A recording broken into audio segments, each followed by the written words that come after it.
Last week I had the 25-minute cooldown on it. All right, I see this one, but I'll keep talking. I was going to talk anyway. You can't tell me what to do. Jerry, my lady! It's Jerry! Jerbear! Suspicious. And I'm off. So what do we think the situation is? Are they brother and sister? Are they just, old college buddies? Are they intimate? Lady in male noir? Maybe he likes her, but she's put him in the friend zone. What do we think?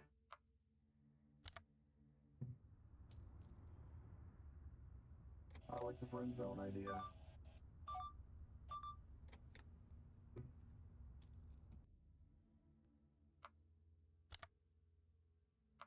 Resume, personally, I prefer them as the Alabama twins. Oh no, say it isn't so, Joel. Hell is live. Shoot yourself. Shoot yourself. So it's 2 and 3 now. Shoot yourself. Shoot yourself. It's 2 and 3. Yes. Now it's 1 and 3. Do it. Do it. Do it. Do it. You won't. So now it's 1 and 3.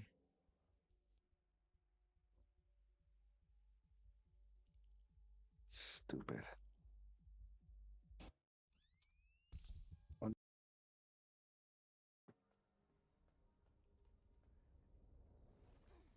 Son of a bitch, I'm dead. Wait, did you see what I just saw?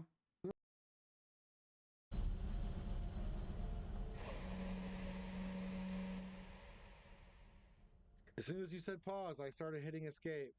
It didn't let me. So you must have saw Noir? I didn't see him.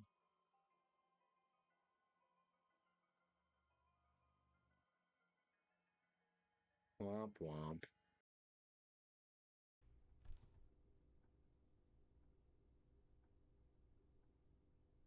Is this what we call hallucination? Fuck me running!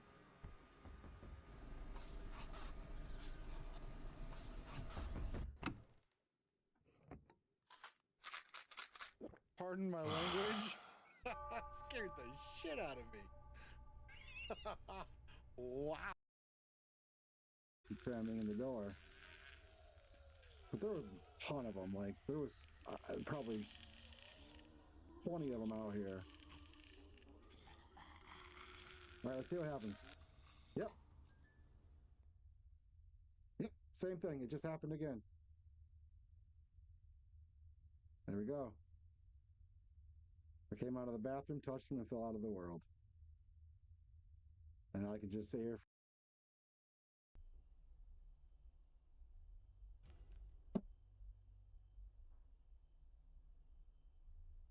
This is getting crazy. Are you guys hearing it? Sounds like someone's going on my desk.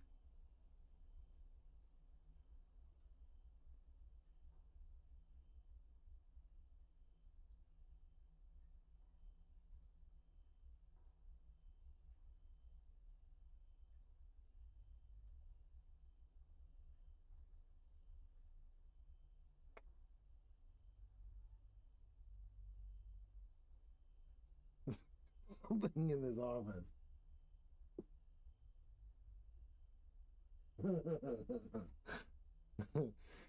The stream just got exciting, I guess. All right. I'm gonna keep an earbud out, I think. On the right side, otherwise it's just normal. And the other one's got nothing going. Oh, the other one's got a bottle in the corner. Okay. A black bottle underneath in the bottom. All right, let's see what we can do.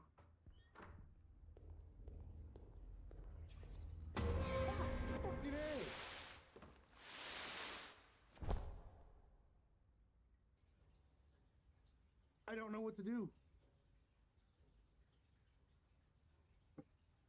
First of all, calm down on the swearing. Second of all, And that's a receipt. A phone conversation with Barry.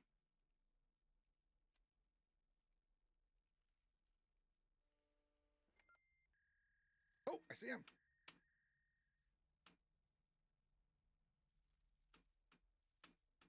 I'm dead.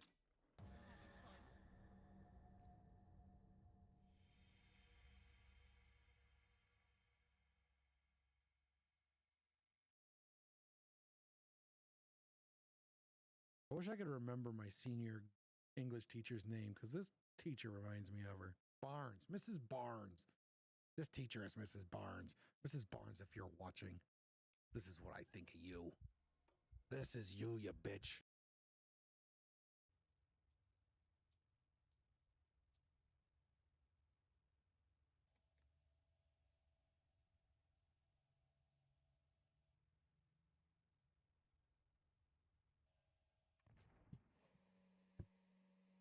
Did anybody see that?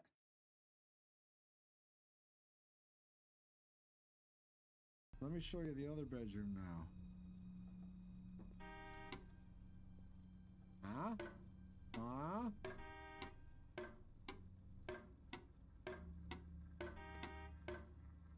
Yeah, let's go.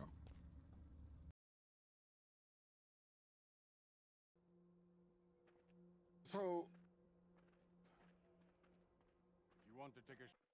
If you want to take a shit, is that what he was about to say? I paused that at the best time. I'm assuming he's gonna say shower, but it really sounded like he said shit. If you want to take a shit. Oh, what am I, 12? Jeez. So I definitely got time for at least one or two more. I'm not tired yet, and these have not made me feel silly yet. So, I still got a couple more of these to make. And when I start getting too silly, we'll be done. Yeah, I don't mind getting silly in stream, but I don't like doing it too early. And nobody wants to watch somebody play Dead Signal who's had a couple too many drinks.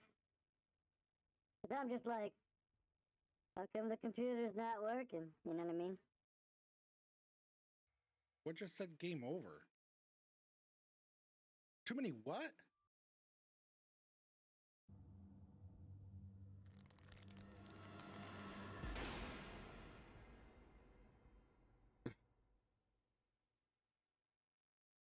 So bad. I'm not falling for it. It's not over.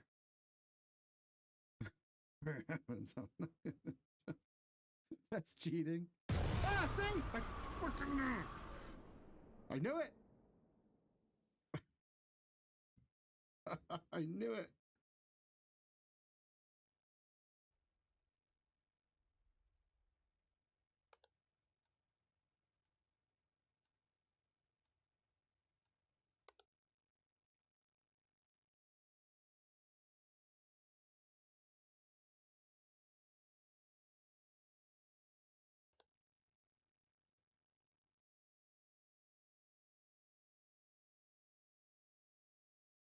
I don't know where these pillows, if they're moved, like I don't see it. Alright, so I lost. They're gonna tell me what 3.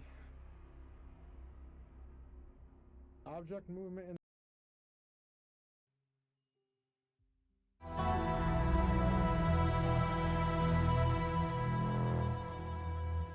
all right. Here we are. Back again. Oh, that's there. Apparently Fraybot has died. F in chat for Fraybot. Thinking of changing the first part of my username. I go by my middle name now. Oh, you're not rocking this. Is it because I spelt it wrong? Sarah's like, that's it. He forgot the H. Everybody forgets the H. I'm done. I'm fucking done. Sorry, I forgot the H. No. What's your middle name? I gotta know. The? Is your middle name The? That can't be right.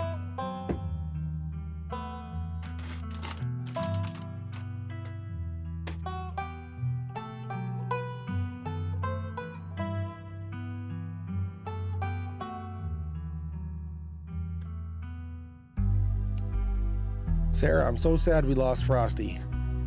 Fraeymark. I don't know what the deal is. I just tried Googling it and there's nothing. Maybe it's just a me issue? I don't know. I don't know. But I'm sad, okay?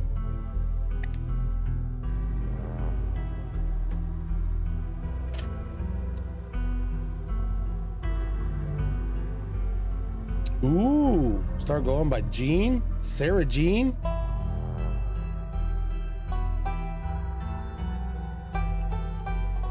This is neither here nor there, but my mother's middle name is Jean.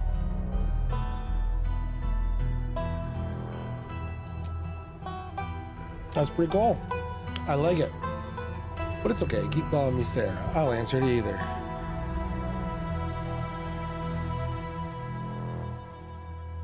Guess what? I'm guessing. You got a promotion at work.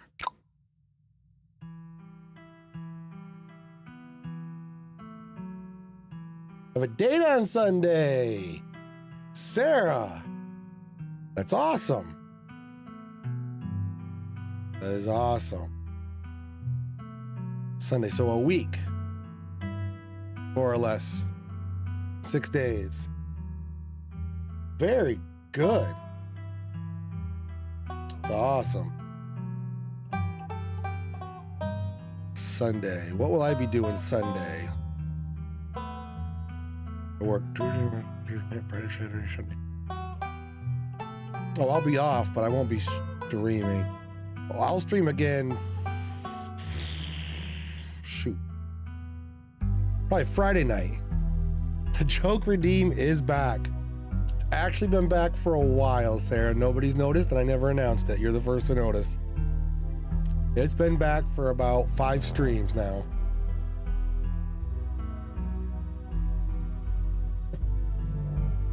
And I've had a good one ready.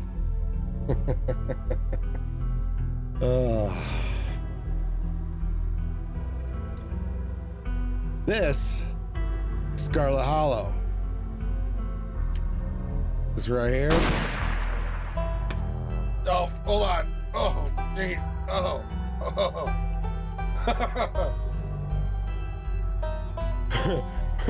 Way to subvert expectations. Why does this say what? What's happening?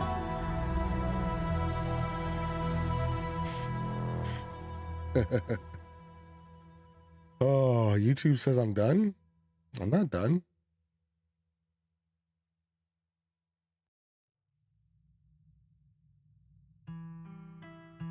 What? You don't have to be sorry.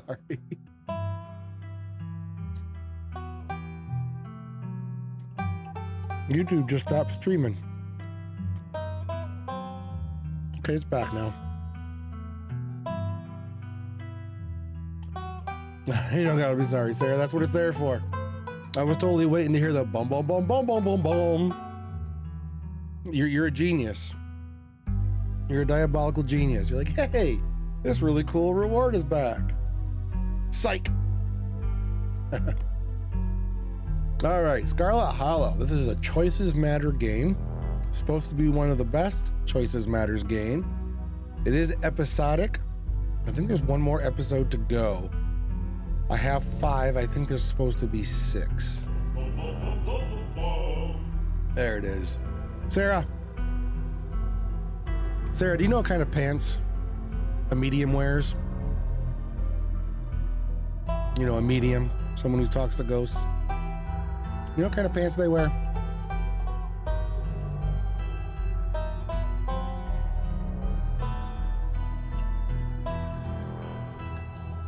A pair of normal pants.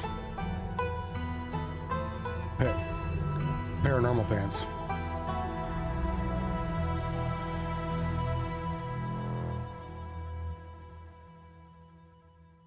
Pair of paranormal pants.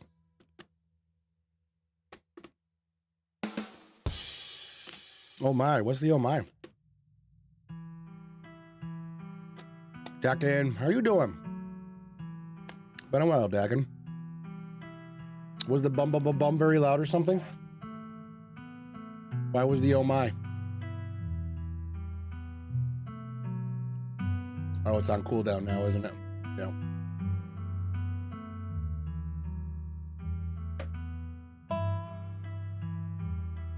I thought that was a great one.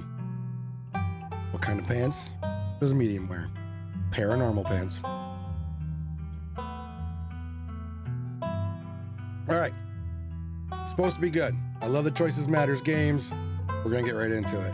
See how many episodes we can get done. No, it was getting me prepared for the joke. Oh. Okay. Nobody laughed. Well, laugh. That's what I got to get. I got to get from the Labyrinth. Goblin King. Well, laugh. Well, I got disappointed. I had 4 squares of shrooms and nothing. Well, came to the right place. You're gonna think it's working, whether it is or not. Watch me long enough, Dakin. All right, here we go.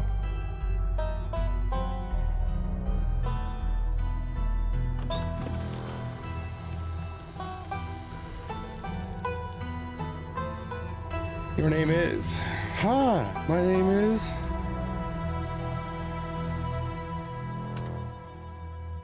You live in the city of, like, for real?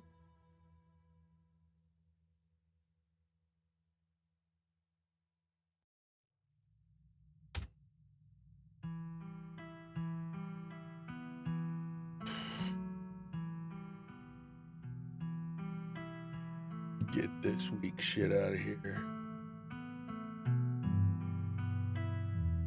My friend is getting proper ones for later. Well, I'll be going for the next at least 8 hours, so later is fine with me.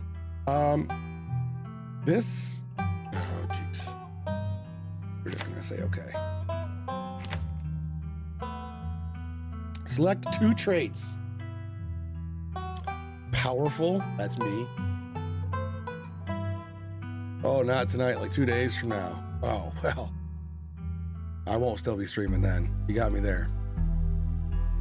Mystical, scientifical, mystical one.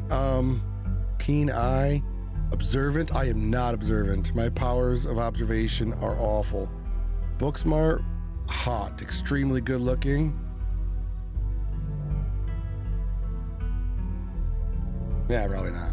Street smart, good at lying, hard to lie to. Fast talker, you can read people and read the room. No door can hold you. You can talk to animals. Animals can talk to you. A gift and a curse. Mystical, strange, and unusual. You see the threads of reality in ways others cannot. Tough as nails, the pinnacle of fitness, an imposing presence that commands the room. A mean right hook. You think I seem like an animal person? All right, all right. Sometimes my wife calls me an animal. All right. Sure, why the hell not? I'll be a powerful build who can talk to animals. I'm Dr. Do Ginormous.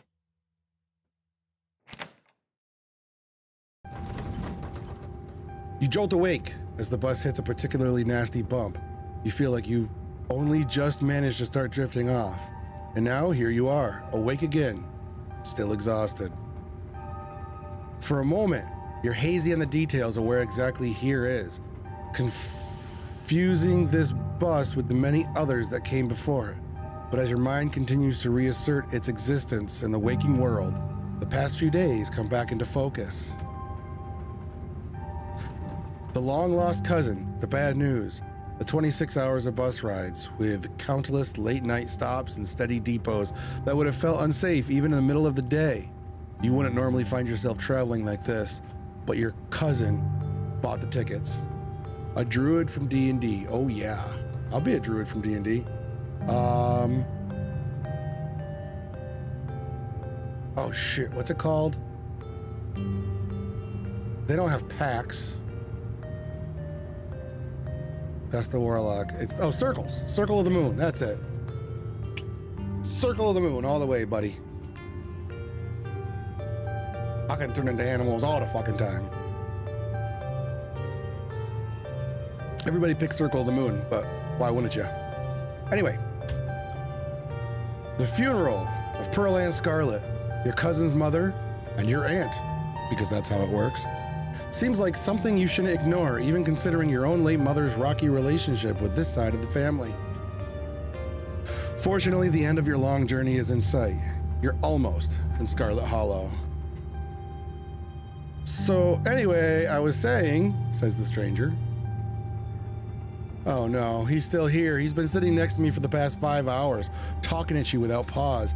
You're not sure he even stopped while you started to doze off. At first you thought he was just being friendly, but that was several hours of one-sided conversation ago. I was up in Maryland looking for work, but mostly messing around because I was a dumb teen. Me and my buddies were doing our usual prank stuff. What's the shirt say? I want to... Yeah? Me and my buddies were doing our usual prank stuff. You know, pushing joggers into the harbor, that sort of thing. That's not a prank, that's assault. Me and my buddies were... wait, what? Are you serious? What's wrong with you? Hell yeah, show chaos, my dude. Why are you talking to me? Remain silent.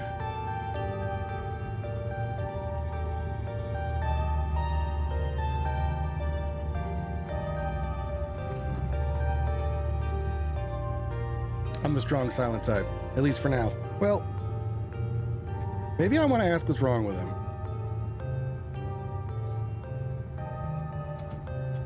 Yeah, I'm gonna say what's wrong with you. Are you serious? What's wrong with you?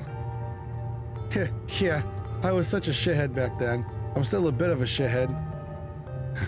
But hey, po buddy's nerfed. So, where's the can you kindly fuck off option? Yeah. So, shithead. You know how you can name your GPT? Give it a name. I told it its name was Shathid. Spelt just like this.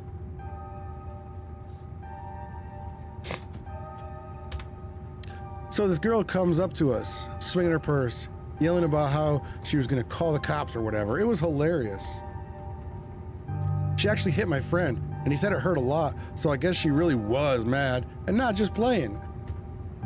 But she kept swinging, and soon enough, she lost her balance and fell into the harbor all on her own. We didn't even have to push her. We had a good laugh and fished her out, and her phone got soaked, so she couldn't call the cops on us. We wound up hanging out all day. She kind of became my girlfriend after that, and we've been on and off for about a year, so it's pretty serious.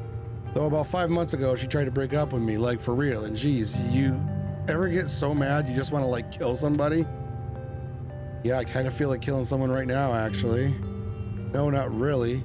Oh yeah, all the time. Never follow through with it, of course. Why are you telling me this? You don't know me. I've never felt that way about another person. I find it alarming that you have. Smile and pretend he didn't just say that. Why are you telling me this? You don't know me. Yeah, and you don't know me. That's the miracle of bus rides. We're never gonna see each other again. So we don't need to hide who we are. This right here is a closer relationship than most people will ever have. Well, shit. Apparently I'm in a relationship with this freaking guy now. Oh, who am I kidding? Maybe we will see each other again. Anyways, you're young. You'll get it when someone tries to break your heart one day. It changes a person. Makes them think things they never thought they could. They could have killed that woman.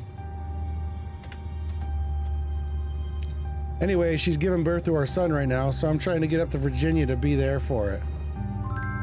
This guy sucks. Corgi's here. How you doing? 30, Corgi. You're winning the check-in race. I don't know how you got 30. I only put that in 20 streams ago. Jeez. How you doing, Corgi? Whiplash. I know. But Oh, Dakin's first one. Here to witness the trials. But I don't know if I'm like into that stuff, so I might just wind up on a bus to New York or something instead. I always wanted to go there. Into what? Raising your children? Let's get them making dinner? Ooh, sounds great. Yeah, I just got it, Dakin. It's new. I've been doing some new stuff. I got a 24-hour stream coming up later this month. Actually, on Corky's birthday. So March 25th. I'm gonna do a 24-hour stream to celebrate 2 years. I've been working on a lot of odds and ends to get ready for that. So anyway, this guy's a piece of Shathid. Ooh, I can intimidate because I'm a powerful build. One of these days, you're gonna run into someone who doesn't tolerate your bullshit. Get your act together. I think I like it. You're kind of a piece of shit, aren't you? Haha, that's interesting. Smart move. Get out while you still can. No, he's definitely gonna... I'm definitely doing the powerful build shit.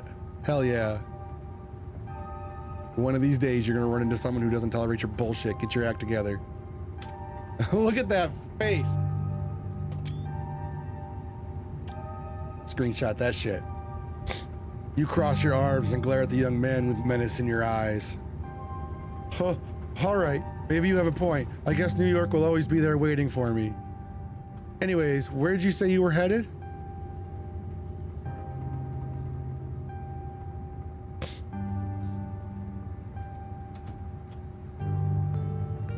You don't say a word. The last thing you need right now is for him to know where you're going to be staying for the next week.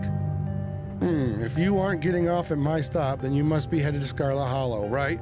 Or the Holler, as they call it in these parts. That's the only other stop until this bus turns around. I ride it pretty often, so I know. Almost nobody ever goes up that way. Though, actually, I had a couple buddies who went up there to work in the mine. There's a coal mine up in the Holler, you see? And there's always a job listing or two on the boards around here. I've never wanted to do that kind of thing myself. I like my lungs the way they are, thanks. But my buddies got desperate enough to try it. I haven't heard from them in a while, now that I think about it. I should see if they're on Facebook. See how they're doing up there. Hope they didn't die. He looks back at his phone, for once focused on something other than you. Oh, this is me. It was lovely meeting you. Hope you don't get too bored without me around to talk to. Here, I have something for you. Stranger rifles through his pack before presenting you with a dripping bag of peanuts. They're boiled peanuts. I got them at a gas station a few buses back. I noticed you haven't eaten much, so I figured you could use them more than me. Plus, they dripped all over my bag, so I don't want to carry them anymore. Tip, sometimes picking a dialogue option establishes new facts about who you are. Powerful build, protein is protein. Nice, I love boiled peanuts, no thanks. Screw you and screw your peanuts, I'm actually allergic to peanuts. I don't want to be allergic to peanuts. Right, especially a dripping bag of peanuts, Dakin. And I also don't like this guy. Screw you and screw your peanuts.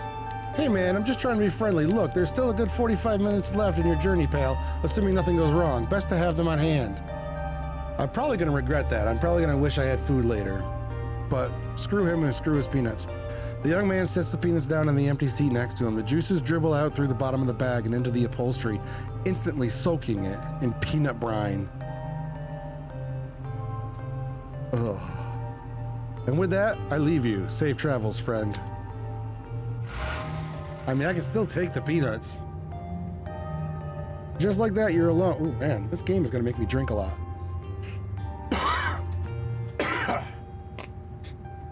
As usual, I'm gonna switch between caffeinated drink, alcoholic drink. Just like that, you're alone. A stranger's peanuts soaking into the seat across from you. Maybe you can finally get some sleep. Next up, Scarlet Hollow, end of the line. I know. Almost there. I don't trust anything about those peanuts.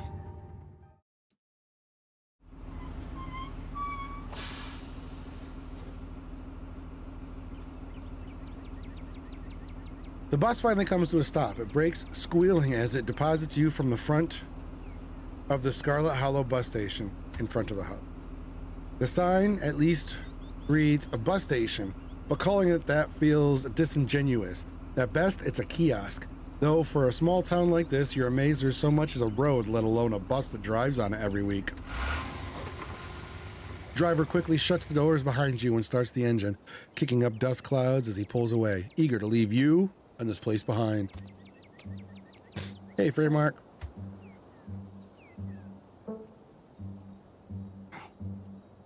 You instantly recognize the worn young woman from the few public photos on her Facebook page. She's your cousin, Tabitha, and she looks annoyed to be here.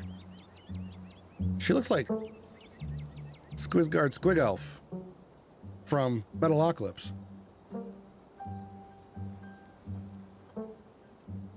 You instantly recognize, oh right, I already said that, powerful build. Go in for a firm handshake. Looks like someone needs a hug. Hey, Tabitha. I'm sorry for your loss, Tabitha. Remain silent. Oh, I'm sorry for her loss. Her mom just died. Sorry for your loss, Tabitha. Yes, great. Thank you. Uh-oh, is Tabitha a bitch? Let's get back to the estate. I don't want to spend any more time here than I have to. Your cousin turns and motions to an old BMW parked near the bus kiosk. She spells... You hate that she spells her name right? I hate a lot of things now. You follow her, clambering into the dusty relic. Taking the Beamer to Dusty Hollow, or Scarlet Hollow. Doesn't take much driving before the only signs of civilization are the car you're in and the road you're on. Tabitha maintains an icy silence as she focuses on the road. Tip: dialogue options labeled Explore can usually be taken without advancing the story. They can impact relationships and unlock additional story paths, so choose carefully.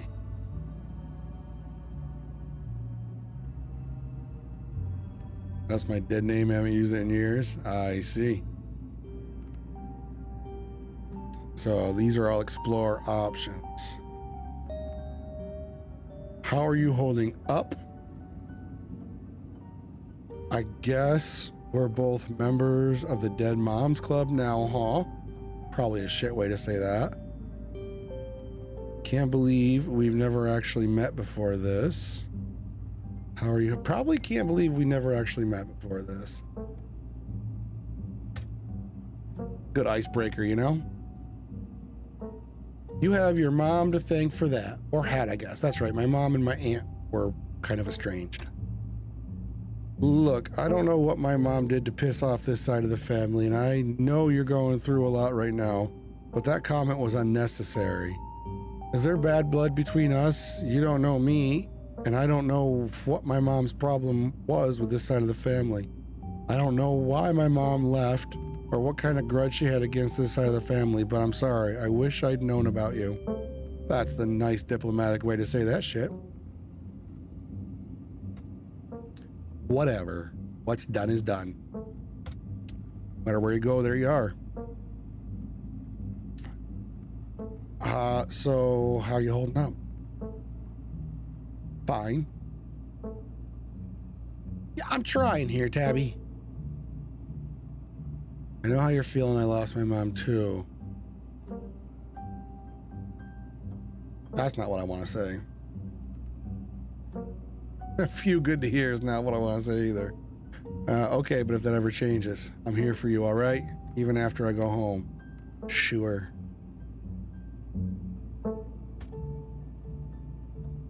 Guess we're both members of the Dead Moms Club now, huh? So the funeral. It's Sunday, right? Yep, like I told you. It's almost a whole week. I got here a little early. Since I'm here, do you need any help planning? I know this stuff isn't easy. Have you worked out all the details yet? Remain silent. Nah, I'll offer to help. Dear mom, dead mom. Since I'm here, do you need any help planning? I know this stuff isn't easy. It's actually been fine. Just needed the coffin and someone to dig a hole. That's, I guess, a bare minimum. And we're gonna remain silent. You decide to sit in silence with your cousin as the car eases up to the steep mountain road. This house has seen better days. And here it is, the Scarlet Estate. Though it's seen better days, its crumbling elegance is not lost on you. Someone used to cramped apartments in gray cities. Oh, lost on you, someone who was used to cramped apartments in gray cities. Your mother told you about this place many times before she passed, almost with an anger burning beneath her words. The faded majesty you once imagined doesn't quite compare with what's in front of you. As you stare at it, perched on the crumbling cliffside, you can't help but feel like it's something that should have been left to rot a long, long time ago. Well, we're here now. Let's make the best of it. You're hit with a blast of dusty air as you step across the threshold and into the foyer. Everything in this room has been here for much longer than you've been alive. Each object cemented in place with layers of dust and cobwebs. You can hear doors creak on their hinges in the hatches and moans of ancient floorboards as the house itself sways in the wind. Welcome to our family's humble estate. Unfortunately, due to the current state of the house, only a few rooms will be safely accessible during your stay. I wouldn't go wandering anywhere else if you value your limbs. The floors have been known to give out. If you know what's good for you, you'll stick to your room, your bathroom, and the kitchen, and hallways, I guess. But only the hallways you need to use to get to those places. I'll show you around so you know where it's safe to walk. You can leave your bags here for the time being. Oh man, this place is huge. I can't wait to unwind. Cool, thanks. So you live here. It's beautiful. It's beautiful and clean. This place is falling apart. I thought y'all were loaded. Can't you afford to fix this dump? Cool, thanks. Sounds like a Fraeymark thing to say. Shall we begin our tour? Follow me. You put your bags down and follow Tabitha through a long, dusty hallway. She delicately steps over the holes and tears in the floor, and you do your best to trace her steps. Kitchen. On Wednesdays, a woman from town comes in and does the cleaning. Her name is Janie. I wouldn't recommend socializing with her. She'll talk your ear off. If you need any food, there's fixings for peanut butter and jelly.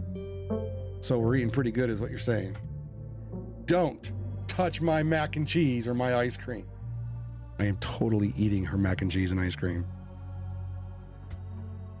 Oh, and you can also access the garden through here, but it's pretty wild, so I wouldn't if I were you. Tip, some explore options prevent you from taking others. Choose carefully.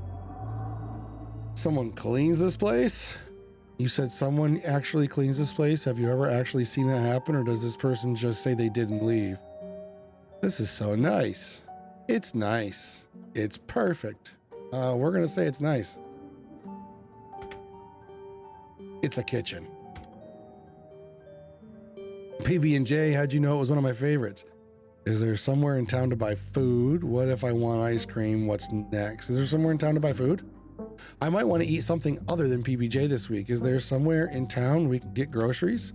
Well, aren't you fancy? Yeah, there's a general store. There's also a diner. I usually order my food in bulk online though, so I wouldn't be going with you.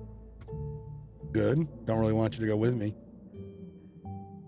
General store, how very folksy, but I'm your guest. Oh, I didn't actually budget for groceries. Sweet thanks.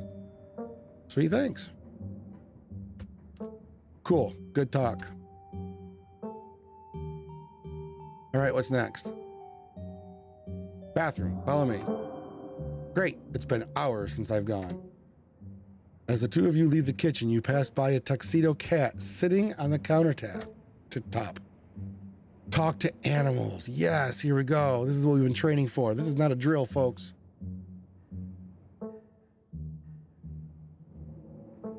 Don't try to pet Frau. Nice, strong German name for the cat. If she wants to be pet, she'll let you know. Ne me parle pas. Thought this said I could talk to cats. That's bullshit. Sorry, I don't speak French. Okay, but can I pet you? Sorry, I don't speak French. That's better. I'm sorry, little lady. Je ne parle pas français. There we go. That's what I like. Of course, how typically American. I shall debase myself by speaking your tongue, but only so that I might insult you directly to your face, you uncultured swine. Look at that! Just like that, we got Chinese food. Haha, very funny. Her name sounds French. Stop wasting my time. Let's finish the tour. They didn't say they had sesame chicken. You once again follow Tabitha through a long, dusty hallway. Maybe after a few nights, it'll get easier to navigate these spaces. But for the time being, you feel lucky to have not fallen through the floors. Guest bathroom. Not much to show. It's a bathroom. I'll wait outside. Do what you must, if you must. All right, but it takes me a while. It is a wretched bathroom. Piles of junk sit untouched in the corners of the room, and mystery stains paint the floor. Who exactly uses? Are you sure this toilet works? This is the worst bathroom I've ever seen. What a nice bathroom. Never mind, I don't need to go. Lift the toilet seat. Oh my God. I can hear the bugs. Scram, fellas, the jig is up. Bugs skitter from the bowl as you lift the seat. I'm good, actually. You aren't desperate enough for this. You know, on second thought, I don't think I need to go. You might as well try since we're here. Is there another bathroom? There's my bathroom and there's my departed mother's. But this one is the guest bathroom, so you should get used to using it. No, I'm good. You leave the bathroom to rejoin your cousin and finish the tour. You still have to go, but it can wait until later. Maybe you'll sneak out to the garden. I'm gonna fertilize that garden. Next up, guest bedroom. Last stop on the tour. Follow me. You and Tabitha briefly return to the foyer before climbing the stairs and reaching the guest room. This is where you'll be staying. The linens are fresh. I had Janie wash them last week. I had to endure a half-hour rant about her kid to get her to do it, so you'd better be grateful. This room is actually nice. The closet is full of old family stuff, so you can't hang your clothes up, but you can use the dresser. It should be empty. All right, do you need any help? This is great. What a dump. Seems a little dusty. This room is nice. Thank you.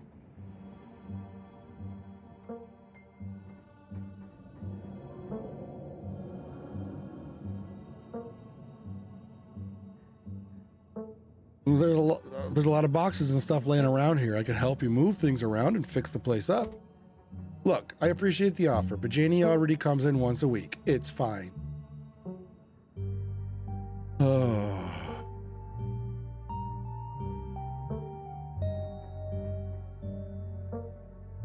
Well, this is great. Nicer than what I'm used to. I can't say I'm surprised. Each and every piece of furniture in this room is a genuine antique, handed down through the family for generations. This is not an IKEA bedroom or whatever such nonsense you're used to in the city. Who used to sleep here? When? This house is almost 150 years old. Many, many people have slept here. And now you'll sleep here, carrying on the fine tradition of bedrooms being slept in. I guess I'll get settled. She's gonna like me. Before this is done, she's gonna like me. Follow me, I'll take you back to the foyer so you can collect your belongings. This concludes our tour. I'm afraid I must return to my duties, so you'll have to entertain yourself for the rest of the day. Don't expect to see much of me. Tip: some dialogue options will open additional conversation paths, some right away, others down the line. Where are you going? What am I supposed to do while you're gone? Are you sure you can't take the day off? Did I do something wrong? You asked me to come here, but you're acting all pissed off that I actually came. What's going on with you? Are you sure you're okay?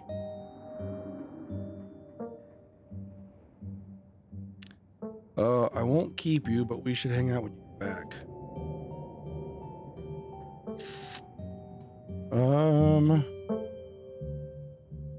Yeah, I'll say that. I won't keep you, but we should hang out when you get back. We'll see. There's a lot that needs to get done this week. Your cousin leaves through the front door, and now it's just you. You in this sprawling, decrepit estate. Do not ask. Are you sure you're okay? That will piss her off. I know. Oh, I know, bud. I know. A PB&J sounds great. Settle into your room. Go straight to the forbidden wing of the estate. No, we're gonna go get settled. Now that your cousin is gone, the aches and pains of your journey sink into your bones. You stumble back up the stairs to your room, suitcase in tow, eager to unwind before you face the rest of the day. You stand at the entrance to your room. Do I want to take a nap, put my clothes in the dresser, check the closet, look out the window, examine the painting? Let's put our clothes in the dresser. Oh shit, it's a possum. You drag your suitcase over the dresser and open the bottom drawer. A possum lurks within. It is quiet but angry. Ow, possums are teddy bears. Afraid? Is it gonna play dead? Hi, friend. I know hurt. Oh, what's your name, little guy? What are you doing in my drawers? Can you move, please? I want to put my clothes in here. Can you tell me about the human who lives here? Try to shoo him out of the drawer. How about... Hi, friend. I know hurt. I wanted to befriend this possum. Afraid!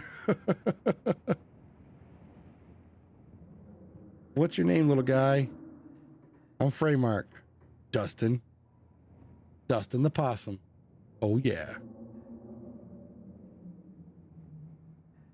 Can you tell me about the human who lives here? Dustin, my beloved. How's it going? Gundalinda.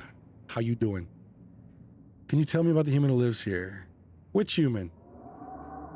I only know of one. Pearlane died. Only one human lives here. But Pearlane died. Only one human lives here. Dustin, not good with names. 2 human live here. Okay, tell me about the humans who live here. Okay, Dustin can tell... Okay, Dustin, can you tell me about the 2 humans who live here? Doing all right. I love this game. I've never seen it or played it before. This is my first time. I love Choices Matters games. I love like the Life is Strange sort of games, or like Road 96. This one seems to have a lot of reading, and reading tends to make me yawn. I don't know why, but so far, so good.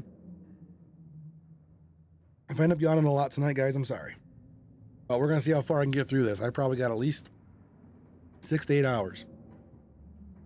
Okay, tell me about the humans who live here. Yes, I've read that. I don't know, Linda. Can I call you Linda? I guess. I read that. Like, according to the description, you barely see like 1/5 of the game on any given playthrough because there's just so many ways it can change. I told the guy on the bus to F off with his peanuts. Hopefully that was the right choice. That's going to set the tone for the entire rest of the game, I'm sure. All right, Dustin. Dustin the possum. Tell me. One human sad. One human scary. Ruh-roh. So I picked powerful and talk to animals. The sad human cries. Gives Dustin bad sleeps. Okay, the scary human always watches, eyes hateful. Oh, never mind. Thanks for the help, Dustin. Okay.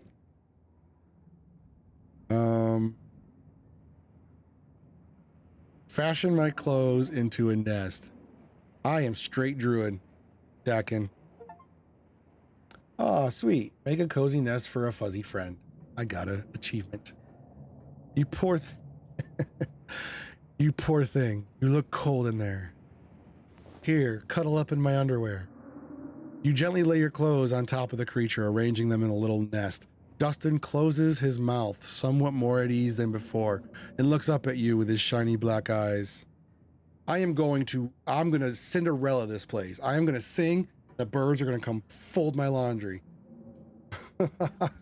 I am druiding hard. Even the fucking cockroaches in the bathroom are gonna love me. Human is kind to Dustin. Dustin will remember this. Yep, I know. Dustin is the best. Nightmare, how you doing? I just befriended a possum. His name is Dustin. You close the drawer, satisfied with yourself for a job well done. You closed it? Oh, yeah. What do I want to do? Take a nap? Probably not. Oh, damn. Yeah, I don't know if this was the doctor variety. All right. Now I just got to find a tapeworm somewhere, right? There was cockroaches in the bathroom. It's not the same thing. Look out the window. From the window. Never mind. You can only imagine how beautiful the garden must have been in its heyday. If you owned this place, you'd totally get out there with a shovel and some gardening gloves and whip it into shape. You'd go out and pull weeds, chop trees, carve topperberries, and do whatever you need to do to return it to its former glory. And once it's all done, you'd sit by the fountain, which, of course, would have a little goldfish in it, and drink a floral tea while enjoying the birdsong. Yeah, you definitely do that. Just not right now. I'm curious now if you can become friends with the cat. Oh, of course. That cat is going to call me brother. Have you ever seen this game, Nightmare? Scarlet Hollow? It's more reading than I thought it was going to be, but so far it's pretty good. It's a choices really matter game. And so far it's just my aunt died. My mom and my sister hated each other. They're both dead now. I'm meeting my cousin for the first time at our family estate. She's being kind of a bitch. But I'm here for the funeral that doesn't happen for a week. All right, let's examine the painting on the wall. This must be an older relative of yours, judging by the dates on the inscription. You've never heard of her, but you'd barely heard anything about your aunt and cousin until a week ago. So that's not really a surprise. I've never seen it before. Right on. Maybe you could ask Tabitha about this Mary Belle Scarlet the next time you see her. That is, if she's actually in the mood for conversation. Maybe you could ask oh, right. I hate when the dialogue box like changes or the picture changes, but it's the same dialogue. Tricks me every time. Let's check the closet. Oh, that doll's gotta go. No. We're not having that shit up in here. And the stranger with his briny peanuts. Yeah, he's not gonna be my friend. You can see why your cousin said you should put your clothes in the dresser instead of this closet. There must be decades of family history stacked up in here. Also a possessed doll that needs to go. Do not pick up the doll unless we then proceedeth to throw it away. We're going to leave that thing alone. Some things are best left untouched. You close the closet behind you. We're going to take a nap. You immediately collapse into the bed. You're tired enough that being alone in a strange new place won't stop you from passing out. Or so you thought. You cough as a small cloud of dust rises up from the mattress. These sheets might be fresh, but everything beneath them might have been around to see the dawn of civilization. Listen to the white instincts and hold the doll. No, that doll is evil. You try to settle in, but the bed is lumpy in strange places. That's how I like my beds and my mashed potatoes. And you can feel the springs pressing through the fabric. You might be tired, but you're far from tired enough to get in more than a few minutes of uncomfortable napping. Well, damn it. That's enough. It doesn't seem like there's much else for you to do here right now. So what do we want to do? Get some PBJs? Maybe we'll find some bugs in there to talk to. Haven't had anything to eat all day. The only things louder than your stomach right now are the creaks and moans of this ancient place. A PB&J sounds exactly like what you need to take on the rest of the day. You head to the kitchen. Yeah, I might see. Oh, there's the cat right there. You're back in the kitchen, ready to craft a beautiful peanut butter and jelly sandwich. It's a daunting task given the state of the place, but the aggressive growls of your stomach outweigh your fear of food poisoning. Thus is a day in the life of Fraeymark. To get started, you'll probably need to find some peanut butter, some jelly, bread, a plate, optional, and a knife. Approach Frau. And Frau's hissing. So far, not off to a good start.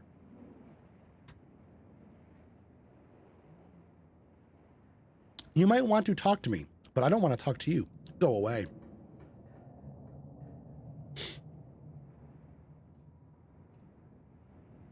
Can you tell me about Tabitha? It doesn't want to talk to me. Do you like living here? I despise small talk. Tell me about Tabitha. This is the first time I've met her. Spare me your life story. Tabitha at least knows not to bother me. I love this fucking cat. Can you tell me about my aunt? I never knew my aunt. She's dead. I don't waste my time on corpses. If you won't take the hint, I suppose I'll have to take things into my own hands. Frau lunges at your hand and bites you hard. You back away.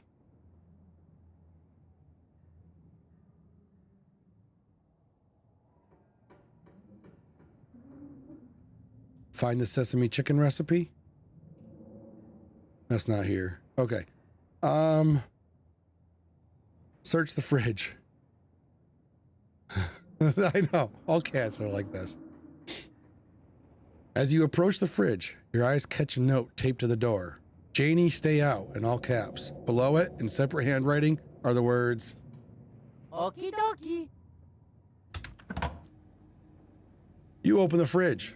You already feel a deep urge to wash your hands, even though you have yet to touch anything other than the handle.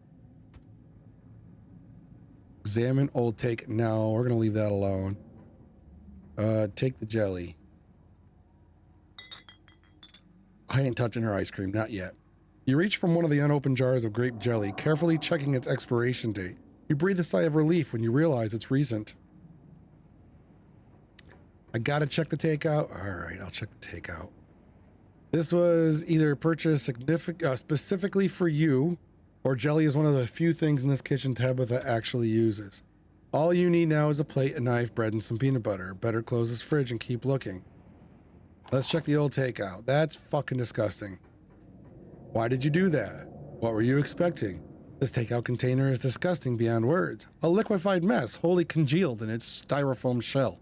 You can't even tell what it used to be. Yeah, that's nasty. This substance doesn't just smell bad, it smells ancient. Protein is protein. No, I'm not eating it. I'm sorry, Linda. No, I'm not. Nope. Your body reacts before you even register what you're doing, compelled by a deep primal disgust. I'm sorry, I am not eating that. The choices matter. I'm not gonna die. You shove the container back in the fridge, pushing it into the depths of the shelves and out of your mind. Hopefully you can forget it exists and move on with your life. Close the fridge.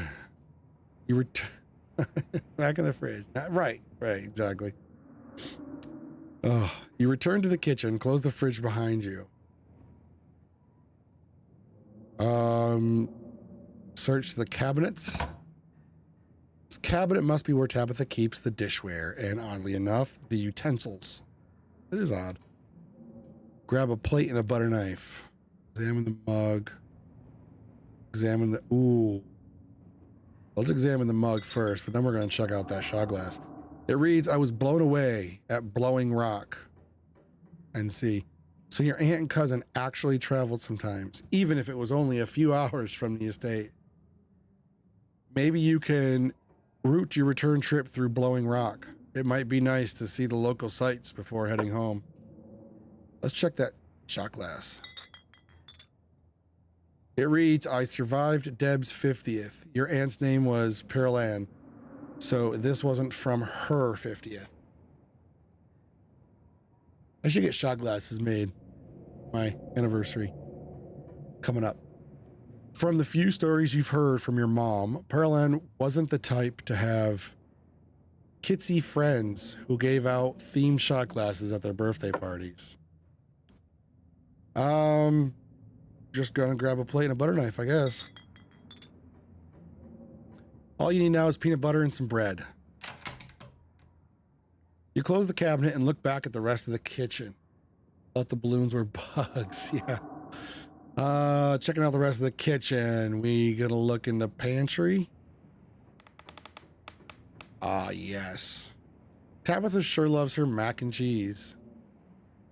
Take bread, take peanut butter, examine. We're gonna examine the mac and cheese. Oh, and it's Kraft, even. Oh, you can't say you've ever seen the brand before. Yeah, never heard of it. Cook it for yourself. No, we're probably not gonna piss her off. We're gonna put it back. Staying away from the mac and cheese was one of your cousin's hard rules, and she already seems not to like you. You put the box back where you found it, reluctant to make things worse than they already are. Take the bread. You pick up one of the non-moldy loaves of bread. Great. One step closer to a satisfying snack. All you need now is some peanut butter. Take the peanut butter. The king of nut butters. Gross. And only 3% of each jar is mashed up cockroaches. Also gross.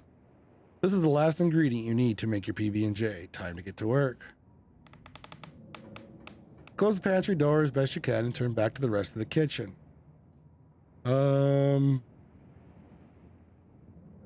Let's make that PB&J.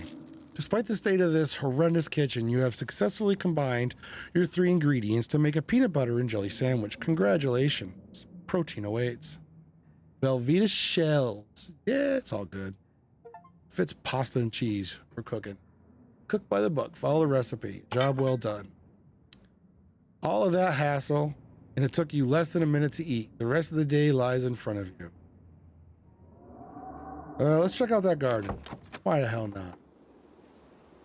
This garden was reclaimed by the wilderness long ago. It might not be very safe, but who's to stop you from venturing deeper? Yeah, let's explore this shit. I'm a druid. You can't keep me out of an overgrown garden. I don't know if I don't want to eat anything labeled nut butter. I know. Oh, you wander further into the garden. It's quiet out here. Aw, that's it? All right, let's go back. Eat my peanut nut butter and jelly. You head back inside, close the door. All right, we're done here. Congratulations, you've eaten, have a full day ahead of you. What do you want to do next? Might as well head to town, investigate the Forbidden Wing. No, we're not. We're not going to be bad. There's not much left for you to do here other than head out and explore the town. You do just that. If you'd have known you'd wind up having to walk all the way back to town, you probably would have just asked Tabitha to leave you at the bus stop, especially with how unhappy she seemed to see you. If only you could wipe the slate between the two of you clean and bury some of the tension, though maybe her mother's funeral isn't the best time for something like that. Well, then again, maybe it's the perfect time. It's really pretty out here. Finally, you made it back to town. The holler, as that guy in the bus called it, has probably seen better days. It still has the feeling of an idyllic country town, but its sidewalks are cracked and many of the storefronts are boarded up, their windows dusty with age. A chill breeze sweeps down the lane and you shudder, suddenly feeling as if you're peering into a grave. Puppers. Gretchen, come back. Quit bothering strangers. Gretchen's my dog now. Gretchen. Why, I do declare, who is this stranger, and why does he smell of peanut butter? Sorry about that. Gretchen can be very slippery when she wants to be. She loves to get loose and cause havoc.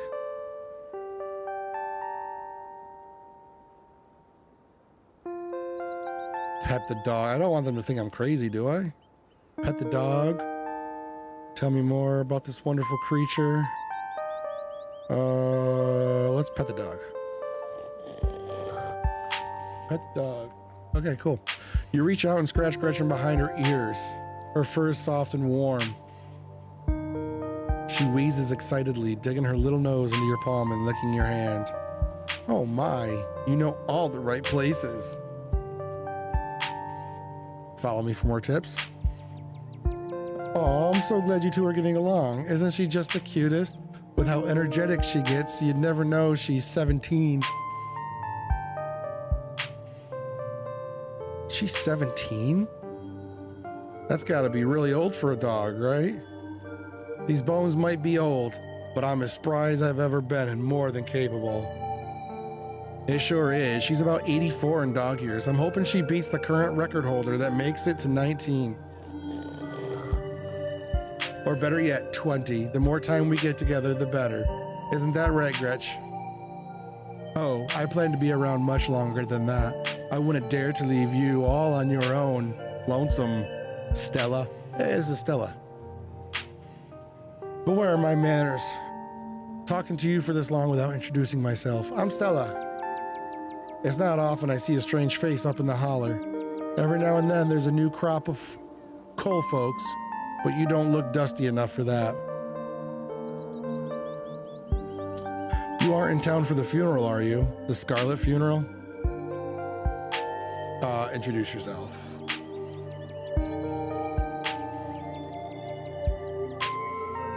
Hi, I'm Fraeymark.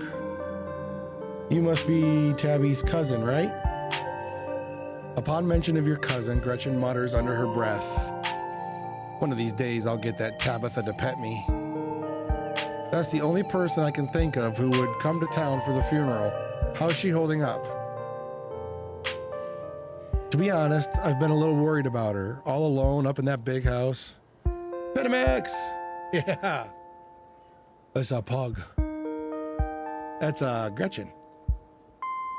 To be honest, I've been worried about her. How you doing, Betamax? I'm sorry. Did you say Tabby? I can't imagine her going by something so... Why do you want to know? She's all right. She's always so, I don't know how she's doing. I don't care. Why do you care? She's awful. Boy, they're not giving me any good options. I guess I'll say the whole Tabby thing. I'm sorry, did you say Tabby? I can't imagine Tabitha ever going by something so... cute. She did back when I knew her better. It's been a while. I hope she's okay. Hey, Bandamex coming in with a raid. Hey, my bot is dead. Isn't that awful?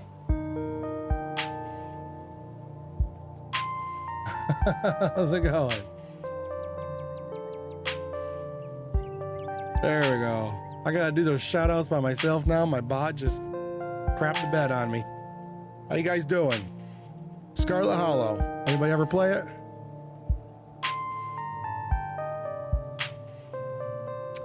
Thanks for the raid. We can talk to animals. I'm basically a druid. She seems all right. I'm worried about her too. Is she always so, I don't know how she's doing. I don't like these options. I guess I'm worried about her too. She's always been a little rough around the edges, but I figured she'd probably be having a rough go of things. She and her mom were really close. I saw the pug and was so excited. Yeah, this pug is awesome. She's an old dog.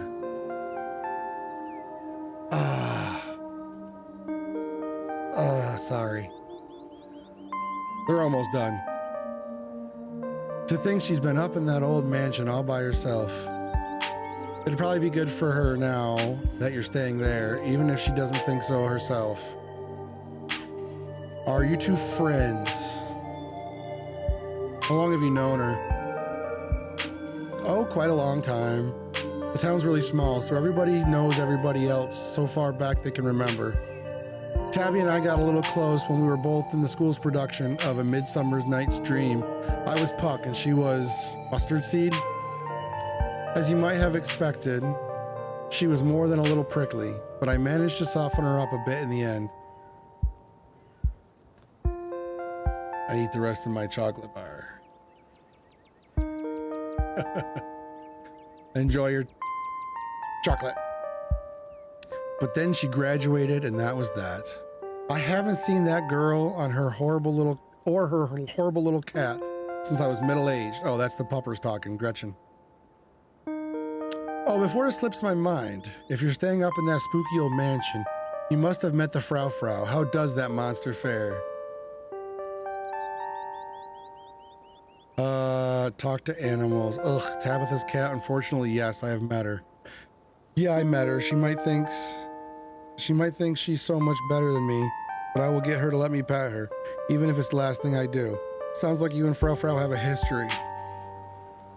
We're gonna get that cat to let us pet her. Yeah, I've met Frau. She might think she's so much better than me, but I will get her to let me pet her, even if it's the last thing I do. Wait, what? Are you messing with me? You can't actually talk to my dog, right? Haha, yes, this is a joke. I cannot talk to animals. Alas, you have discovered my dark and terrible secret. Oof, this is a big one, guys. Can I let people know I can talk to animals? Or should I keep it a secret? Just tastes like salted chocolate. You would keep it a secret? Or tell her the truth? Maybe she wants to know what her dog... Yeah, she probably does. Sounds lucrative. I mean, like a good idea. Alas, you have discovered my dark and terrible secret. I can talk to animals, and animals can talk to me. Your dog sounds like a southern belle when she talks. I love my dumb dog. I don't have a dog. I have a cat. Haha, yeah, of course, you're joking. You and Stella maintain silent, awkward eye contact. Well, next time you see that devil, so this is the dog now talking about that cat I live with. The next time you see that devil, please send my regards, and do let her know, not only do I still draw breath, but that I very much still plan to outlive her. Oh, if you just got to town, you must be starving. I was just on my way to the diner for a coffee, and they've got amazing biscuits. My treat. Biscuits? Your treat? Hell yeah. Sure, why not? Not really hungry. I think I'm just gonna wander for a while. Yeah, I'll pass. I should go. Turn around and leave without saying another word. Sure, why not? Awesome, let's go. I had no idea there was gonna be so much reading in this.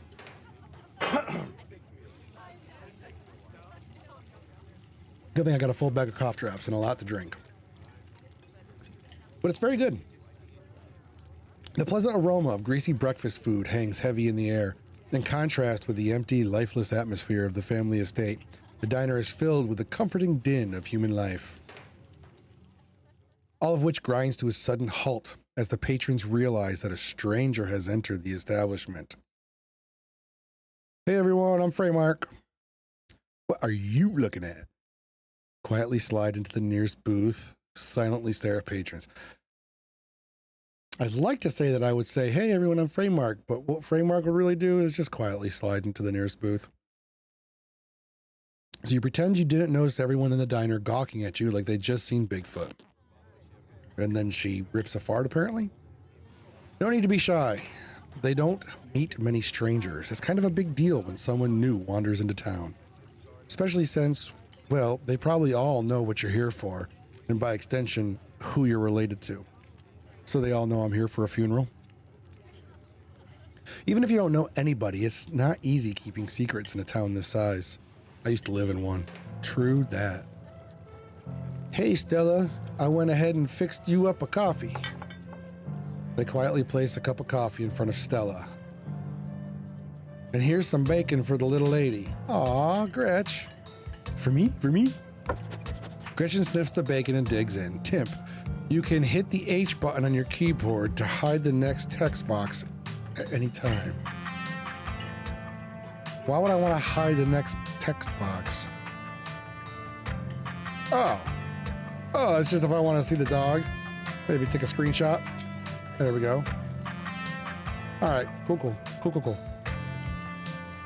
Anything for you? The name's Avery. I'll be taking care of you today. Isn't bacon bad for dogs? Bacon isn't bad for anybody or anything ever. No thanks, I ate recently. Stella said she's buying, so I'll have one of everything, please and thank you. I'll take a coffee. Just a coffee, thanks. No problem. Avery pours the fragrant brew into the empty mug in front of you. They linger after pouring your coffee, turning to you nervously.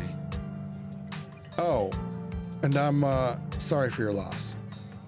Before you have the chance to respond, they're gone. Should have gone for the biscuit. They're really good, but I guess you've got all week. Maybe you'll get one tomorrow. Anyways, the funeral's not till Sunday, right? That gives you quite a bit of time to slum around town. I'm trying to think if there are any cool events going on this week. There's always the reading adventure at the library, which is supposed to be for little kids, but I do it every month anyway. Oh, and I'm pretty sure Avery's throwing a party Saturday night, so that's a fun thing to look forward to. And there's the weekly Sunday potluck. Sounds awesome. That should be right after the funeral too, so it'll be a special occasion. Oh, that one in the back is staring at us? Yeah. I didn't notice that. Is the potluck like a church thing? Cool. Sounds neat. Maybe I'll check some of these things out. Not gonna lie, none of that's really striking my fancy. I'm gonna say cool.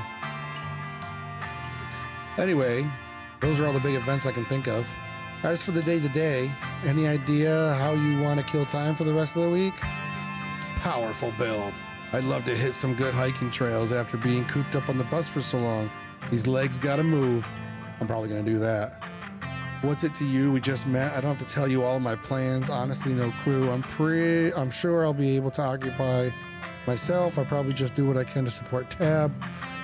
I kind of assumed I'd be spending my time helping Tabitha, but how quickly she ran off today, I'm not sure that's enough for a full schedule. Yeah, we're gonna do the hiking bit. I'd love to hit some good hiking trails after being cooped up on the bus for so long. These legs gotta move. Sounds an awful lot like going on a walk to me. Oh? My job actually has me running around the woods pretty often, so if you ever need a guide... Before Stella can finish, Avery returns, biscuit in tow. Gretchen, the dog now. Is there nothing else coming for me? Gosh, if I had known that plate of bacon would be my main and only course, I would have waited before digging in. Avery says, hey, Winnie wanted to give you a biscuit on the house. She sends her condolences. Thinks it looks great. Thank you, but really I'm good. You didn't have to do that. What do I look like, a charity case? I'm just gonna say think it looks great. Thanks, Avery. It looks great. You pick up the biscuit. It's delicate and fluffy, nearly crumbles at your touch. Buttery warmth emanates from its surface. You take a bite. It melts in your mouth as if there was nothing but butter suspended in a thin matrix of dough. Truly, this is a perfect biscuit. Whoa. Lie. I've had better. I've had better. This is the best biscuit I've ever had. I'm just gonna say, whoa. This is a really good biscuit. Wow. So glad you like it. Avery lingers at the table for a moment. So, has Stella mentioned she's famous? Haha, oh, Avery, I'm not famous. You're the only person I know who's been on the news. If that's not famous, then I don't know what is. Stella sighs. I'm a YouTuber. YouTuber? Go figure. Stella? What kind of videos do you have? This is like Twitchception. YouTube session? I don't know. Ugh, you and everyone else. That's exactly what I should say. Pfft. Wow, that's rad. What kind of videos do you do? Cool. What kind of videos do you do? There's a joke in there. We're going to leave it. She hunts cryptids. You should really check out her channel, Fraeymark. It's amazing. I think the best video to start with would be that river one. You know, the controversial one. Oh, yeah. The Catawba River Runner. I didn't expect much out of the footage at the time, but it really wound up doing numbers. So the River Runner is a cryptid that's only known for a single sighting, known from a single sighting. 2 Boy Scouts thought they saw something big and weird in the Catawba River, and that's all I had to go on. The River Runner. But then I wound up catching this on camera. Stella pulls out her phone and shows you a clip of something in a river. Some folks said it was a beaver, but if that was the case, it'd be at least twice the size of any beaver I've seen. Never mind. We're gonna leave that too. I also had people saying it was a dog or even a capybara that must have escaped from a local wildlife sanctuary. It was a mountain lion. I could smell it stink from miles away. Oh, that's the dog talking. I'm still not sure what it was, and I'm the one who saw the thing with my own 2 eyes, so the dog says it's a mountain lion. It's a mountain lion. Gretchen thinks it's a mountain lion. Whatever it is, I bet I could take it. That's an honest-to-God cryptid right there. Oh yeah, totally a dog. Or wait, a beaver. Hold on. Whatever it is, you should leave it alone. I don't believe in cryptids. Remain silent. Just gonna say it's a mountain lion. You decide to take Gretchen's word for it. I think it's a mountain lion. You can kind of make out its little kitty cat ears. No, no way. It is obviously not a mountain lion. There are no mountain lions this far east. Gretchen, you lied to me. I did a whole video on the Appalachian mountain lion myth and found jack squat, and there's no reason one would be swimming in the river like this. They're not fans of water. And it's too short to be a mountain lion. No way. Personally, I'm a fan of the capybara theory. There's always people keeping these things as exotic pets. Kind of a sewer gator type situation. Yeah, exactly. Some exotic pet owner set it free, and now it will forever roam the Catawba, confusing Boy Scouts and YouTube commenters for years to come. So, speaking of things to do around town, I was actually planning on filming this week's video tonight. I was wondering if maybe you'd want to come along. It's a pretty easy one this week. We wouldn't even have to camp anywhere. I'm gonna go after the... Wait, no spoilers. I should probably get back to it instead of standing around chatting with friends. Anyway, see y'all around. Later, Avery. Now that the coast is clear, I'm going after Skunk Ape. We're gonna get that stinky monkey. Interesting, interesting. Tell me more. What's Skunk Ape? Isn't that just worse Bigfoot? Okay, what's Skunk Ape? I'll bite. It's like Bigfoot, but smellier.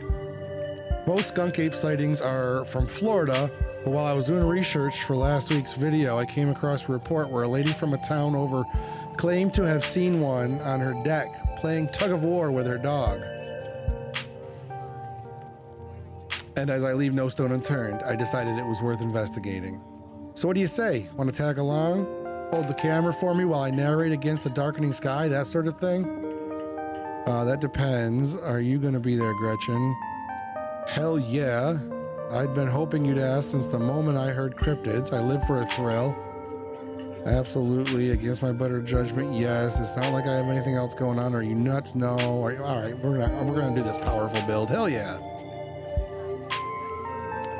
I've been hoping you'd ask since the moment I heard cryptids. I live for the thrill. Yes, I pegged you for a good adventuring buddy the second I saw you. Glad to see I made the right call. Most big cats love water. Yeah, that's true. Wait, is that true?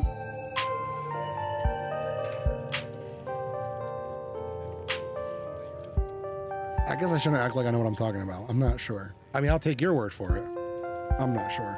This isn't going to be a lot of, this is going to be a lot of fun. I actually started the channel with a couple buddies of mine back in middle school. so it'll kind of be like a blast from the past. I miss those two. Our videos were terrible. You know, that gets me thinking. I wonder if they'd be down to come along with us. Get the old gang back together. Though, I guess Kanika has to close out the general store tonight, so I'm pretty sure she's a no-go. But Reese, I think there's a decent chance we could get him to come out of his cave if he's up for it. Do you mind if I make a quick call? Stella pulls out her phone and dials it, waiting while it rings. Reese, dude, what's up? Feels like it's been forever. Oh man, I'm sorry to hear that. Do you want me to come by or? Okay, if you're really sure, but if you change your mind. Oh, I was just calling to ask if you wanted to come out to the woods tonight. I met somebody cool in town today. He's Tabitha's cousin. I know, yeah, just here for the week. Anyway, we're gonna go out looking for Skunk Ape. We could take the easier trails if that would help. Dang, man, that sounds awful. I hope you take it easy tonight. I'll swing by sometime this week and we can have a more low-key hang. How's that? Haha, yeah, I'll bring him. Talk to you soon. Bye, bud. Wrong number. Reese, there's always been something off about that boy. I never did like the smell of him. Oh, that's Gretchen. I keep thinking it's her when it's dog. Looks like it's just you and me, pal.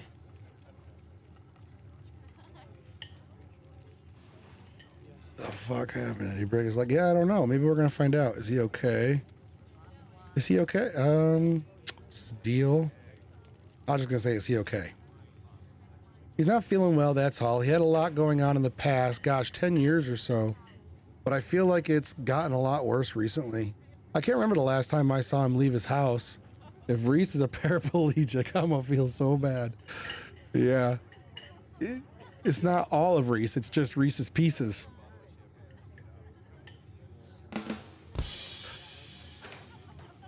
Oh, well, it's not my place to talk about, really. I just got a little excited thinking about having him along. He's hilarious. You'd love him. We should swing by his place sometime this week. That'd be nice. I'd love to meet your friends. Awesome. I'll make it happen. He's definitely the trickier one to meet. Kanika is much easier to track down since she's at the general store basically every day. But friendship can wait. We've got a skunk ape to hunt. So we should probably head out if we want to make it up to the mountain before it's too dark. Come on, let's blow this popsicle stand. You pause before getting up. Maybe it's time to make a good first impression. I hate how much I laugh. Like a laughing seagull, my head falls back and I laugh hard. There's nothing wrong with that. That's good. That kind of laughter just cleanses you. All right, leave a tip, leave a generous tip. You can't afford to leave a tip. You don't leave a tip. You didn't even spend any money. I will leave a generous tip. You reach into your pocket and pull out a crumpled $5. You know it's a bit more than one would expect to get from such a short dining experience, but you might as well share the wealth while you've got it. You smooth out the bill before placing it on the table inconspicuously. Aw, that's awesome of you. Avery will appreciate that, I'm sure. Stella turns to leave the diner with you following close behind. Fraeymark's a lot of things, but not cheap. Unless it's Wednesday, then I'm cheap.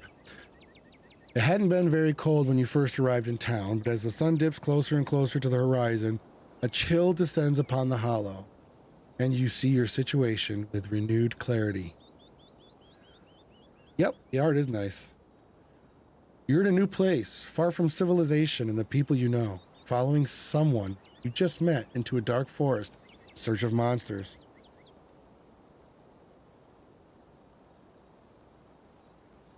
Searching for monsters, You feel more alive than you felt in years. Strangely calm, tense, unsettled, nothing. I feel nothing. I'm cold and hollow and dead inside. I'm Batman.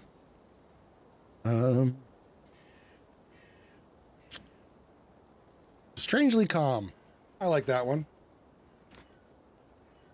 The setting sun paints beautiful colors in the sky. Fresh air fills your lungs. The pleasant songs of crickets trill around you as night descends. This is where you're supposed to be, with Stella by your side, a sweet smile on her face. and Gretchen plodding along in front without a care in the world. I chocolate to nothing, but I was already planning on being altered. Might as well smoke. Smoke them if you got them. Gotta love this brisk fall weather. This past summer was the hottest on record, since last year at least. You know how it is these days. Each summer is the hottest one yet, until the next summer, which always finds a way to be so much worse. It's just nice to feel a chill in the air and see the leaves change, like normalcy is restored, if only for a moment. Sorry if that was a bit of a bummer. We should talk about something more fun, like skunk apes. Are you really expecting to find anything out here? Do you ever hunt things that aren't cryptids, like ghosts, demons, werewolves, that sort of thing? Has anything bad ever happened in these hikes?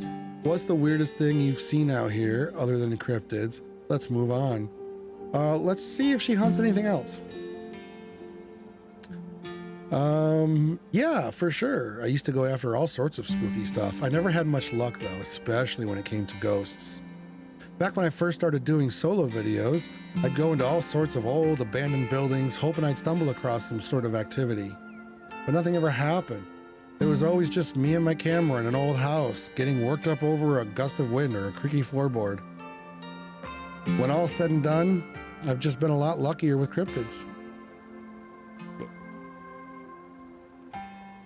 I want to believe in ghosts so bad, but I can't rule out the possibility that there really are true hauntings out there. But if there are, I sure as heck haven't seen any myself.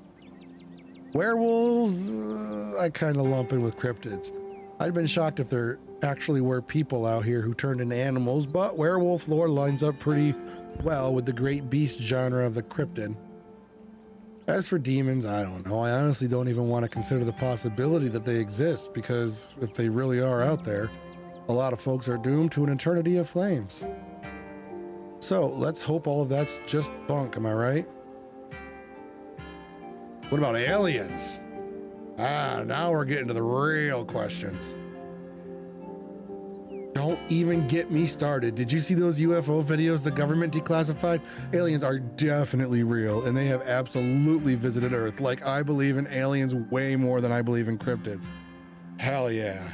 Pay dirt. I adore my Gretchen. I adore my darling Stella, but she gets the strangest ideas in her head these days. Ever since her parents went away, she's been more and more foolhardy with all this critter nonsense. I love Gretchen. You don't see me hunting aliens out here because we know they're real. Aliens are obviously real. Of course I believe in aliens. Also, if you don't believe in aliens, that's just not smart. See, that's just what the government wants you to think. I have absolutely no opinion on aliens. Remains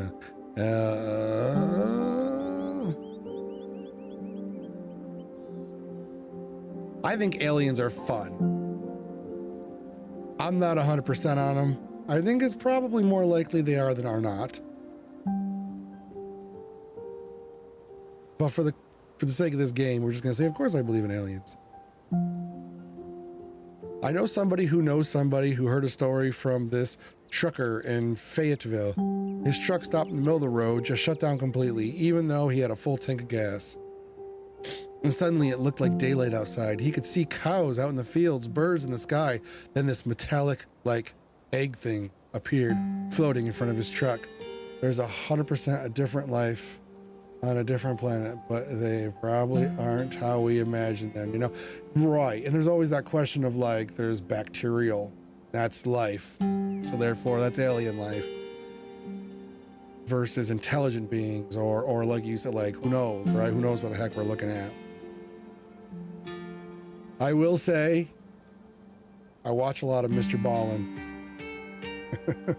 And some of those stories do seem pretty credible. Like when I'm done watching, if you know what Mr. Ballin is, it's basically campsite stories, but based on real shit.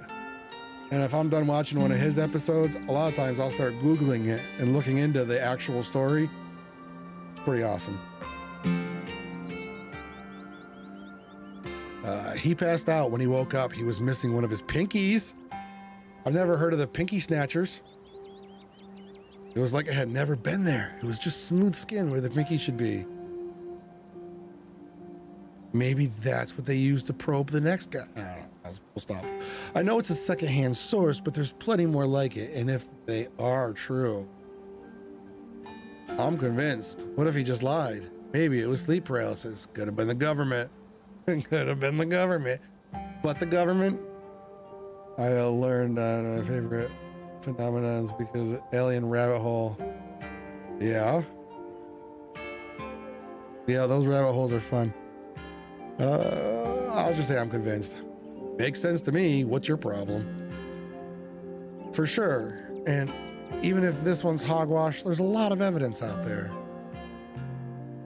Oh, has anything bad ever happened on these hikes? What's the weirdest thing you've seen out here? That's a good question. What's the weirdest thing you've seen out here, other than anything cryptid related, of course? Oh gosh, that's a good one. Let me think. Well, there's always the deer I saw stealing baby birds out of a nest and eating them. That's pretty messed up. That's nightmare fuel. But I think most people know about that these days. I've seen tons of videos of other deer doing it, so I'm not sure if it counts as weird anymore. No, it's fucking weird. Oh, Tetanus Lake. That's definitely the weirdest. It's a 5-foot deep, 30-foot wide pile of old cans and bottles and assorted garbage, with grass and trees growing on it, so you could barely tell it was there until you stepped on it. It was practically solid ground with how much it had been compressed, but you could still fall through it if you weren't careful, hence the name. Better be up on your shots if you want to mess around in there. That's why they call it tetanus. I gotcha. It's all stuff from the 50s too, which is super neat. I salvaged a few bottles that I kept on my dresser as a little souvenir. Anything bad ever happen on these hikes? Just curious. Asking for a friend. There was a time back in early high school when Reese fell down a cliff. That's why he's Reese's Pieces now. But he was fine. He had some folks from town rig up a pulley and get him out of the ravine, and his leg only took a week or two to heal. Oh, okay, good. All in all, not too bad. Though I guess there was also that time I was out here alone and kinda got stuck in a cave. I was getting great footage of what I thought was a family of wampus cats, but I wasn't able to wiggle my way back out. Turns out that the wampus cats were actually skunks who very much did not appreciate me blocking the entrance to their hidey hole. So you were the stink ape. And instead of running for help, Gretchen just sat outside, bored to tears. Lassie, she is not. Ball lightning is my favorite natural phenomenon. When there's air bombs, they cause hexagon shapes in the sky, and then there's the fire tornadoes. Those are so cool. Yeah, those all sound pretty awesome, unless you're like, in it. Gretchen, I object to that accusation. I made sure to give those nasty little skunks a piece of my mind. That's what I did, and I kept Stella company, just as she would have for me if I decided to hide in a hole for hours. It took about an hour to get loose, which was pretty intense, but a few tomato juice baths later, I was right as rain. So it could have been a lot worse. Ugh, that's horrible. If I ever got sprayed by a skunk, I'd just be done. I would just walk off into the woods and just never come back. Oh, and there was that time I accidentally stumbled into old Duke's property and nearly got my head shot off. Yeah, that sucks too. But that happens to everybody sooner or later. We've all been there. So yeah, these hikes aren't all that dangerous, all things considered. Sorry, did you say you almost got shot? Are you really expecting to find anything out here? All right, let's move on. Almost said you kept Skeletor company. Yeah. My throat, this is going to be a rough night. I'm loving this. The story is amazing, and I'm going to read every damn word. But by it's 11:30 right now. By 6 o'clock in the morning, I'm going to be talking like this. I'm going to sound like that guy that used to do movie trailers. He's dead now. But every movie trailer back in the 90s and early 2000s was like, in a world gone horribly wrong, 2 sailors must find a way to save the world. I'm gonna sound like him. Did you hear that? Oh, calm down, Gretchen, you old mutt. From cryptids to aliens, right on. Who is this friggin' guy? Oh, he's petting Gretchen. Oh, Duke, you rascal. Okay, if Gretchen likes you, then I like you. Phew, sorry for getting spooked, Duke. I thought you were some creature of darkness. Nah, girly, just old Duke. Now, what the hell are you looking for way out here? Skunk ape?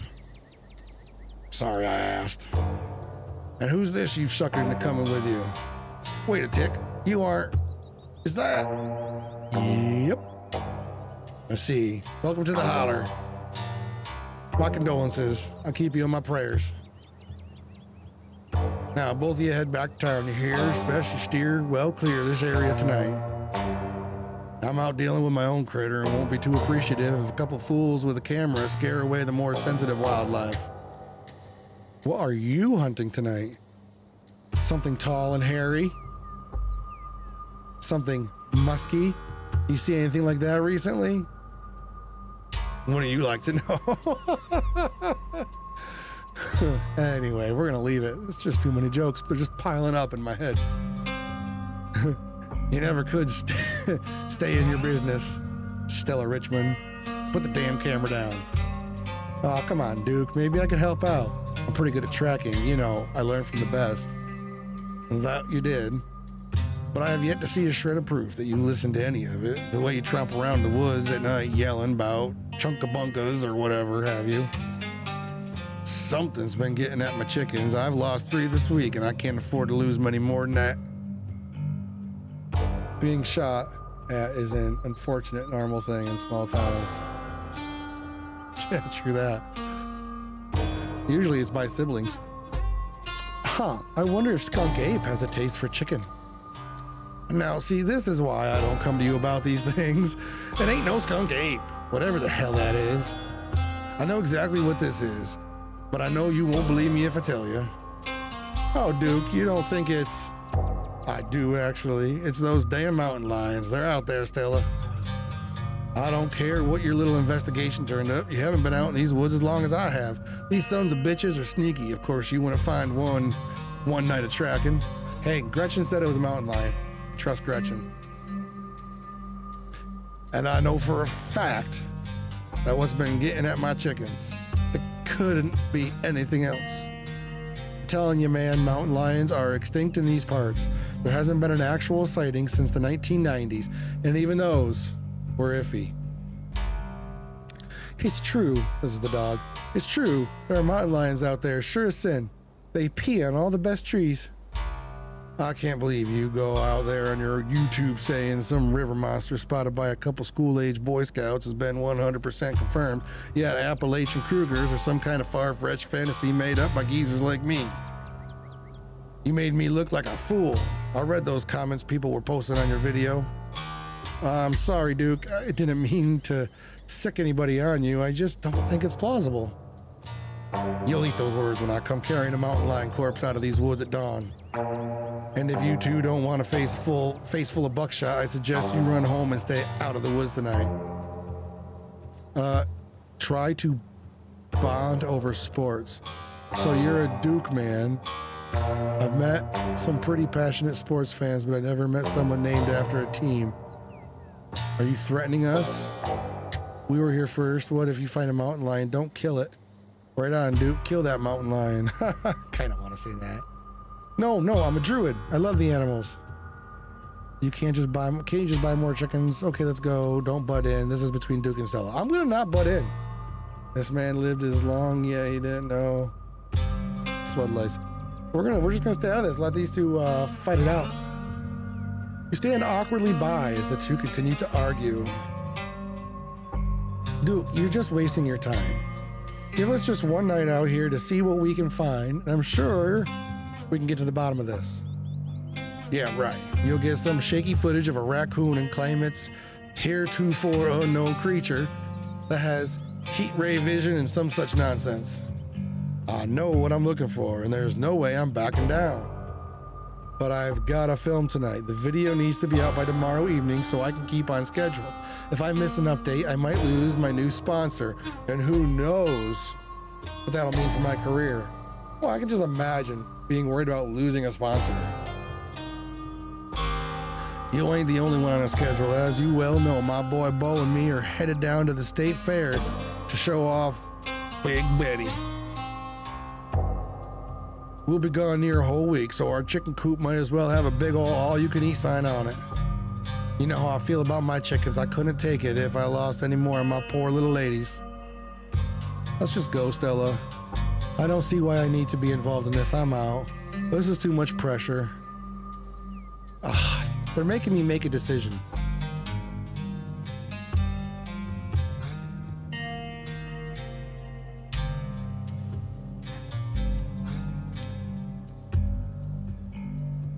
All right, let's just go, Stella. He's not gonna budge. You're right, no point losing any more time arguing. Fine, we'll head back to town. Break a leg out there, Duke. Break a what now? I mean, good luck, old man. All right, have a nice night, y'all. You and Stella return to the trail. She carefully looks back the way you came. Okay, the coast is clear. There's no way we're letting Duke edge us out that easy. Come on, I know a trail that'll get us around him.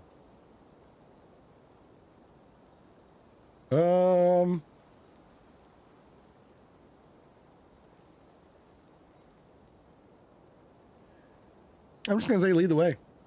I ain't scared.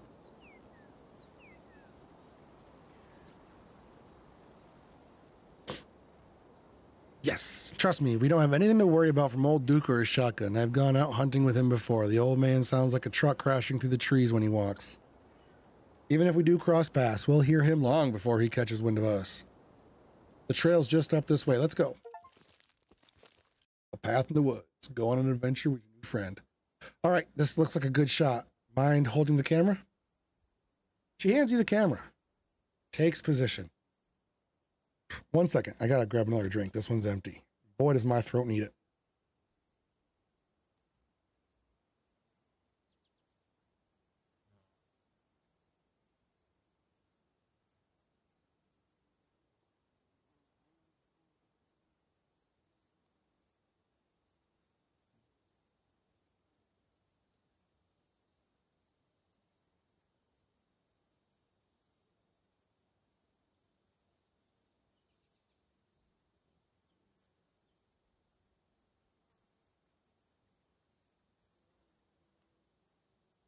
All right, I'm back.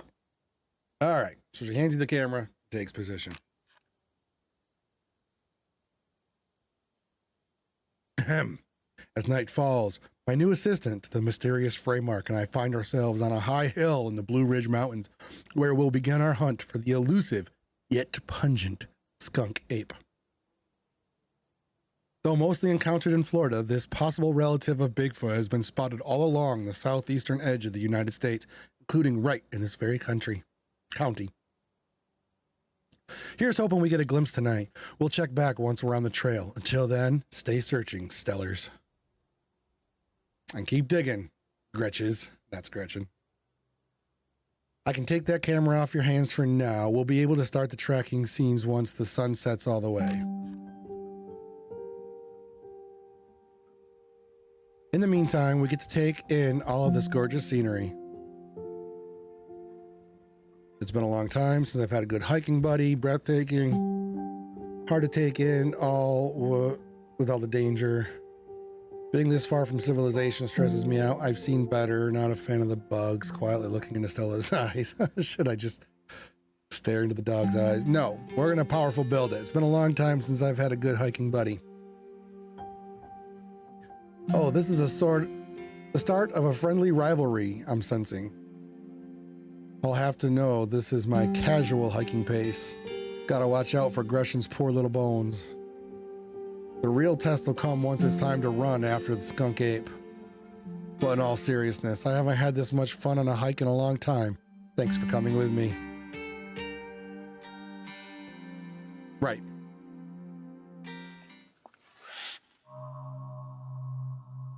Your quiet moment with Stella is broken by a loud, percussive snort. Get behind me, quick! Hell yeah, that's what I'm gonna say. Let's just see what the other options are. What was that? Oh no, skunk ape found us. Duke, back with a shotgun. Death has come for me at last. Goodbye, cruel world. I kind of like that one.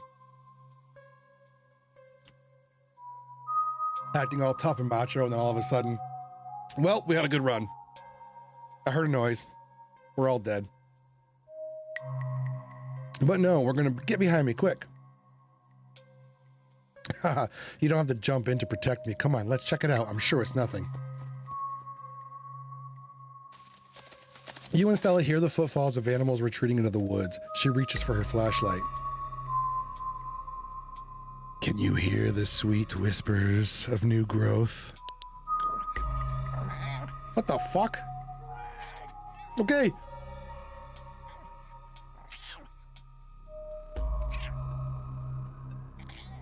Posture check. A single deer remains behind, staring down the beam of light while Gretchen whines and pulls at her harness. This is the deer talking, apparently. Oh, right, I can talk to animals. The acorn becomes the oak, becomes the rich rot that swaddles the acorn. The cycle that is stretched is not the cycle that is broken. Gretchen, the dog. A deer! And there is something uncouthly fake and vile to its odors. Let me at him. How dare he infringe upon my dearest Stella's personal space? Let me at him! I love this frickin' dog. Stella, yeah, the survival instincts of a twig. Yeah, the dog is awesome. Gretchen's my favorite. Gretchen, oh shit, what was the possum? Dustin. Gretchen, Dustin. I can't wait to go see Dustin. I wonder how Dustin's doing these days. Your soaring husk will feed the coming world. This is good. And then it's gone. So we got some creepy ass deer spouting some Edgar Allan Poe shit in the woods. Jeez, Gretchen, calm down. You're gonna hurt yourself. Oh my, it seems I was consumed by a blinding rage. How very unladylike. What must you think of me? She cannot handle deer. When she gets like this, I usually have to pick her up and hold her. She has a bad habit of slipping her harness when she wants to go after something. You're too much of a potato. And they don't make harnesses to fit potatoes, do they? Oh, Gretchen, you're not a potato. I think that deer was threatening us. There's something wrong with that deer. Why'd you bring her with you? Well, that got my heart rate up. It's never too late to turn back. Remain silent. Something wrong with that deer. Did you see its face? Yeah, it looked kind of messed up, didn't it? Yup. That was no deer. That was something. It's never really turned back. Well, I got my heart rate up. Why'd you bring Gretchen with you?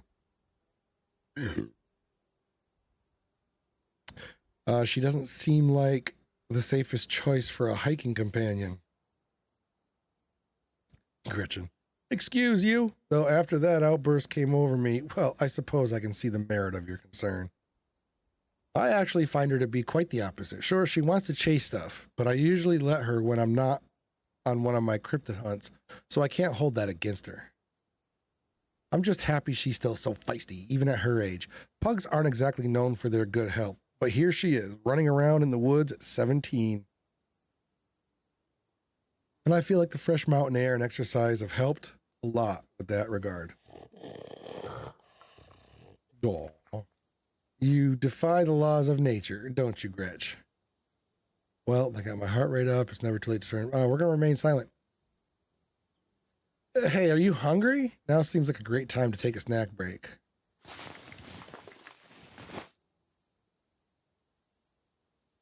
As you settle down to rest, Stella breaks open a bag of assorted snacks.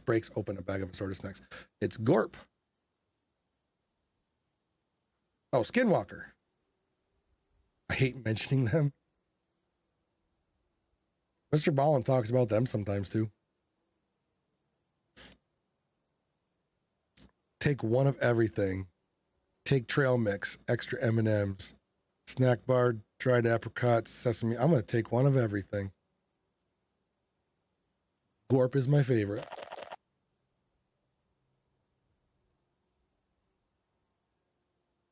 You grab as much as you can. Your body is a temple, and its priest demands offerings. I am using that one. My body is a temple, and its priest demands offerings. Haha, somebody's hungry, huh? You look at Stella in response, your mouth full of delicious snacks. There will be time for conversation when you're finished, but for now, you eat.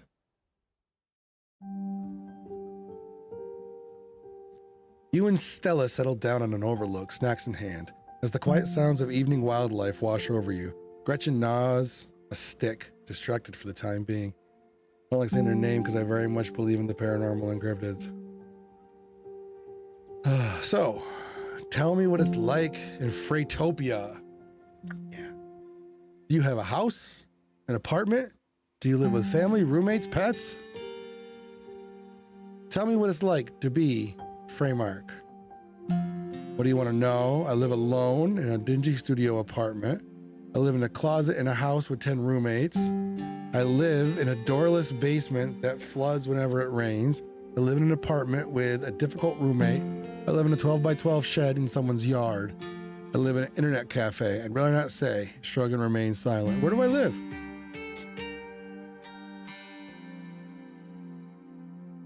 How about a dingy studio apartment? I live alone in a dingy studio apartment. And I love it. It's a little cramped. The lights flicker. The toilet is constantly getting backed up because the lady upstairs keeps flushing her cat's litter. It smells like cigarettes for some reason, but it's mine. I mean, technically, I guess it's the landlady's, but I don't have to share it with anybody. It's a mess, but it's my mess, and I wouldn't have it any other way. You know, that's a great way to look at things. I can't imagine what it'd be like to share your place with people you don't know. Speaking of, it's gotta be wild staying with Tabby, for both of you. So what do you do for a living? I build programmatic ads for company no one's ever heard of. I sell arts and crafts on Etsy. I'm a first-year associate in a big law firm. I'm a streamer. I mean, I kinda gotta.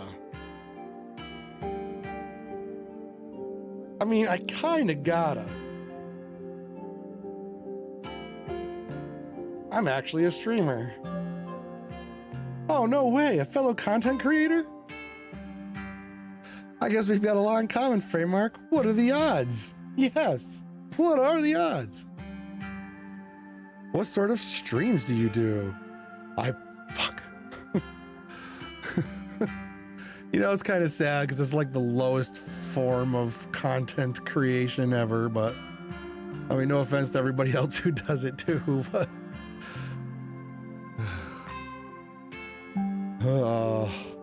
teach people how to cook. I do art. I play video games. I mean, you know. You play video games? That's amazing. How do you do it? I still love doing it though. The game knows too well, I know. No doubt. That's cool. I'll have to check your channel out sometime this week.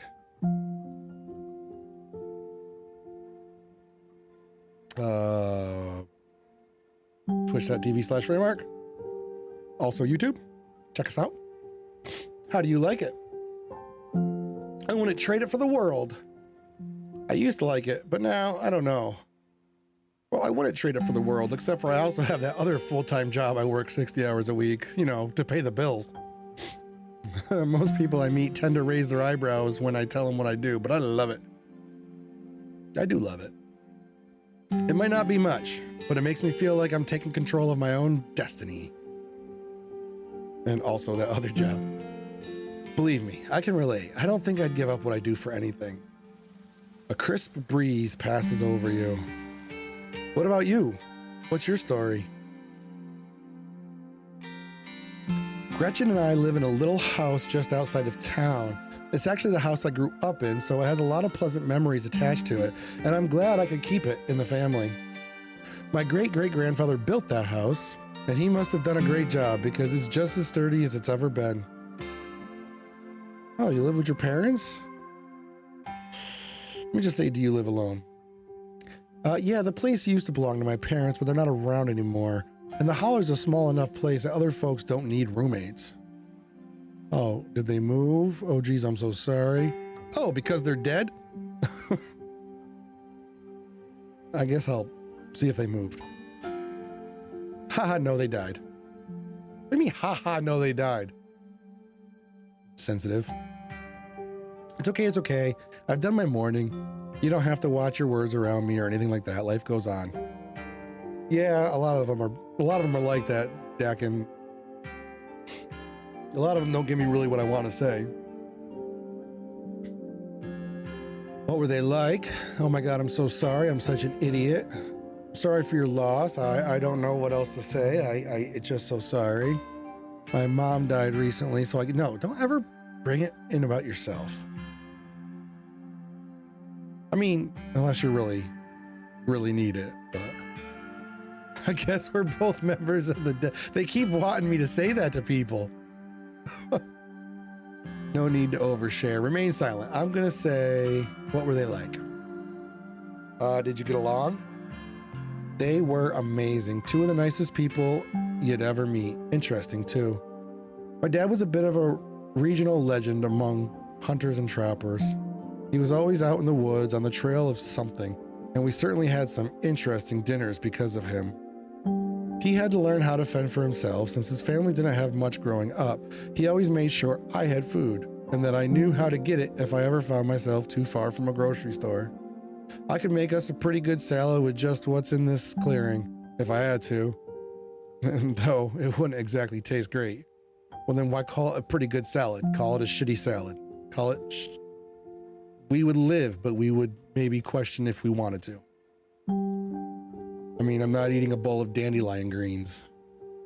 My mom was the local vet, the lady all the farms in the county knew to call if their animals were in need of something. Bring in that dead mom club. I can't do it. I can't do the dead mom club. Even the smallest mouse would get the proper care in her hands. I'm sure she's most of the reason Gretchen here is one of the oldest dogs I've ever met. So her mom was a druid like me. So yeah, those were my parents. Oh my God, I'm so sorry. I'm such an idiot. I'm sorry for your loss. I don't know what to say. My mom died pretty recently. We're both dead moms.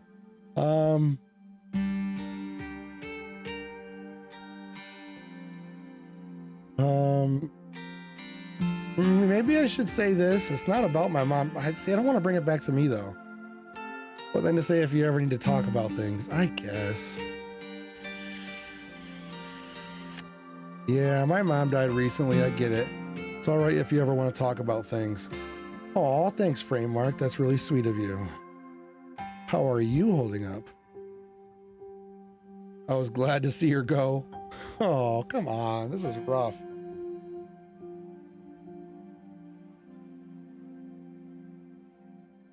I'm okay, hanging in there. It was a long time coming, so it wasn't a surprise. I'd kind of come to terms with it by the time it actually happened. And it's not all bad. She doesn't have to be in pain anymore, that's a relief. The hospital bills are another story, though. I can't even imagine how bad that must be. It's just salt in the wound at that point. Yeah. Is that what the fox says? My stars, what was that? My daughter's been listening to that stupid song. That sounded like one of the lines from it.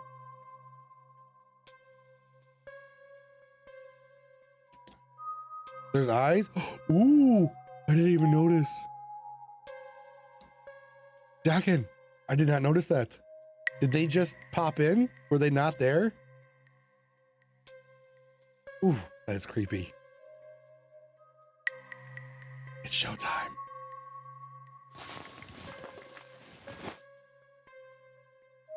Skunk ape! Or deer, please tell me that was a raccoon. Yeah, they just popped because they're gone now. More deer? Could be, could be. Whatever made that sound, I've never heard anything like it, and it's close.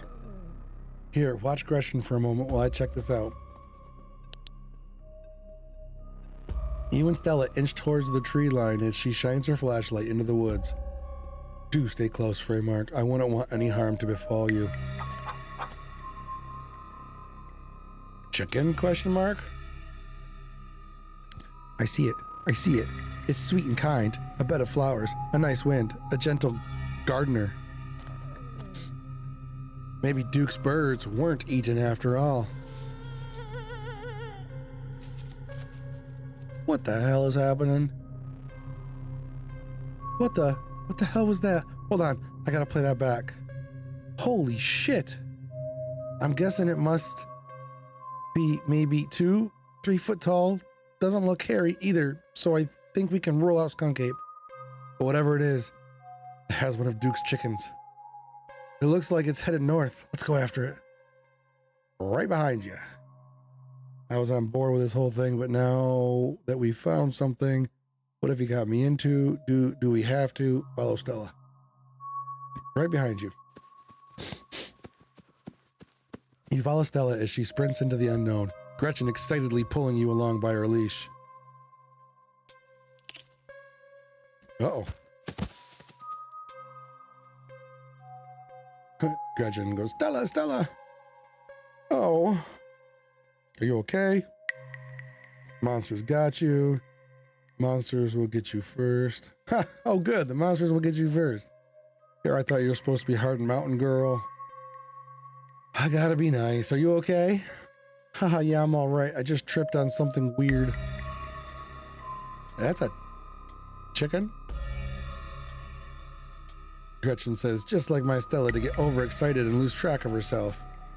Oh no, that poor thing. It must have been one of Duke's. A new beginning. I'm going home. I'm going home. I'm going home. Oh, it's still alive.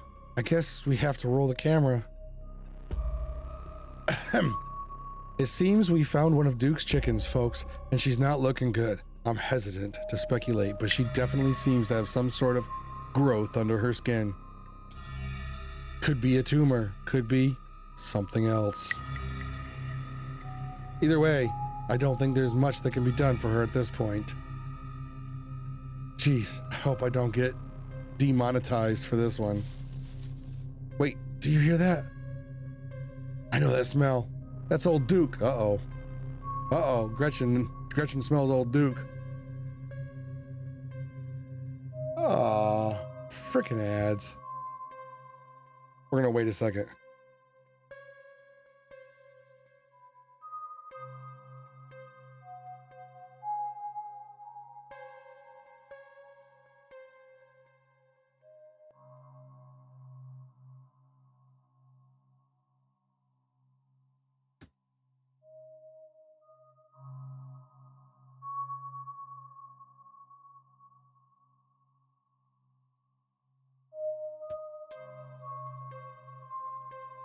All right.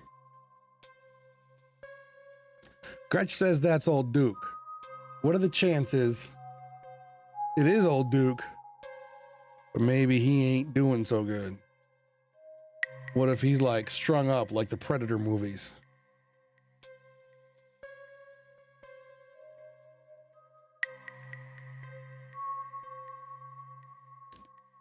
The Predators got him.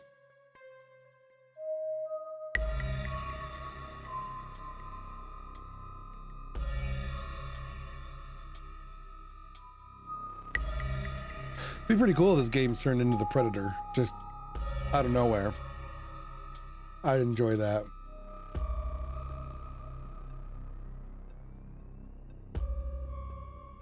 One more minute for ads. I don't usually stop for ads, but we're right in the middle of a pretty good part.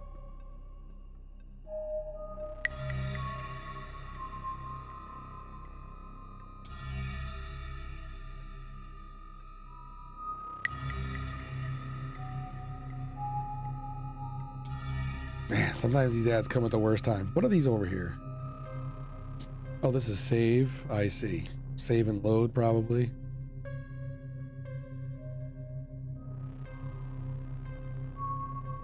What do we think? We think Duke's okay?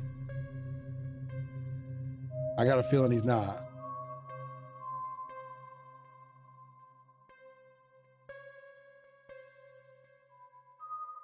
Whatever's growing underneath this chicken's skin, the deer had something like that growing underneath its skin too. Like it was bulbous on its neck. I don't know if anybody else noticed that. So there's some sort of an infection going through the woods. Okay, ads should be over. So, chicken's hurt. We heard a noise. Gretchen says, I know that smell. That's old Duke. Oh, nope, Duke's okay.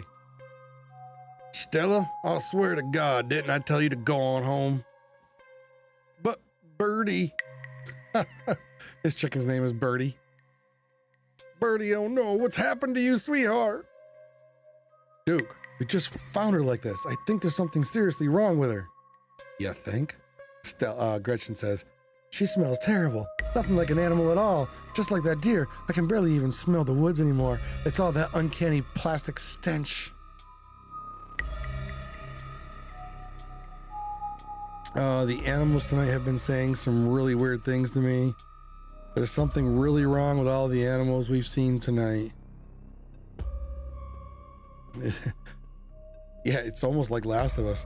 Duke, we saw the thing that got a hold of her. We did? Let's examine the chicken. You stoop down and look at the chicken.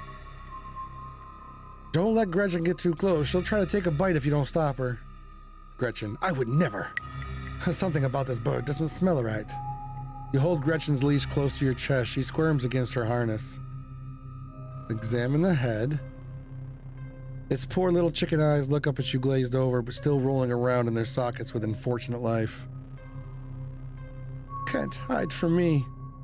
I can see you. I can smell you. Sick, sick creature. Check the wing. The wing is barely still attached, but that seems to be the least of the chicken's concerns. Old becomes the new. I've never flown, but now I soar. Whatever got a hold of her busted her wing up too, little bastard. Yeah, what a bastard. Let's check out that growth. Good God. At first you thought it might have been a tumor, but this is something else. The skin is stretched taut, the growth pulsing beneath. She could still get better. Maybe she just needs that thing to pop and she'll be right as rain in a couple of days. Happened to me once, and there's not much just as a scar these days. I don't know. Kind of looks like there's something in there. It smells like it should be buried somewhere deep. My senses scream out that this is an abomination. Oh, Stella, please don't get too close. Can you hear the birth that dwells within me? Can you hear the way it roars and thunders? This is going to be like an alien's facehugger. Having investigated to your heart's content, you step back and give the bird space. There's something really wrong with the animals. Duke, we saw the thing. No, I don't know that we did. Do you think she's become an egg? That's a dumb fucking thing to say. Let's say that something really wrong with all the animals. In an altered state. Well, so it's working? Your chocolate's working? There's something really wrong with all the animals we've seen tonight. What a horrid thing to witness. It's like they've all gone mad. If this happens to me, I wouldn't want to live like that. No goddamn shit. It's like some kind of plague. It better not be contagious. Alright, Duke, I think it's a mountain lion that's been getting at you. I don't think it's a mountain lion, right? Let me say that. Duke, I don't think it's a mountain lion getting at your chickens. Yeah, no shit. In all my years, I've never seen anything like this. As you, Duke, and Stella take stock of the situation, a sound begins to wrap around you, gently at first, barely a whisper.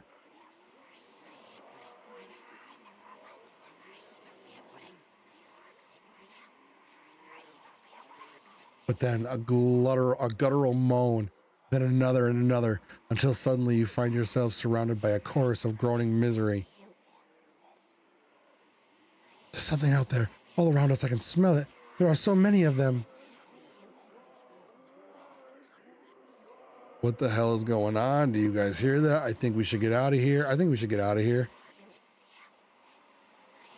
Agreed. Ooh, we've all had enough excitement. Come on, Birdie, let's get you home. Are you guys hearing this? She starts filming again. As Duke scoops up the injured birdie, the voices in the trees intensify. It's like you're all of a sudden surrounded, the strange sounds coming closer, growing bolder. What the fuck is that? Oh, and then Duke says, "What the hell is that?" The gardeners come to mend and nurture. Let me blossom and sprout. Let me become. Shut up, Birdie, you're drunk. You feel a tightening in the leash, pulling at you from behind. Don't you step another foot closer or I'll shoot. Don't think I won't.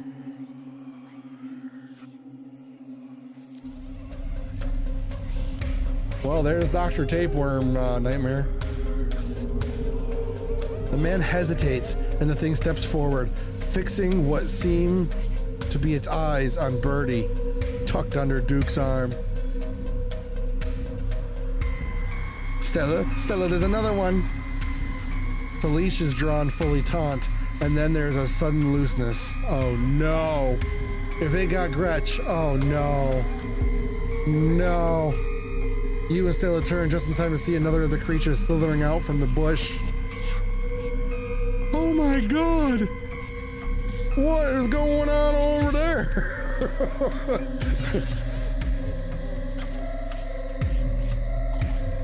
It's kind of a funny reaction. What the fuck? As Duke glances back, everything seems to happen at once. A patter of unnatural feet, and then chaos. Get that dog, save that dog. Duke grapples with the thing as it grabs at his shotgun, pushing the barrel out of the way as it grasps for Birdie with oddly jointed limbs, while Stella stares in shocked silence, as if paused, watching as the other creature attempts to wrestle Gretchen into the darkness, her desperate cries going unheeded. Shit, get your grubby little hands off my bird. You were born for this moment. Yes, punch that worm in the face. Take care of business. Get that thing away from Gretchen. I guess being a powerful build, I can do both, maybe? I mean, if I had to choose, I'd probably choose Gretchen, because fuck the bird. But I think with powerful builds, I can take care of both, maybe? You rush to Duke's side, your steady hand reaching for the barrel of his shotgun. You grab it, pointing it safely at the sky as you aim a swift, brutal kick at the creature. Its flesh is doughy and structureless, like a loosely packed sausage. Your foot leaves an imprint in its chest, and it stumbles back, clutching the odd wound. Duke regains control of the shotgun, and you turn your attention back to Gretchen. You pick up a large rock and hurl it at the thing just as it's in the midst of dragging Gretchen away. Fuck you, worm creature. Your aim is flawless, and it strikes the creature square in its wretched face, lodging itself in its flesh. It scrambles back, its movements uncoordinated in its blindness, leaving Gretchen unharmed. Repeat, leaving Gretchen unharmed. And then a shotgun, a scattering of footsteps, and finally, silence.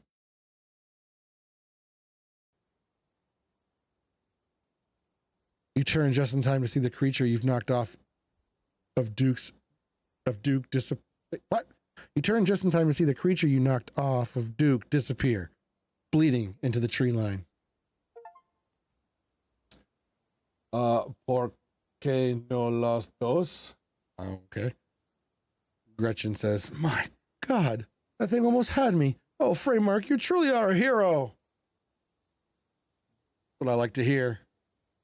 Streamer by night, hero also by night, usually sleeping all day.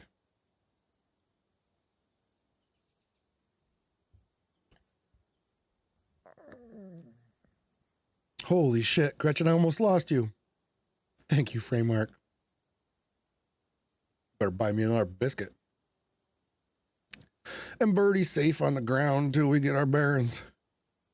Holy shit, did you guys see that pitch? All in a day's work. What the fuck, man? I'm definitely saying that. No kidding. Damn thing got away, too. We have to go after it, right? I don't think we have much footage, and nobody's going to believe us unless... Nobody's going to believe us, period, Stella. Even if we drag the mangled corpse and one of them critters straight out of these damn woods. I got my bird, and we still got all our lives. I'm calling it here. We're leaving. But... Getting cold feet, Duke. Let's count our chicken until we're out of the woods. Stella, you froze back there. You're not going after that thing.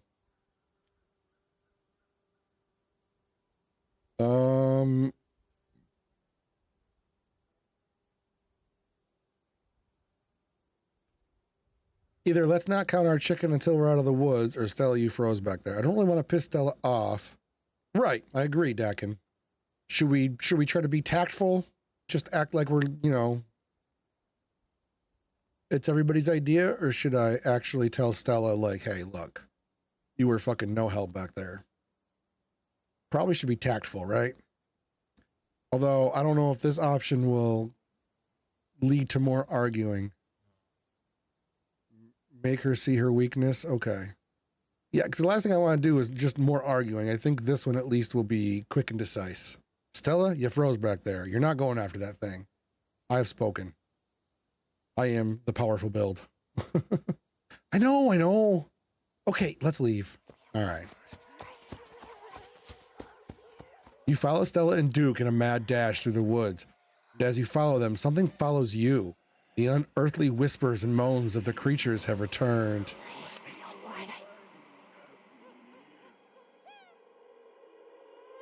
In the highest branches of the trees and down the forest floor, they're all around you, casually keeping pace with your all-out sprint.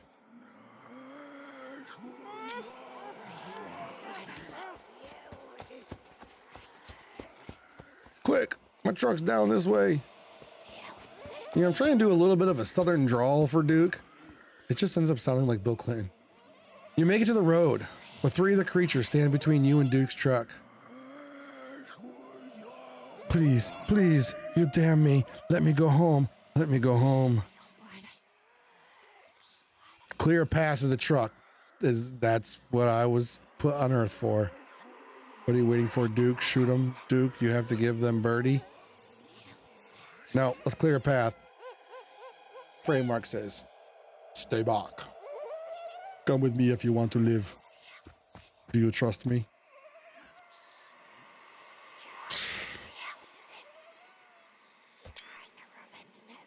You take a single deep breath before propelling yourself towards the creatures. Go to town. Punch a ditchling. These are called ditchlings, apparently. I just got the achievement called Punch a Ditchling. As they flinch from your approach, you plant a foot firmly in the ground and throw your body towards the abomination to your right, your fist firmly connecting with a powerful haymaker. Its body feels wrong, as if your blow had just collided with a bag of loose organs instead of with a living creature. They're like maggots with arms. Caught by surprise and outmatched by your physical prowess, I'm so glad I went powerful build that talks to animals. This is the best build ever. The creatures leap back and scatter into the woods. You are still the dominant species here, at least for now. Now, Stella, I know you got trouble with vehicles and don't hear any nonsense about you walking back to town. You hear, get in the truck. You sense the slightest bit of hesitation as Stella pauses on the path next to you. Okay. You squeeze into Duke's tiny two-seater truck, tucking your legs on either side of the gear shift. Stella stares ahead in silence. She clutches Gretchen protectively, staring straight forward, expression blank, as the truck quickly starts to rumble its way down the dirt road. Stella, darling, it's okay. What a rush. I've never gotten into a fight with a monster before. So I guess it wasn't a mountain lion getting your chick. All right, let's not rub it in. That was fun. Maybe that was fun. That was terrifying. How are we supposed to get on with our lives? Hey, Stella, you good? I'm either going to say, hey, Stella, you good? Or, man, that was fun. What a rush. I never got into a fight. Let's say what a rush. Let's what a rush it. Good for you. Can't say my idea of fun involves running for my life from a bunch of creatures. Maybe we'll get lucky and those fists of yours will have scared them off. Doesn't seem like they can put up much of a fight when push comes to shove. Please, you damn me. Let me go home. Let me go home. Look, that bird wants to go. We should let that bird go. Hey, Stella, you good? She doesn't respond. Place a hand on her shoulder. Yeah, let's do that. You reach out and rest your palm gently on her shoulder. She jumps slightly at your touch, but you can feel some of her tension ease, and she lets out a self-soothing sigh. Duke, I don't think Stella's okay. Why so glum? I thought you wanted to find this. Shouldn't you be overjoyed? Let's just remain silent. You let the silence continue, staring out the road ahead. Every now and then you spot what look like pale, anguished faces peeking out from between the trees before vanishing back into the underbrush. Soon the rumble of the gravel beneath the tires gives way to uneven pavement, and the truck comes to a stop in front of a small cottage. You wish we could hold Stella? So yeah, she's doing okay now. Thanks for taking me home, Duke. Anytime, but Jesus, Mary, and Joseph, what were those things? I have no idea. I've never heard of anything like them, but I got a ton of footage. Nothing really clear, but it's a start.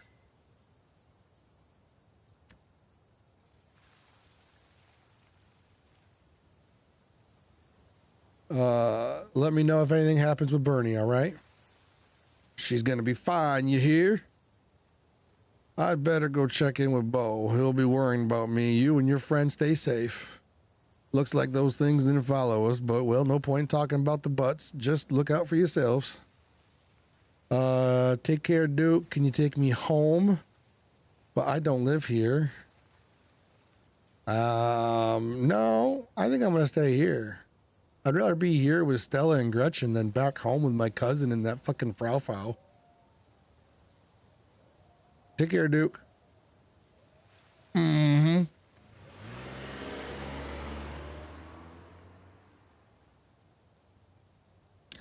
Dustin's fine. He's safe and cozy, curled up in my undies.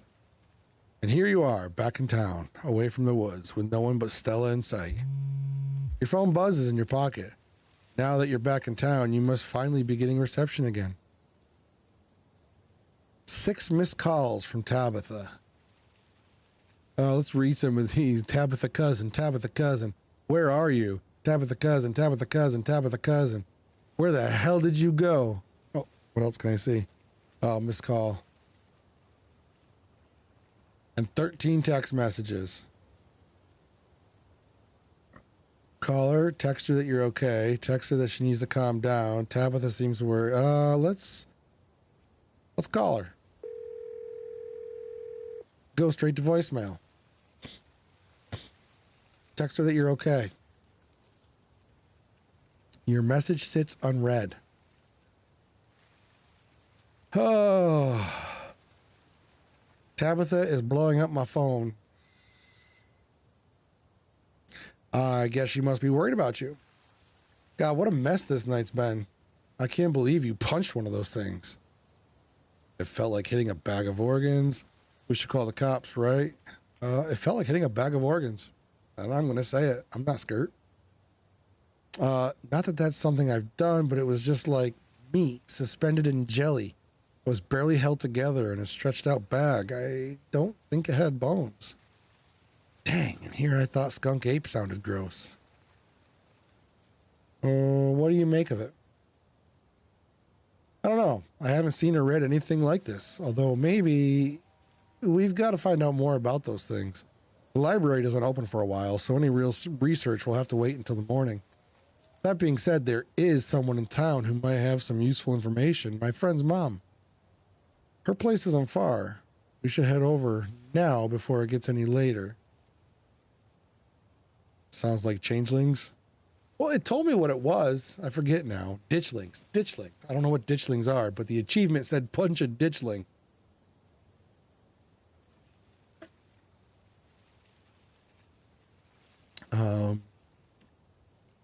It did kind of sound like if you ever read Mistborn series, they would go out and like outside of the city, and they would have these large conglomerate things that would just find anything dead and roll over it and absorb whatever it had into it. So it would use its bones to construct a semi-skeleton, but its body was just like a massive jelly. Kind of sounds like those. I should check on Tabitha. You can talk to your friend's mom. I'm going to bed. Screw this. I'm out. Let's do it. Sure, why not? Let's keep this nightmare going.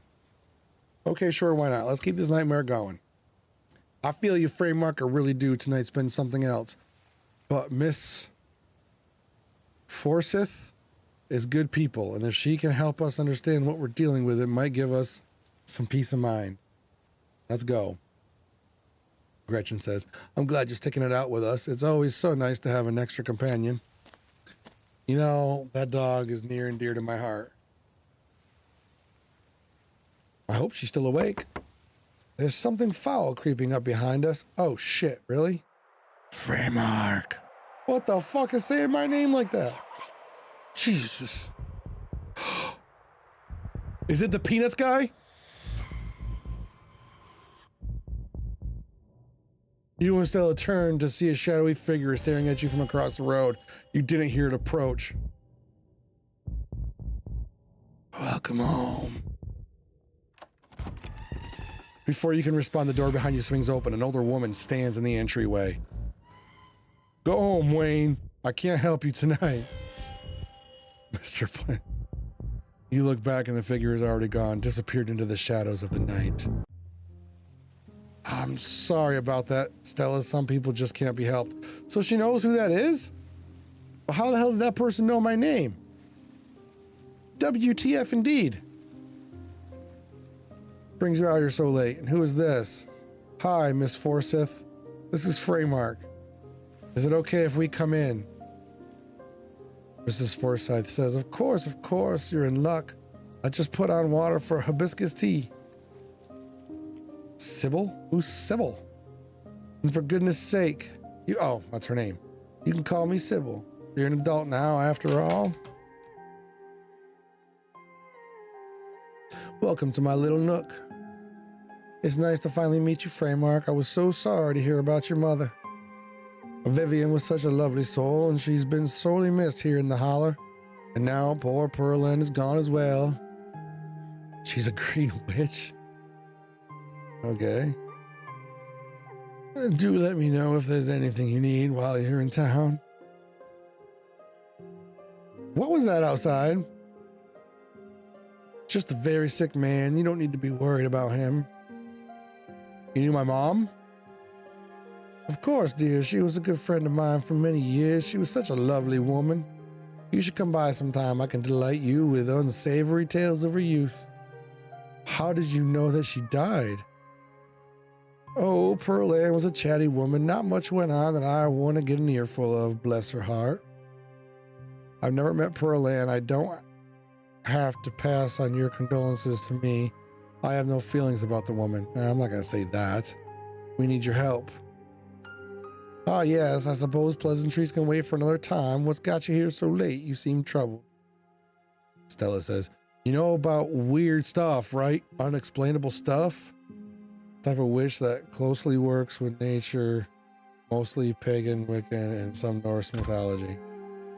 She looks a little witchy. Go on.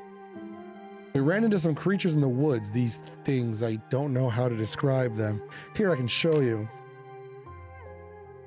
Stella pulls out her camera and turns the screen towards Sybil. Ah, one of your little videos. Dios mío. Where was this? Up the mountain to the northwest? Within the town limits? Yeah. I see. Is there a way to make that video bigger and louder if you can? Oh, I need to plug the memory card into a computer. I can go back and get mine. No need. Kanika should still be awake. She can lend us hers. Kanika! Are we seeing Kanika? You better come with, Stella. I'm sure she'll be more willing to help a friend than her nosy mother. Kanika!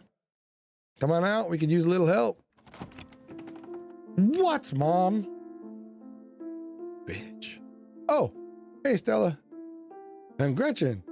Who's a good potato? Gretchen, everybody's giving you shit. You look great, Gretchen. You're a sexy girl. Kanika, is it me? Am I the good potato? I most certainly hope I am. All right, well, potato you are then. And a stranger? What are you doing in my house? Hi, I'm Fraeymark. Twitch.tv/Fraeymark. Tabitha's cousin. Oh, great. Sweetie, we were wondering if we could borrow your laptop. Stella and her friend have a video to show us. It's really important, Kanika. Okay. My room's a mess. I'll just bring it out here.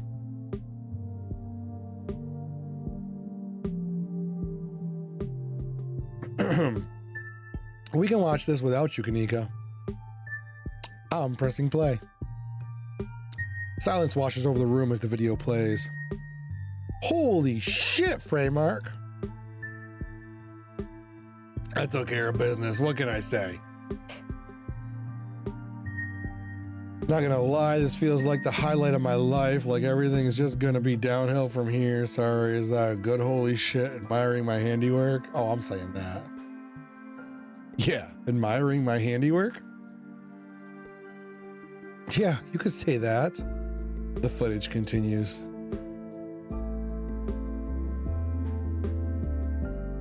What are those things, though? They seem like something people should be aware of, I guess. She's wearing a Sailor Moon shirt. I like it, Nika. This is far beyond my ability to contribute. I'll leave the thinking to you humans. I don't know. Do you think they're like gnomes? They're not gnomes, Stella. Gnomes? My grandmother used to talk about pale creatures called ditchlings, which is what they are. She always said they were a terrible omen, a sign of suffering to come. Mom, come on, whatever's doing this is serious. Stop scaring Stella and Fraeymark with this tally-po crap. Kanika, sweetie, let your mother talk. Dumbass. No. Emphasis mine. She always said they never hurt people despite that grisly scene in the woods. They tried to hurt people. Just as birds flock before a storm, the ditchlings congregate where tragedy is soon to fall. That's not good.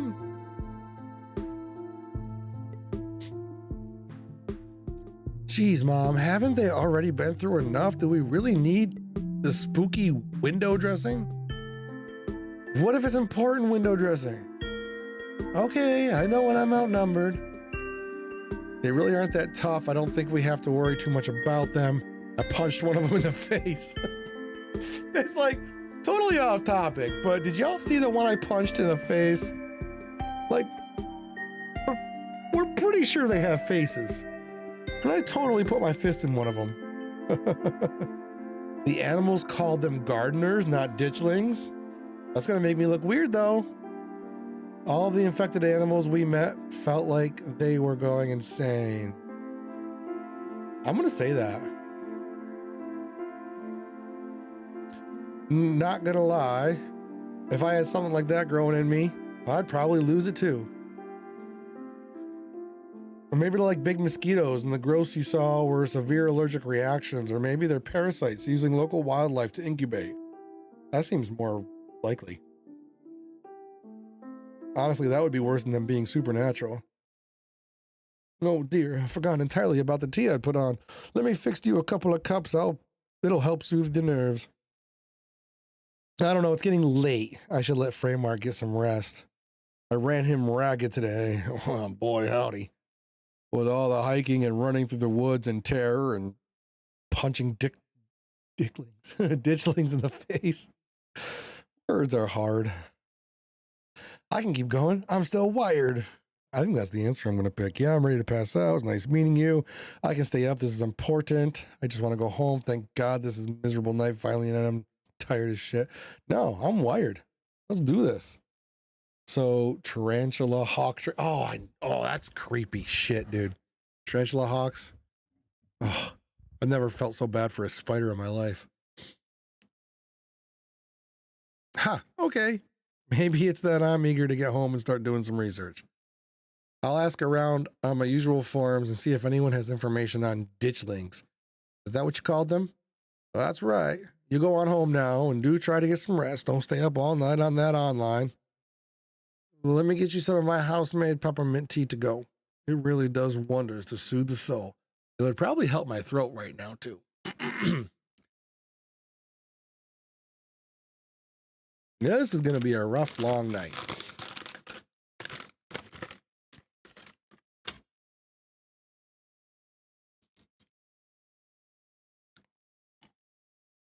All right.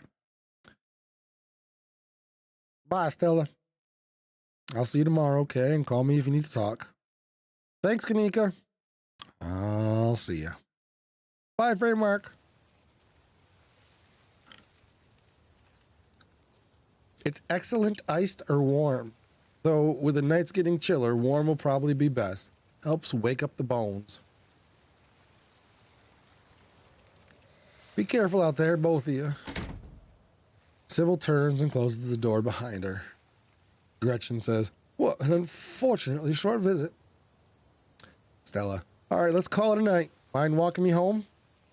"Not at all." It's gonna be a rough, long night. Hell yeah. And here we are. You're welcome to stay the night if you want. I should probably head back. And check on her. Nah, I need some time alone. Hell yeah, sleep over. Thanks, I'm terrified.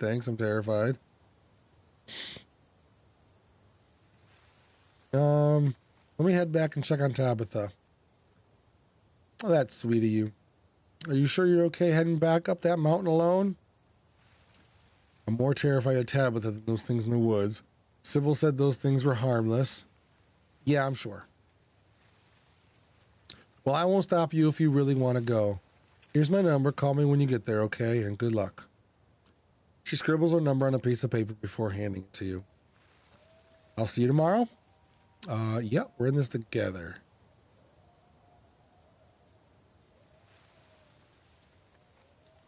Yeah. Yep, we're in this together.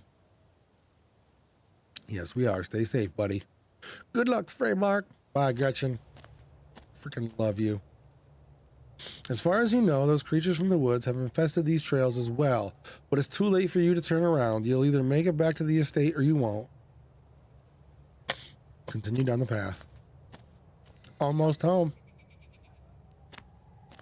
Continue down the path. Your salvation in sight. You make a mad dash to the door. Your salvation in sight. Make him. Oh, try the door. Oh, thank God you're back. Where the hell have you been? I called you back as soon as I had reception.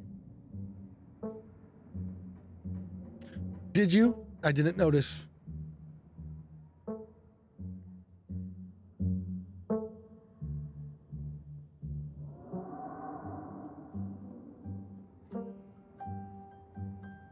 Oh, what do I want to say?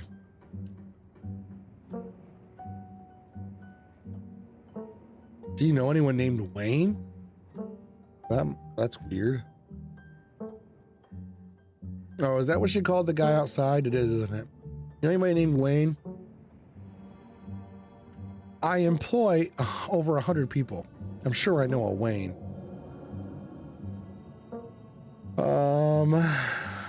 Hi, Tabby? Ah, so you met Stella then. Oh, because the nickname. And she's gotten you all worked up. Ugh, that explains everything. I'm going to bed. I'll see you tomorrow.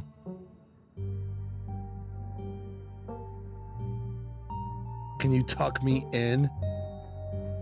You don't want to hang out? I'm still all hyped up on adrenaline from tonight. I would love to just hang out for a little while, cool down a bit. No, not going to hang out with you. It's late. I'm tired. I'm going to bed. Don't do anything stupid while I'm asleep. Just go to your room and sleep.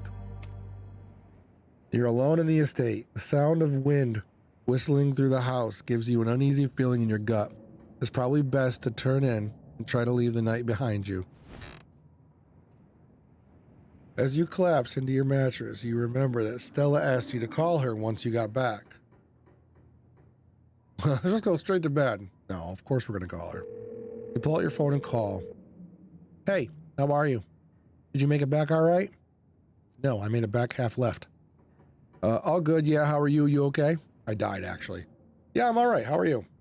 Totally fine. I mean, as fine as I could be, I guess. You don't have to worry about me. Go get some Z's, okay? I'll see you tomorrow. So, from the relative safety of this uncomfortable bed, the events of the past evening seemed like something that happened to someone else, though you can still clearly picture the terror you felt in those moments. For now, you're safe, and you're warm. Eventually, the sun will rise and chase away the monsters and make them seem like nothing but bad dreams. Maybe tomorrow, if you're lucky, you'll wake up in the normal world and have a boring week in the mountains with your sour-faced cousin. It's a nice thought, but deep down, you can't help but worry about that thing will only get worse.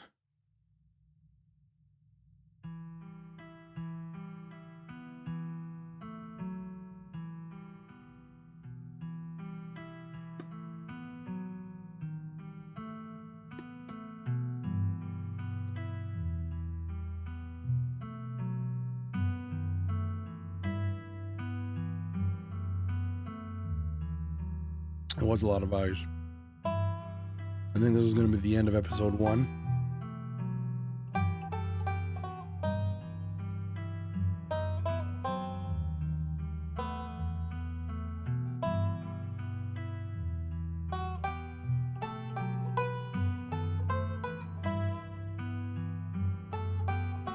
Is that me?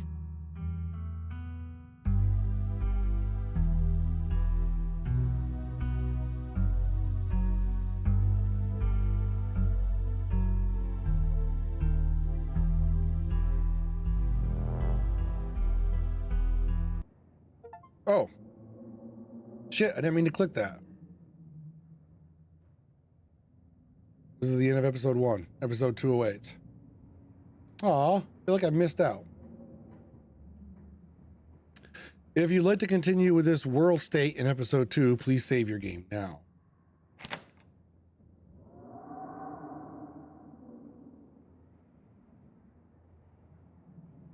Are you sure you want to?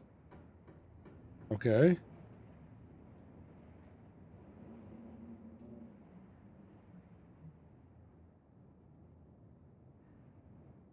Continue. Would you like to see a recap of episode 1 before you start episode 2? No. You open your eyes. The sun has risen. Birds are singing. You are still alive. And for now, you are safe. Your gaze wanders across the room to the window and the woods beyond. You wonder if monsters are lurking there, right now, just beyond the trees, ready to pounce as soon as you leave the crumbling estate.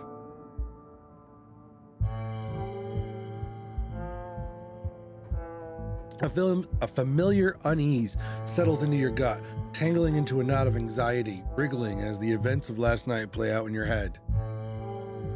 You can't help but remember the sight of pale faces jeering at you from the trees, their calls echoing through the woods as you ran for your life. You're not sure if you'll ever feel okay again after what you've seen, but you can't stay in bed forever. Not with that attitude. If it was in this scenario, I'd check on Dustin. Yeah, I definitely want to check on Dustin. Hunger pulls you from the clammy depths of the mattress. Note, you can refresh yourself on the events of the previous day by using the journal icon in the quick menu. Oh, that's right here. Okay, that's cool. Let's check it out, just to see. Monday, major decisions. Refused boiled peanuts from a strange man on the bus. Met Dustin, the possum that lives in my dresser, and made him a nest. Went cryptid hunting with Stella. Heroically escaped danger in the woods. Punched a monster in the face. I am the danger.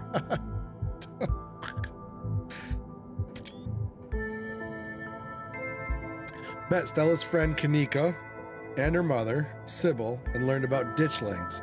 Returned to my cousin's estate before going to bed. Why are you doing this to me? Return. Fraeymark, hometown, Freytopia. Okay. Check on Dustin. Right there, Dakin. You open the drawers to check on Dustin. Oh, good. He's still here. Human is back. Good morning, Dustin. Dustin, feel good. Hot, productive night. I see you have bread now. Yes, Dustin found a bread. Dustin also ate a bug last night. Good night for Dustin. I freaking love this thing. Have you met Frau? Have you, monster? No shit. Can I talk to you about something horrible that happened last night? Human can always talk to Dustin. What happened? The woods are full of big scary monsters. Dustin, understand. World is full of big scaries. When Dustin gets scared, Dustin pretend to be dead. Good advice for human, maybe. I will cry if anything happens to this being. Can I have my clothes back? No, you can't. It was nice to catch up, Dustin. I'll see you around. Okay. I love that thing. That thing is like my spirit animal. Poke around the closet. Scary ass doll. Oh, great. The doll didn't move during the night. Maybe it isn't haunted after all, though after everything you went through yesterday, that's hardly a consolation. Return to your room. Look out the window. You creeped out the window, careful not to be seen by whatever might be lurking in the garden. For a second, you thought you saw movement. Could have been an animal, could have been something else. Whatever it was, it's gone now. Get dressed and head down to the kitchen. Let's text Stella.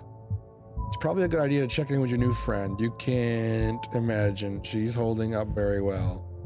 Yo, what up? Hey, how are you holding up? Hi. Send a picture of a tired cat you found on the internet. We're totally gonna send a picture of a cat. It might take her a minute to get back to you. In the meantime, the fact that the doll hasn't moved in the night is even a noteworthy thing to mention. Doesn't bode well. I know, F that doll. I knew it as soon as I saw that doll. Get dressed and head down to the kitchen. Start your day. You're back in the kitchen. Frau eyes you from her favorite spot on the counter. Her pupils dilate and her tail twitches. I see you are still here. How unfortunate. Excuse me, ma'am. May I pet you? Have you noticed anything weird around here? What do you know anything about ditchlings? Let's do the ditchlings. Even if I did, why would I ever tell you anything? And for the record, no, I don't. Now stop bothering me. Gretchen sends her regards. Se cerebre vit tantrojos. The creature has not yet returned to whatever vile pit of hell it crawled from. Merde, truly ours is not a kind God. Hey! What are you haying me for, Tabitha? You sure took your time getting up. Hey, cuz. It's like 8 a.m. There are monsters in the woods. We need to leave. I had a really rough night. Can you cut me some slack? I'm sorry. What's the plan for the day? Hey, cuz. How am I doing? I'm half an hour late for work is how I'm doing. I wanted to make sure I relayed this message in person in case you decided to ignore my texts again. I don't want any repeats of last night. From now on, no running around the woods after dark. It's dangerous out there. You could fall down a cliff. You could get stuck in a hidden cave somewhere. You could get lost in the woods and never be found. Just because nothing happens here doesn't mean it's safe. And just because Stella spends a lot of time in the woods doesn't mean she'll keep you out of trouble. I want you home by sunset from here on out. What is up with you and Stella? Can I hang out with you today? I don't want to be by myself. Sorry about last night, but look, can I hang out with you today? I'm gonna start that first. At the mines? No. Oh yeah, I don't want to go to the fucking mines. I didn't know you worked there. Oh, sorry about last night. Oh yeah, don't worry about it. I don't need any convincing to stay put, sure, whatever. Sorry about last night. I had no idea what was going to happen, and I didn't think I'd worry you like that.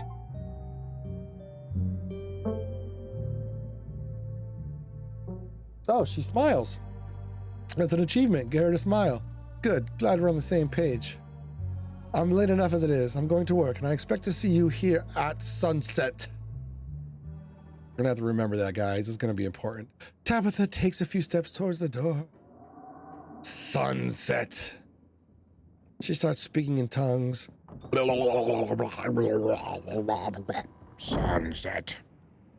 Your cousin huffily exits the kitchen. Her footsteps fade down the hall, ending in the characteristic creak, then slam of the front door as it opens and closes behind. Once again, you are the only human in the estate. Oh, she reminds me of my sister. Your sister's kind of a bitch? No offense, I don't mean to be rude. I just mean Tabby's kind of a bitch. Hopefully your sister's a little bit better than Tabby. A little bit. It seems you make a habit of bad first impressions, none. She can be, but she just means, well, yeah, that's good. I'm glad. I don't mean to call your sister a bitch. I hope you didn't take that personal. I was talking about Tabitha. The cat chuckles mockingly. A text from Stella. Stella has sent you an image. Wait, it's the same fucking picture. That's... No, it's not another tired cat. It's the same tired cat. Stella, you are not funny. Hope you're holding up okay, or as good as you can with all the stuff we saw last night. I was up most of the night on cryptid forums, no real answers yet. I'm at the library now if you want to join. It looks hand-drawn. Give the artist a break. No. No. Look, they took a picture. Okay. They did this with it.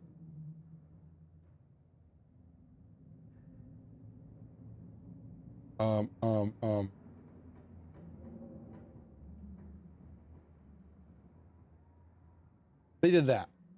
That's all they did. All right, I can do that. Live on stream. And I'm not even an artist. That's all they did.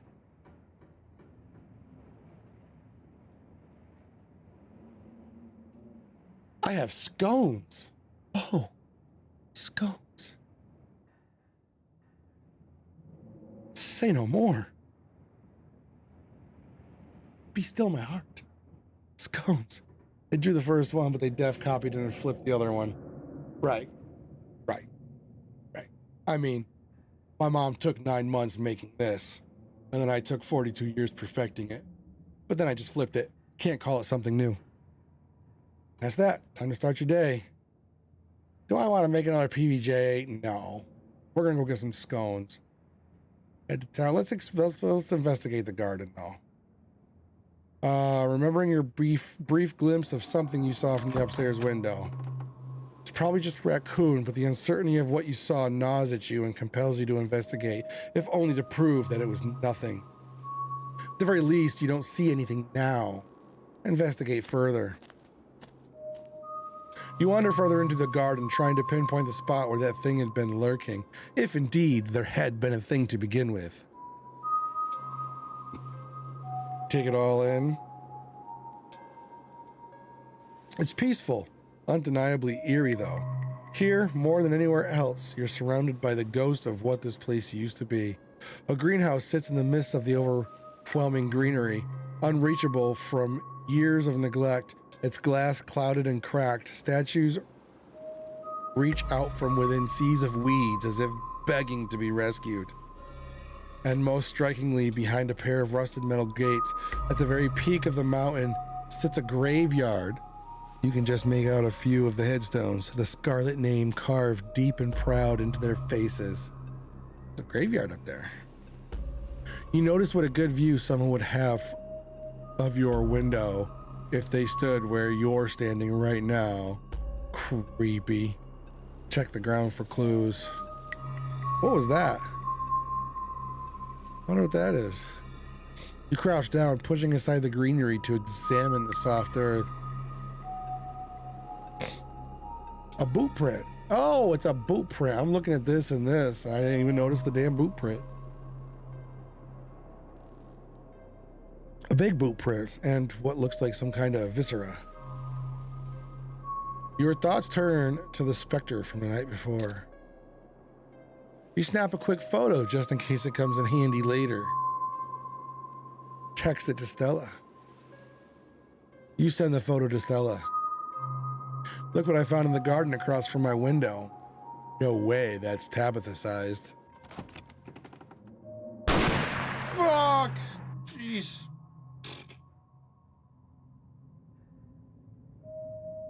Walter, how the hell you doing? Every time you do that, you almost blow my headphones off my freaking skull. We're having fun, man. We're having fun tonight. You head back inside. Time to figure out what to do the rest of your day. I do not want to make another PB&J. I'm about to go eat some scones with my friend Stella. She can tell me how she got her groove back. That was amazing. Yeah, that's how Walter comes in every time. It's the first thing he does. I'm convinced he won't leave my chat until he has at least enough points to do that.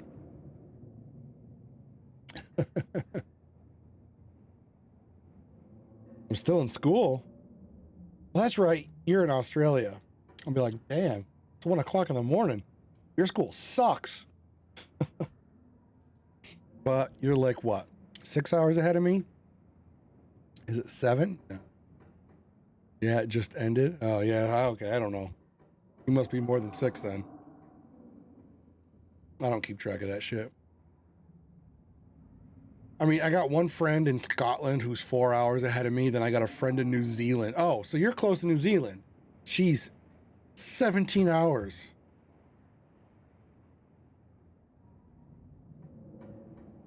Ahead of me.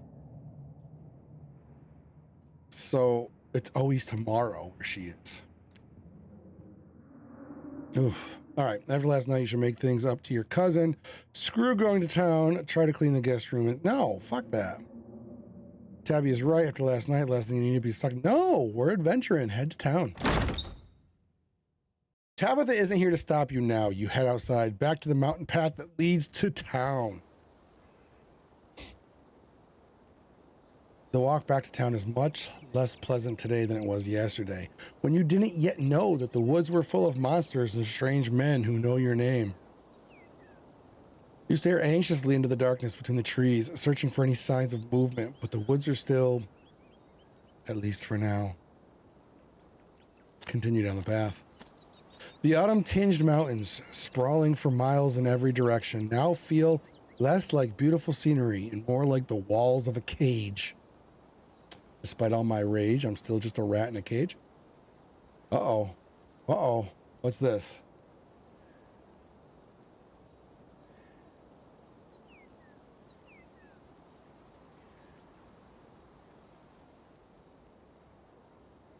What's this?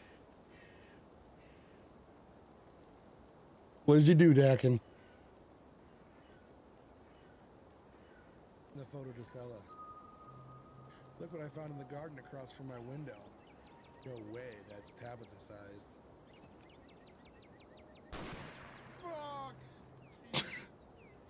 Fuck! You know, it's cool being on this side of it. Walter, how the hell you doing? So, I don't, Dakin, I don't know if you've been here to hear me talk about this, but through OBS, the audio that you guys hear jump scares through is different than the audio I hear it through. I have you guys hear it through a monitoring of OBS audio, but I have that same channel played through my earphones through the Go XLR. So it's totally different. So your guys's I don't have turned up because I don't want you guys to like shit your pants or spill your drinks while you're watching the stream. But I have mine cranked the hell way up. So if it feels like I'm overreacting, trust me, it is loud AF in here. I do that on purpose because I think it brings us all great joy. Awesome clip. I love clips. I love when you guys clip that shit.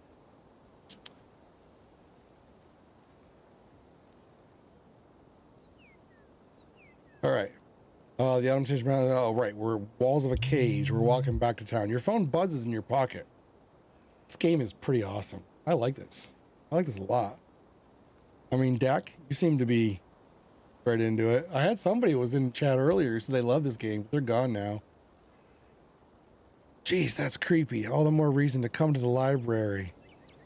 Oh, she's responding to that boot print I found. This is a cool game. Hell yeah, Dak.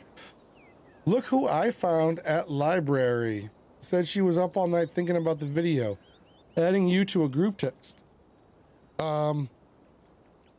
This is Kanika?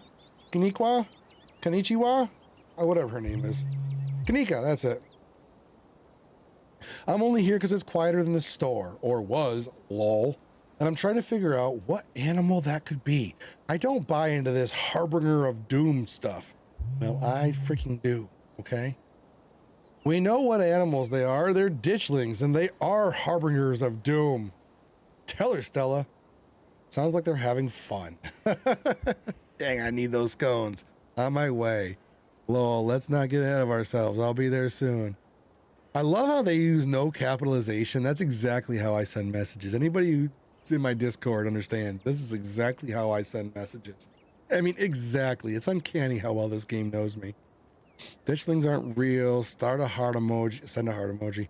Thought I told you I'm out. Don't reply. Ditchlings aren't real. Oh, I can't wait to solve this mystery. Dang, I need those scones. That's what I'm sending. Bert. Almost back to town. Continue down the path. I'm walking right now trying to get to another school to get home. What time is it for you, Walter? Dakin's eating his chocolate bars.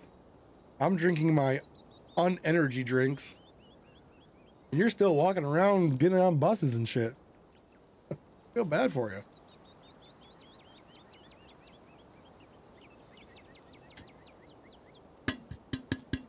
Hey, the bot's back. Only capital letter that gets sent. The one where phone auto does it for me if I don't pay attention. Nightmare, it's almost like you saying, like, if you catch a capital, you get rid of that shit.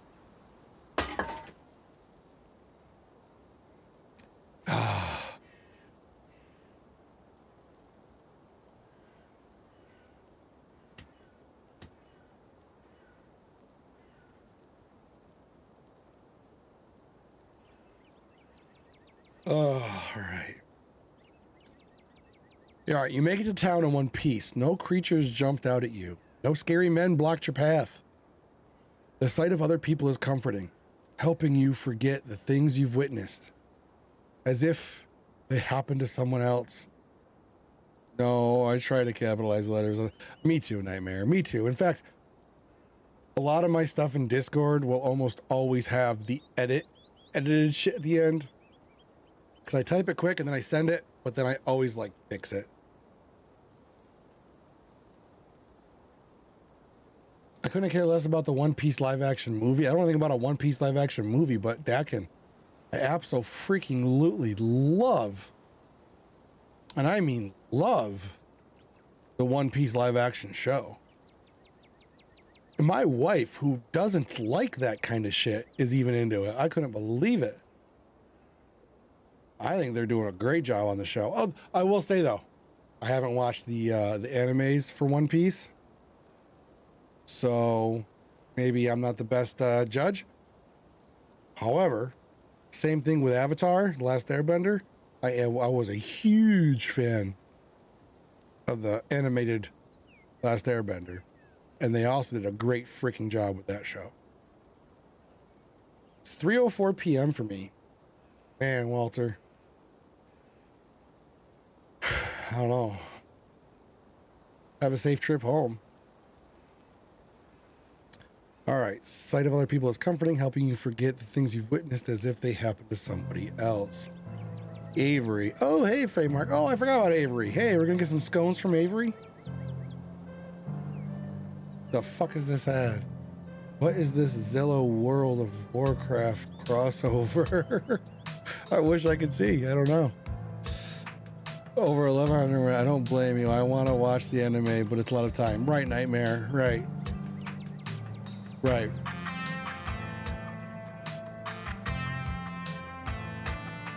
I know it's a lot. Same thing with Bleach. It's just so much. I know Bleach is only 300 and something, but I know they got a new bleach now, like a new revamped bleach. And I'm free. Didn't they? As far as One Piece goes, didn't I should know his name, I don't, but the guy that writes the manga, didn't he just close it out so it's season 1 and they're gonna make it a season-based thing now? So season 1 has 1,100 episodes, and then season 2 will have like 19. I think I heard that. Because they've never done it. They've never done anything but just a new episode. And the guy is, after 1,100 episodes, he's slowing down. So they decided to stop it there, call it season 1, and then they're gonna go seasons now. But it's so funny because season 1 will be literally over 1,000 episodes, and then the rest of the seasons will be normal. I think it's hilarious. All right. So Avery. Oh shit. What did Avery just say? I missed it. We were just talking about you. I stopped by Sybil's to pick her new tea something, and well, you're the biggest thing to come into town since the coal mine. Folks have been absolutely buzzing about you. You went out with Stella last night, right? Did something happen out there? She barely even waved when she walked by. Tell Avery the whole truth. Not ready to talk about it. Geez, nosy much. What should I do? I'm not going to say I'm traumatized because I'm a big tough guy. I'm not going to say geez, nosy much because I'm not a dick. I'm not going to say nothing because I'm not a dick. So do I want to tell Avery the whole truth or tell her nothing happened? Yeah, Dakin, I think I like that. I think I'm with you. There's no, well, and then she's with whoever this old lady, I forget her name, Sophie or something. Sybil, that's it. Okay, let's tell her the truth. Yeah, there we go. You tell Avery everything that happened last night. Whoa, slow down. Y'all actually found something out there? I can corroborate. I may not have been out there with them, but I've seen their footage and they encountered something otherworldly in those woods. Well, whether it was that happened out there, whatever. Well, whatever it was that happened out there, you're clearly a little shooken up. Tell you what, I'm on break for the next half hour. How about you swing by the diner? Wendy can fix you some of Sybil's new blend and try to calm your nerves. It's chaga and lemon balm. It's always helped me on the bad days. It just got dark quick. Well, yeah, you're in Australia. Everything's trying to kill you. And if you need to talk about what happened, I'm all ears. Anyways, it's up to you. See you around, Fraeymark. See you, Sybil. Take care now, Avery. What did I get? Confident. Tell Avery the truth. All right. I better get back to it myself. I'm glad I was able to catch you this morning, if only to see how you're holding up. Hey, look, rain. It's probably acid rain, Walter. Please don't hesitate to stop by if you can be of any help. Thanks, Sybil. Wait, do you know anything else about ditchlings? Why doesn't anyone in this town seem to know or care that the woods are full of monsters? What is wrong with people here? Let me ask her if she knows anything more about ditchlings. Uh-oh, Walter. I was kidding before, but honestly, stay safe, man. Are you undercover? Yeah. Are you undercover? You're trying to get to a bus, right? Wait, do you know anything else about ditchlings? I know you said you didn't know much beyond these stories, but I'm afraid that's still true. But I'm sure that you, Stella, and Kanika have what it takes to get to the bottom of things. I am so sorry to cut our conversation short, but I got things that need tending to. Stay safe. God bless. Not yet. Well, I hope you get there soon, man. Let us know. Let us know you're all right, Walter. You probably have a bit of time before you're needed at the library. Swing by the diner, swing by the general store, head to the library. No, let's go to the diner. She told me to go. Well, we didn't eat a PBJ, so we're probably hungry. The diner is a little quiet today, but the air is still heavy with the tantalizing smell of breakfast. Tantalizing. Warn the patrons of danger. Talk to Avery. Let's talk to Avery. You slide into the booth across from Avery. Hey there, stranger. Before you can exchange words, Winnie sidles up, a fresh mug of tea in hand. Heard you might need this, and don't worry about paying for it. The funeral has you worried plenty already, I'd bet. And the answer to 29 down is oink. What? But the clue is pen sound. How is that a sound a pen makes? Wait, pen, like pig pen. Are you kidding me? How was I supposed to guess that? I don't know. Why you even bother with those things? They're just gonna frustrate you. It's just something to do to fill the time, but maybe I should switch to Sudoku. I do both, crosswords and Sudoku all the time. When he leaves, Avery contemplating daily newspaper puzzles, returning to her seat behind the counter. So, thanks for telling me about last night. If you want to really get into the grisly details, you can tell me. I won't judge.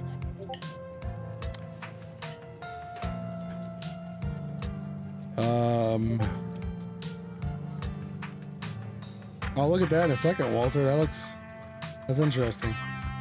Avery says, so, thanks for telling me about last night. If you want to really get into the grisly details, you can tell me. I won't judge. So, I'll try my tea. What if you don't believe me? I'm not going to say that because I'm not insecure. Tell Avery about last night. Last night still feels raw. Why don't we just talk? Well, first let me try my tea. The man in the far back corner clears his throat as you bring the cup to your mouth. Don't mind Julius. I don't think he drinks anything other than coffee. You hesitantly take a sip of your tea. It tastes like you're drinking mold that someone tried to unsuccessfully spruce up with lemon balm. That sounds disgusting. What the hell is in this tea? Politely put the tea down and never pick it back up. Yep. You politely put the tea back down, never intending to pick it back up. But nobody needs to know that. I probably should have warned you about the tea. Changa does not mess around. It's supposed to be super healthy for you, and it sure tastes like it. It's a challenging drink. What if you don't believe me about last night? Yeah, I'm not worried about that. Tell Avery about last night. You share everything. Glad to have someone to talk to about the horrors you've witnessed. Wow, that was some heavy stuff. No wonder Stella seems distant. All right, give me 1 second, guys. My drink's already empty. I gotta get another one. 1 second.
Walter, that looks horrific. I just looked at the photo you sent. Looks like some nasty weather. Get under cover, man. Okay, so I just told Avery. She said, wow, that is some heavy stuff. I'm trying to find it. You're trying to find what, Dakin? The photo? Are you Dakin, are you in my Discord?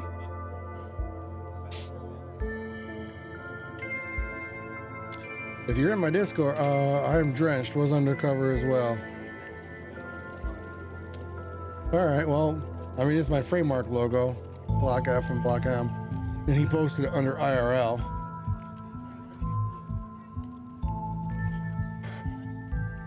All right, Avery says, wow, that's some heavy stuff. No wonder Stella seemed distant.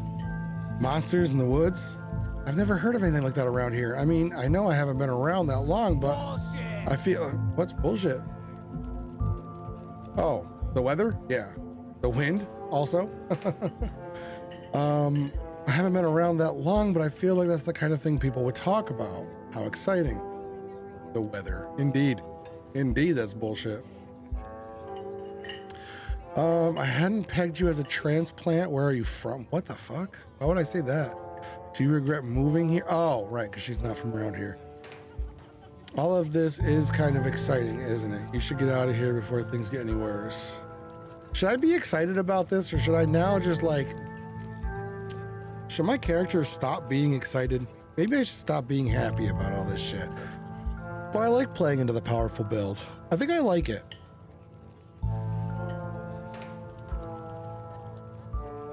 I think I'm gonna play into it. I'm just curious. Oh yeah, check it out, man. I mean, if you're in the Discord, it's easy. If you're not, you can be. I just put the link in there. All of this is kind of exciting, isn't it? Yeah, who knows what's gonna happen next, but it sounds like those muscles of yours have already come in handy. That's right, baby. If shit hits the fan, I'm gonna stick with you. That's right. I'm just gonna punch creatures in the face until my problems are gone. Why am I getting side-eye from this bitch? Oh yeah, I saw the picture. I meant about what was happening in the game. My coffee's out. Oh no. And you've only had 5 cups. How are you going to survive? Kidding. I'll just be a second, Julius. Well, Fraeymark, looks like I better get back to it. Hope you're feeling a little better. Maybe the Changa's had a chance to start working its magic. Oh, before I go, I'm throwing a party this weekend. Nothing fancy, just a little get-together. Yeah, I was told. Avery grabs a napkin, pulling out a pen and quickly scribbling something on the thin paper before handing it to you. That's my place. Come by anytime after 6 on Saturday. That's like the night before the funeral, so I've got to be careful. I got to remember that. Avery's party, be careful. It's almost Halloween, and it didn't seem like anybody else was going to throw one, so I stepped up to the plate. Though if you didn't come prepared with a costume, don't worry. I'm sure I can convince the bouncer to let you in anyway. Avery slips out of the booth, giving a friendly half wave before disappearing into the back. Julius. I think this is Julius. I seen a few of them things up near my place, you know. Bullets do them just fine. I mean, I bet they do. Punches in the face do them just fine, too. The man hides behind his newspaper, clearly uninterested in saying another word. I mean, you got your guns? I got mine.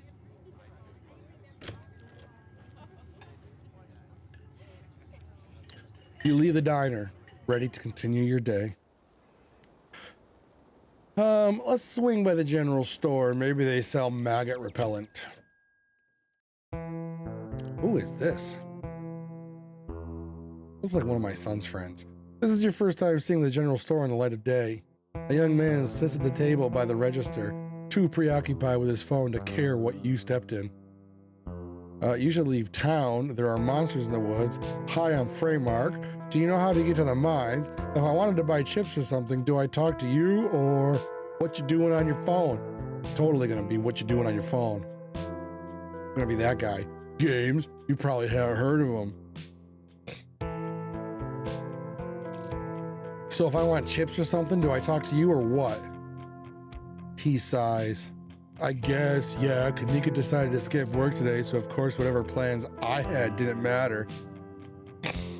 Just take the chips. I don't care.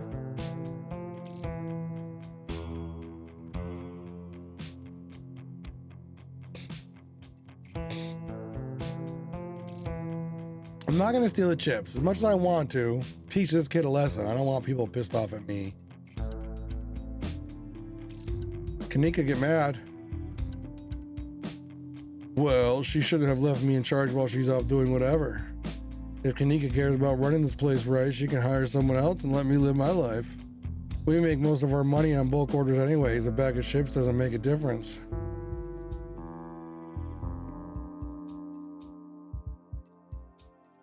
I'm good. Have it your way.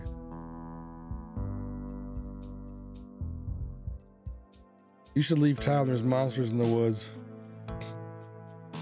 You've been talking to my mom too much. Hi, I'm Fraeymark. Yeah, Mom told me. What's your name? Miles. Ugh. Look, if anybody in chat is named Miles, I was 2 for 2 on this. I'm sorry. I don't like that name. I don't like that name, but not because it's necessarily a bad name. It's because I have a story behind that name. See you, Miles. Miles doesn't respond as you turn and leave the general store. Miles is a piece of shit. I don't like Miles. We're gonna head to the library. You were 2 for 2? Oh, you're asking. You went to the farmer town hall. What once must have been a stately foyer has since been converted into rows of shelves. Meeting rooms and offices long ago gave way to assorted reference collections and reading areas. Oh, hey, you made it. Is that Stella back there? Oh, there's my dog. Go see Gretch.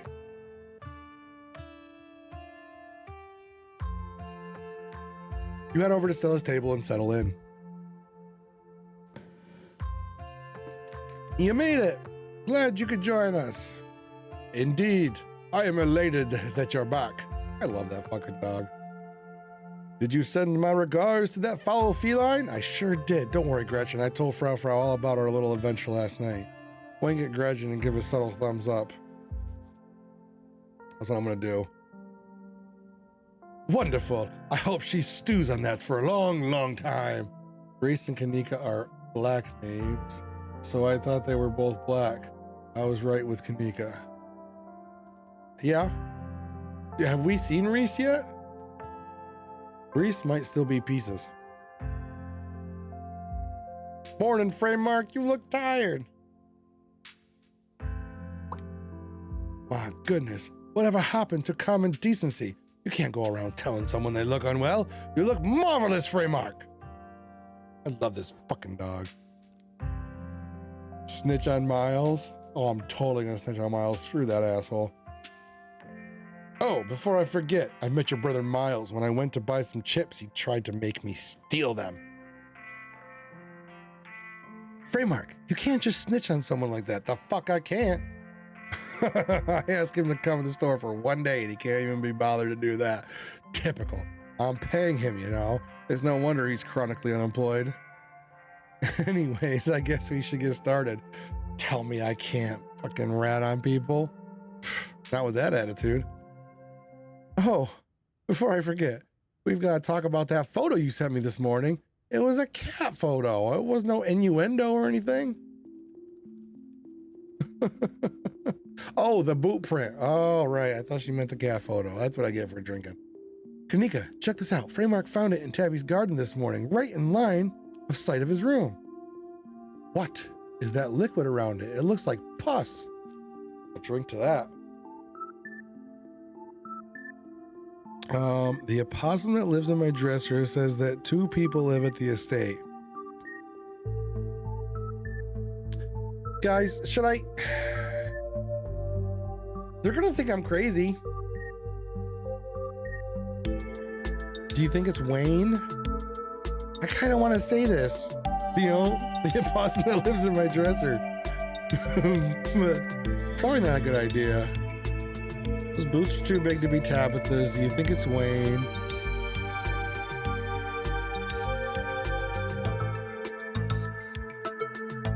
I'm gonna say, do you think it's Wayne?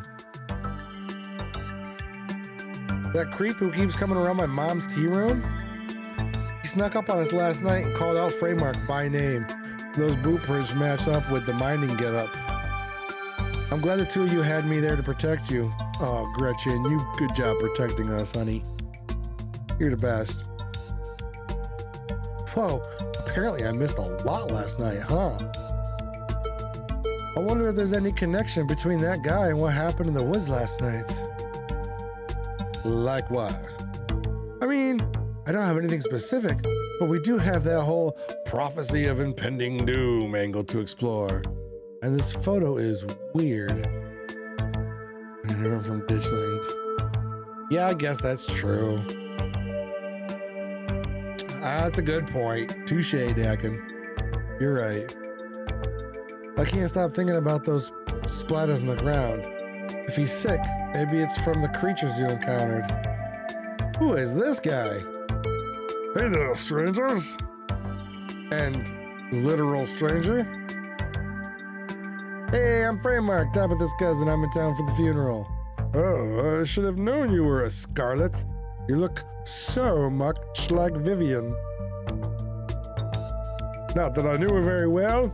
I was still a little kid when she left. But that Scarlet resemblance, it's, strong. I'm Oscar Gutierrez, Chief Librarian, and only my librarian. Oscar's amazing. He practically built this library from scratch. Yeah, I'm a little jealous of what the kids around here get to grow up with. They don't know how good they have it. But back when I was in elementary school, all the library had was a couple of shelves of boring books donated by old people. Y'all are too kind. But speaking of kids, have either of you seen Rosalina around town? Isn't that the chick from the Mario games? I don't want to be a helicopter dad, but she hasn't been answering my texts, and I wanted to make sure she isn't getting into trouble out there. You know the crowd she hangs with. They're good kids at heart. I'm sure they're just up the old Maxwell place doing teen stuff. Oh no! They're doing teen stuff. I went up there plenty of times in my day. You little hussy. Anyway, but I'll sure keep my eyes peeled. I don't like the thought of teens getting up to mischief with all those ditchlings in the woods. Yeah, let's say that. Ditchlings? That's actually why we came in today. Have you ever heard of them? Apparently seeing one's supposed to mean the disasters around the corner. Doesn't ring a bell? Dang, worth a shot. Okay, if you were, say, trying to predict a horrible disaster that might befall our town, where would you start looking? Well, they say history repeats itself, so I'd probably try to figure out what sort of disasters this region typically falls prey to. Should I be worried about something? I don't know yet. I'll be right back. Gonna go nab some more books. Behave while I'm gone, Gretchen. Oh, you don't have to worry about her, Stella. You're such a good dog, aren't you, Gretchen? Mine's collapsing? Could be, could be. Here, have a biscuit, old girl. Well, ain't she the sweetest thing on two legs? I love that damn dog. Gretchen inhales the soft biscuit, drool leaking from her toothless mouth as she swallows it whole. Gretchen doesn't have teeth? I never noticed that. I'm pretty sure Stella's barking up the wrong tree, Oscar. I don't think you have to worry about any horrible calamity befalling the town. But she's worried about the weird stuff. There's definitely something unusual going on out in those woods.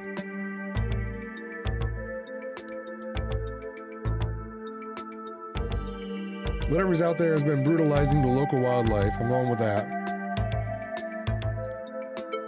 I don't think it's safe. Well, I'm gonna try calling Rosalina again. I'm sure she's fine, really. Rosalina's a smart kid. She knows better than to go around getting into trouble. And we'll make sure to keep our eyes peeled. Fraeymark, if you see a 13-year-old girl with a black braid and glasses, would you let her know her dad is worried about her? Oscar anxiously wanders off, phone in hand. Got him. Just grabbed a whole mess of local history books. Stella sets a massive pile of books on the table and pulls up a chair. All right. This is going to be so much faster with the two of you here to help. Got our snacks, got our books. Let's get this research party started. Reading awaits. Oy vey. Flip through Veins of a Scarlet, History of the Scarlet Hollow Coal Mines. All right. Forced into retirement at the age of 50 due to war injury from his time in the Indian Wars, exacerbated by his short stint serving as captain in the Confederacy, Silas Scarlet also lost his eldest two sons to that bloodiest of wars, leaving his third eldest son, Andrew Jackson Scarlet, to take charge of the mine. Under his leadership, the mine prospered, undoubtedly in part due to the growth of the railroad industry. Managed to evade the coal mine union for decades, making them one of the most profitable mines in the country. Andrew Scarlet built the surrounding town into what is today, with expensive stone buildings, a bustling main street, and overseeing it all. The elegant Scarlet estate that was, until 1895, the largest and finest feat of architecture in the region. Culminating in the tragic collapse of 1918, it was found that Charles Shaw, the co-manager of the mine, had loosened security measures to increase production during World War I, resulting in the fatal collapse. So there you go, Dakin. Fatal collapse and deaths of over 160 men and boys, some as young as 10. Casualties included Andrew Jackson Scarlet's son Theodore, his brother Enoch the fifth Scarlet, who had taken over their aging father during the bustle of the war, managed to pull the mine from the brink of ruin, thereby saving the town. So this is how your family made its fortune. All right, Silas Scarlet, soldier, woodsman, leader. He was born to Colonel Everett J. Scarlet in 1818. One of the 12 siblings, grew up in eastern North Carolina during the tumultuous time in the state's history, and not much is known about his life before he joined the Army in 1836. He quickly rose through the ranks, in part due to his father's connections, but also due to a particular ruthlessness, for which he received the nickname Bloody Silas Scarlet. The federal government granted the now Captain Silas a tract of bounty land in exchange for his service in the Indian War, and he settled into the hills of North Carolina in 1841. That land would become Scarlet Hollow. But it started as a simple log cabin built by Silas's own two hands, occupied by his family of 10. Silas, his wife Mary Joseph Scarlet, and their 8 children. Logging business brought many workers and fellow landowners to the hills, but it wasn't until Silas discovered rich seams of coal running underneath the entire region that Scarlet Hollow really put on the map. He saved what he could and bought the surrounding hillside at a great discount, cleverly hiding what he knew about the land's true value. Thus, he had all the resources to found Scarlet Hollow's now famous coal mine. You're finished with this one. Oh, geez. Flip through Appalachian folk monsters. Here we go. This will be fun. A few entries catch your eye. Oh, geez. Come on. Tommy Knockers? That's from Stephen King book. Tommy Knockers, knocking at your door. All right. Wampus cat, large cat-like creature with a loud, howling voice, often said to sound like a woman crying out in pain. Wampus cat, as originating with the story of a woman who sought vengeance against a monstrous cat demon for driving her husband mad. She hunted it down and, by wearing a bobcat mask, tricked it into using its own vile magic on itself, freeing the people of their region from its evil. Others say the creature comes from the story of a woman who wore the pelt of a wild cat and witnessed forbidding hunting rights. For her indiscretion, she was fused with the pelt and transformed into a creature that is neither human nor cat, forced to wander the wilderness. Okay. Her calls are those of the great sadness, serve as a warning to anyone who dares go against tradition. Fine. Tommy Knockers. Cornish mythology spread to the U.S. when Cornish immigrants began working in Appalachian mines. They're named for the knocking that can be heard from seemingly within the walls or a cave-in. These ones might be the ones we need to focus on. According to some, the knocking serves as a benevolent warning. Others believe that the creatures take stolen hammers to the supports of the mines and collapse them on whoever is unfortunate enough to still be inside. They are traditionally thought to be impish, leprechaun-like beings, but some claim they are the spirits of dead miners forever cursed to haunt their final resting place. What do you think, Dakin? Are they imps, leprechauns, or ghosts of dead miners? And then we can search up what a talipo is, a small creature with a long tail, wide yellow eyes. There was a hunter who lived in a tiny cabin in the middle of the woods, all alone with his hunting dog. One night, after a particularly bad week of hunting, both their stomachs empty, the hunter spied something out of the corner of his eye. Some small creature had gotten into the cabin through a hole, and before he could even figure out what it was, he drawn his gun and fired at the thing, his hunger guiding his actions. Probably just the wood it makes a creaking noise when they get ready to break. Dakin, you're intelligent. That's pretty good to think like that, you know, like I wouldn't have thought through it logically. Pretty good. But it was quick and ran back through the hidey hole out of sight, leaving only its long black tail shot off by the hunter's rifle.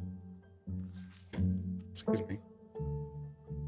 Guess this'll have to do, he said to his dog, and threw the tail in the pot to cook the soup.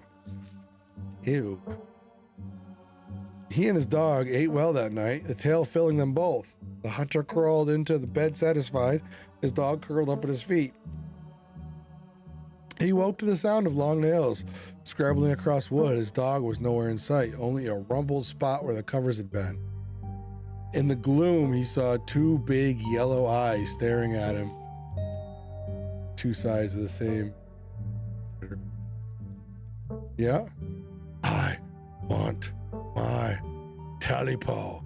A high, hoarse voice croaked from the darkness. Go away, he screamed at the thing. But it stepped closer to him, still shrouded in darkness, the sound of long claws dragging across the hardwood accompanying his movements. I want my talipo, the creature growled again.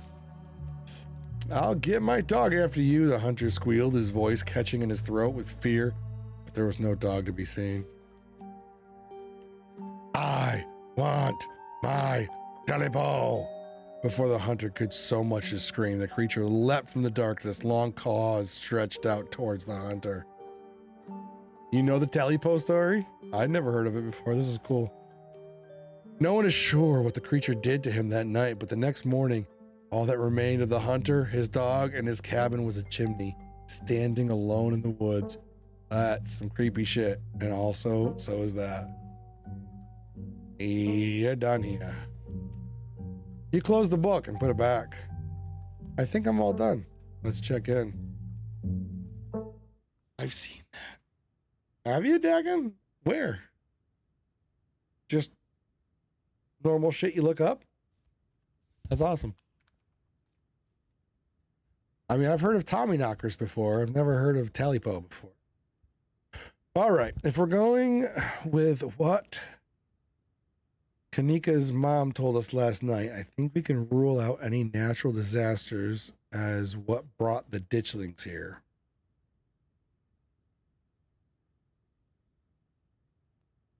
All right, natural disaster, okay. But not nuclear incidents. Looks like our state has a history with those.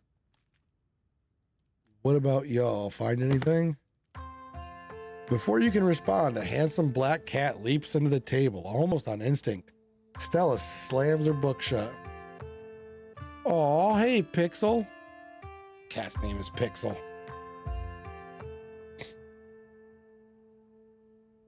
You might want to close your book. He loves to rip up any paper he can find. The cat looks just like Frau. Oh, Gretchen. Pixel, my dear friend, it's been too long. How have you been? Hungry. Did Stella bring the good stuff? Haha, don't worry, little guy. I didn't forget your treats. Oh, yes, snack time. Sorry if Pixel's bothering y'all. Hopefully he hasn't gobbled up any of our books. He can't stand the thought of people might pay attention to anything that isn't him. Hey Pixel, what do you think about the monsters we saw in the woods? Yeah, I'm gonna do that. I'm an indoor cat. I don't know anything about no woods. I just hang out in the library, especially now that our house got haunted. Wait, your house is haunted? What? They're looking at me funny. They see me talking to a cat. Hey, how'd you know? What? I'm gonna say Pixel told me. I don't give a shit. I'm sorry, what? I guess Fraeymark is either psychic or he can talk to animals.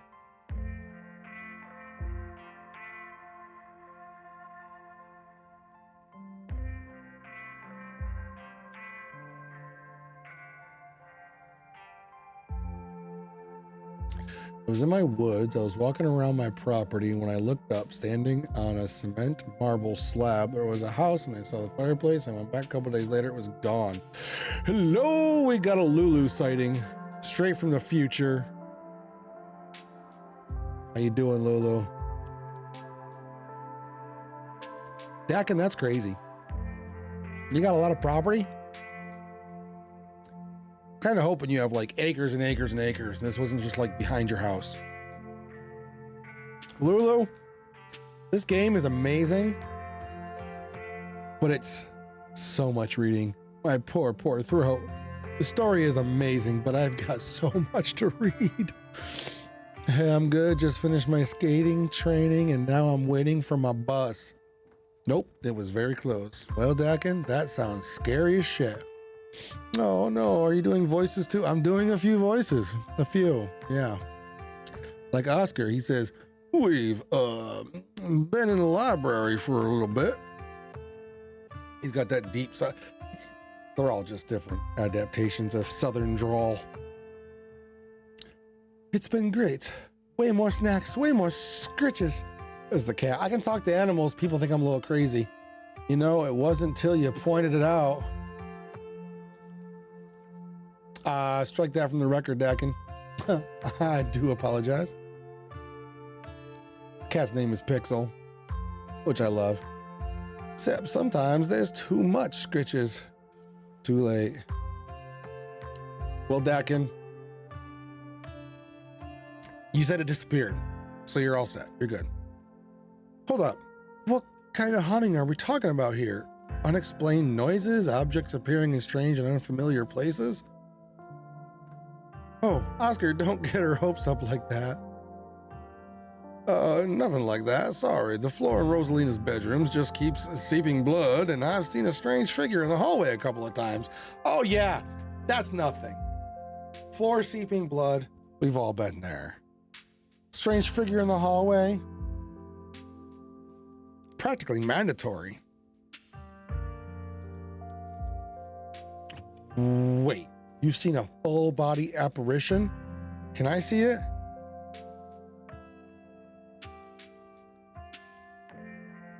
I didn't live in a area. There was a proposal at the ice rink when we finished. We all got kicked out. Very cute though. That is nice. That is nice. I proposed in my mother-in-law's house. I don't know if that's okay or not. Mother-in-law helped me, so apparently she liked me. The proposal at the ice rink is nice, though. That is cute.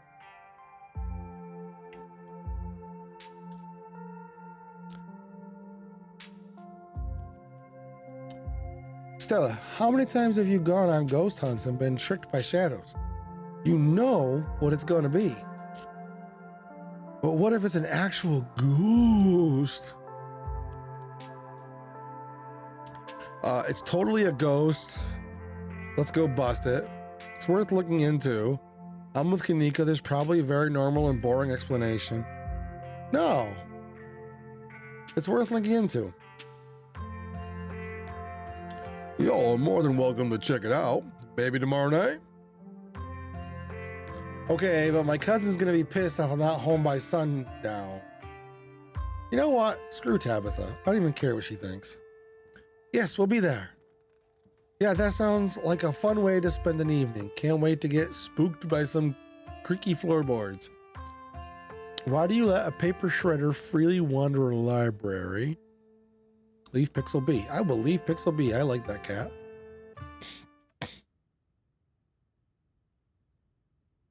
What's happening in this game? How far are you? So it's episodic. You know, kind of like the, oh, what the fuck are they? A Wolf Among Us, you know, those games. Heck, who's the developer of those games now? Anyway, I'm on episode 2. I think there's 5 episodes. Telltale, that's what I meant. Yes, Telltale games. Exactly. So it starts off, my mom has been dead for a while, and her sister just died, so my aunt. And I never knew that side of the family because my mom and my aunt didn't get along. I don't know why. They didn't. So my mom's been dead for a while, but I found out my aunt died. I went back to the town to go to the funeral. And my cousin, my aunt's daughter, is kind of a bitch. Her name's Tabitha. And I'm staying in their house in this little country, little small town. But the first day I went exploring, and I met this girl over here. Her name is Stella. And, oh, I do have the journal. Right. All right, cool. Oh, there was a stranger on the bus on my way here. He offered me boiled peanuts. I told him to fuck off. I met Dustin. So I can talk to animals. You see over here, I'm a powerful build, and I can talk to animals. So I met Dustin. He's a possum that lives in my dresser. I made him a nest. We went hunting with Stella, which is her. She wanted to go track some shit. She's a YouTuber who looks at scary shit in the woods. Hey, Crazy Cats is here. How you doing? I'm sorry, I just saw you, Crazy. So we heroically escaped the danger in the woods. And it's worth mentioning, I punched a monster in the face because I am danger. Because I picked powerful build, which makes me fucking awesome.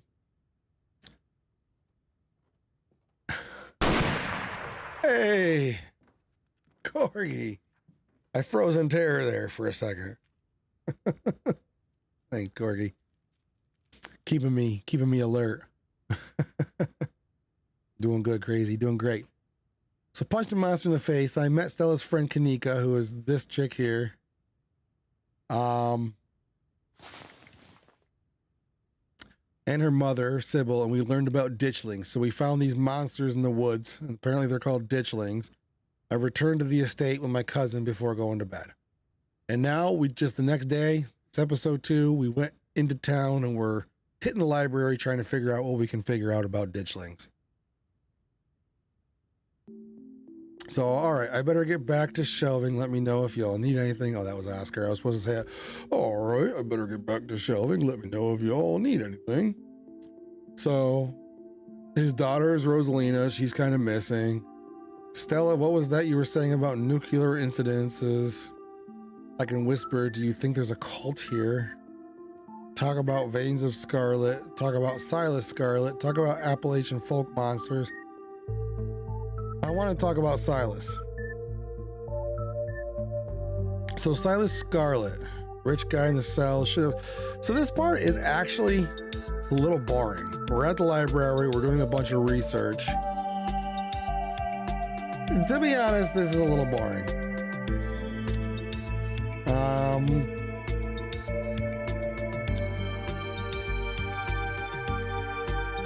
Yeah.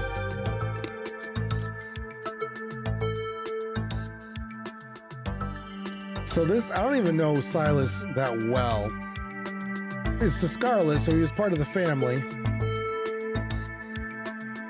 He made the mines, right? Made the mines proffer.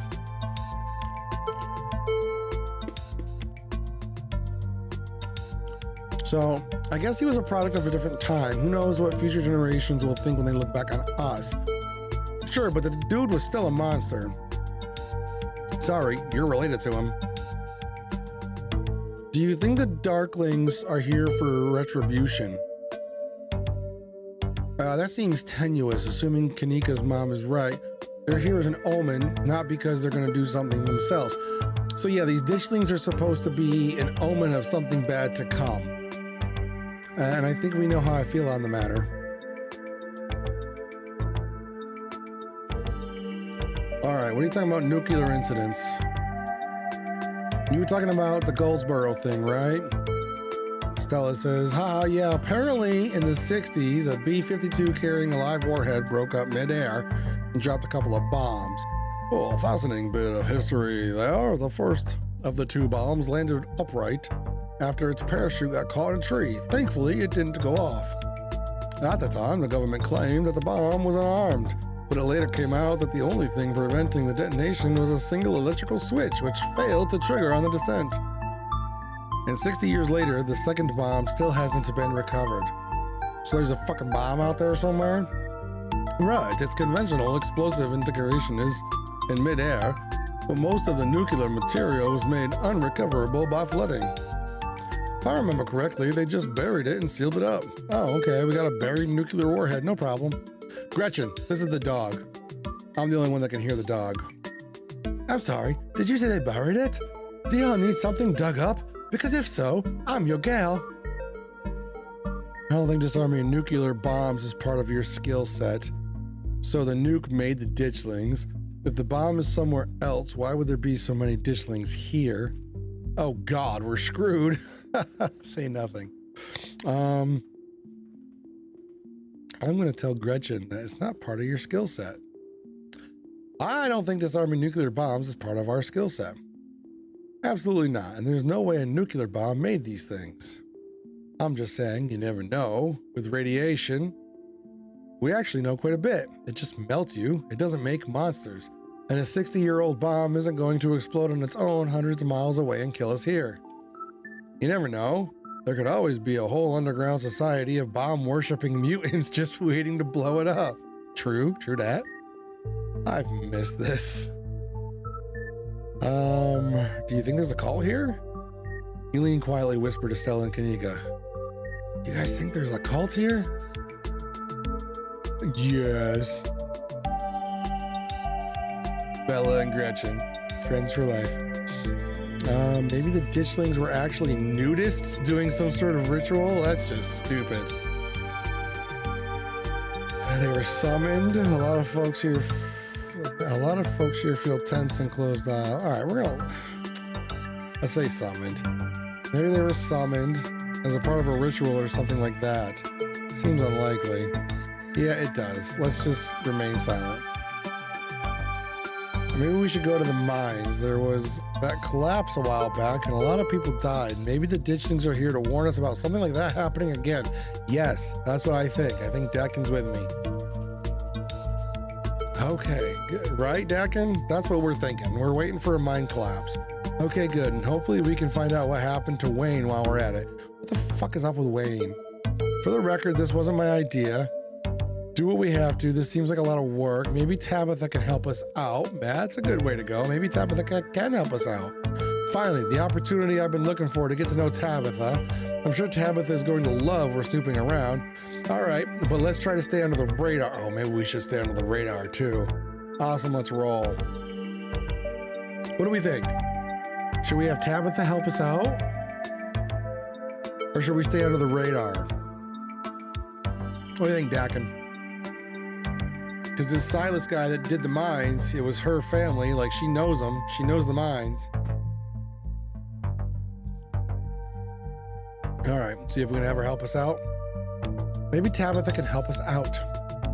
Ha! No, I don't think she'd be super jazzed to see any of us snooping around the mines. I can't imagine what she'd do if we actually bothered her while she was trying to run the place. She does get a little grumpy when she's at work. She gets grumpier at work. I'm pretty sure pissed is that girl's baseline level of existence. Chatting over dinner might be a better way to get to know her. That guy in the back is heading all the drum. Hearing? Yeah, that's Oscar. His house is haunted. He's all right. If you're okay eating boxed mac and cheese, oh yeah, she loves that Kraft mac and cheese. We can sneak around the mines, no problem. She won't even know we're there. Look at us, going on a caper together. I miss this. So, Dakin, apparently what I say doesn't fucking mean shit. I'm like, hey, let's have her help. These two girls are like, you're cute, Fraeymark. Just shut up and let the grown-ups talk. Though there is something missing. Reese! Oh, we still gotta find Reese's pieces. I really miss that dude. All of his pieces. I can't believe how long it's been. Have you seen him lately? Nope. I've tried to play and stuff, but he's been too sick. I didn't realize it was getting so bad. That poor guy. You know, we could just pop over and surprise him. Hey, we're gonna get to go see Reese. He seemed excited to meet Fraeymark. Well, of course. Maybe we'll finally get him to leave his little cave. Hell yeah, let's do it. Guys, I'm right here. You want to ask me? See ya, Oscar. We'll let you know if we run into Rosalina. We did put it in their brains, though. It might be a save for later type of thing. You're right, because it did say some things that we say will have consequences down the road, right? All right, thanks, guys. I'll keep you all posted. Reese's home stands at the edge of the forest wall, an isolated buffer cushioning the rest of the town from an unending wilderness. So anybody who is just coming in, I will say, I think episode 1 was a little more exciting. This one was a lot more investigating. But hopefully it's going to start picking up now. I want to see what's up with Reese. There's something up with Reese. Reese, it's Stella. I brought some buddies too. And apparently that's not Reese because there's question marks. Shh, not so loud. He's still sleeping. Can I help you with something? The woman in the doorway stares directly into your eyes. You can practically feel her simmering irritation washing over you. Doesn't she know I punch monsters in the face for fun? Kanika says, hi, Dr. Kelly.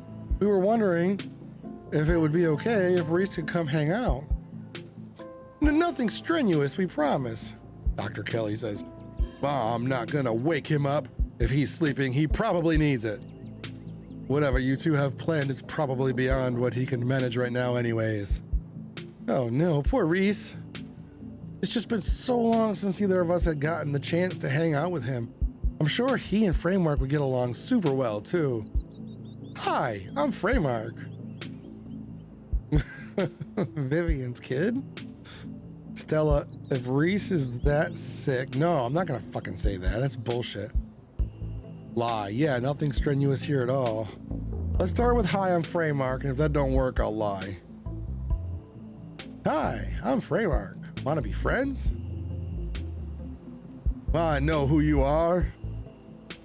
The way she avoids looking at you, she speaks... the way she avoids looking at you as she speaks makes you feel like you've done something wrong, even though you're pretty sure you've done nothing at all. Reese's mom, okay, turns back to the house, sighing. Sorry, I know I was a little rude. I just want to hang out. You just want to hang out with Reese, and he misses both of you too. He usually feeling his best around mid-afternoon. Why don't you come over tomorrow? He can have some supper and y'all can hang out for a bit. I don't promise that he'll be perky, but I'm sure it'll brighten his spirits to see you two again. And I suppose you can come too, Fraeymark. Oh, I don't like this bitch. That would be great. I can bring a side dish, maybe deviled eggs. Does he still eat those? No, eggs are a little much for him. They don't settle well. You can leave the cooking to me. I know what he can handle. Okay, I'll bring soda then. That's not... Okay, yes, fine. You can bring soda. Nothing with caffeine, ginger ale, preferably. Look at this fucking dog. His tongue is just always out. He's just soaking it all in. Oh, and leave the dog at home. Oh, no. You don't talk bad about Gretchen in my presence. I will beat your ass. I punch monsters in the face for fun. She might cheer him up. You know, they have those therapy dogs in hospital. No dogs. Why, I never. The absolute gall. My bus is here, so I'm going to head, but enjoy the game. All right, Lulu, we'll see ya. Good talking to you today, by the way. It hardly feels like the MC is a spectator offering advice, but it's up to them to take it. Yeah, good talking to you today, Lulu, and hopefully we're going to have a lot of fun come the 25th. Well, 26th for you, because you live in the future.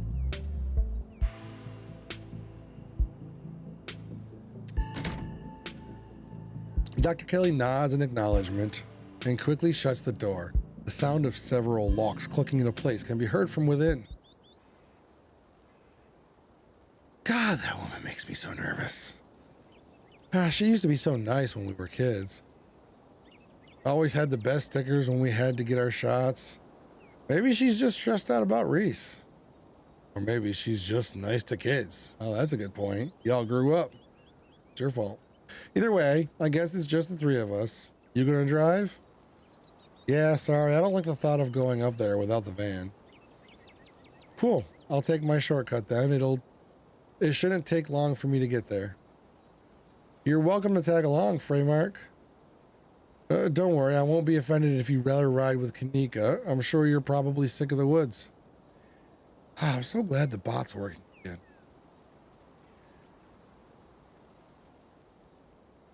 Either way, it works for me.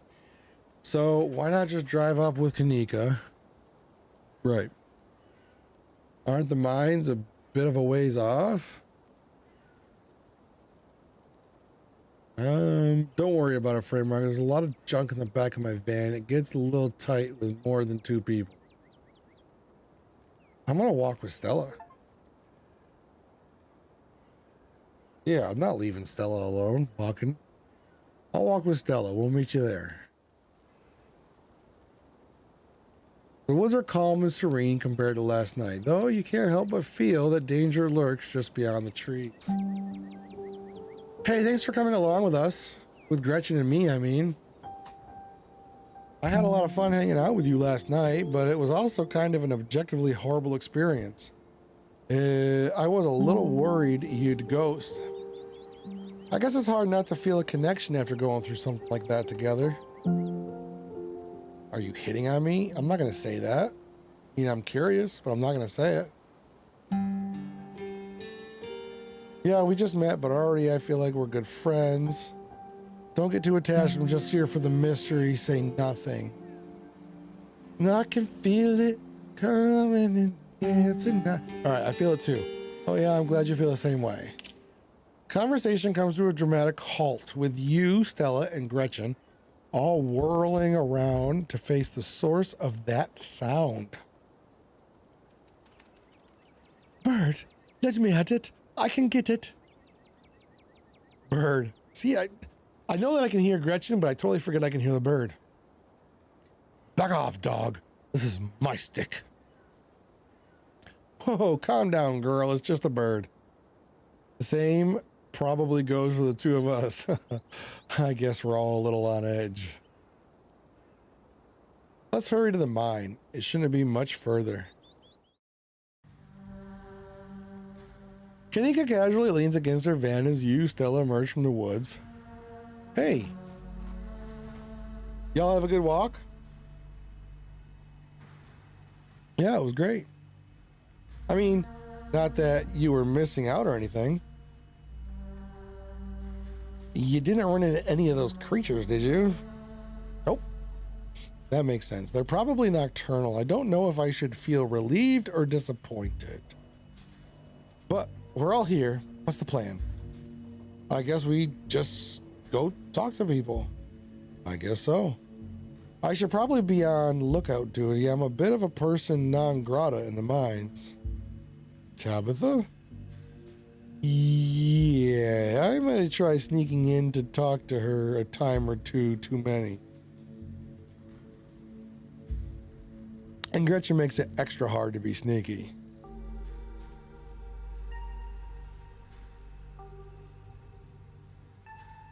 What can I say? I thrive in the limelight. What can I say? I thrive in the limelight. Struggling to read, apparently. It's only been 4 hours. We're probably less likely to get caught if only one of us is snooping around down there.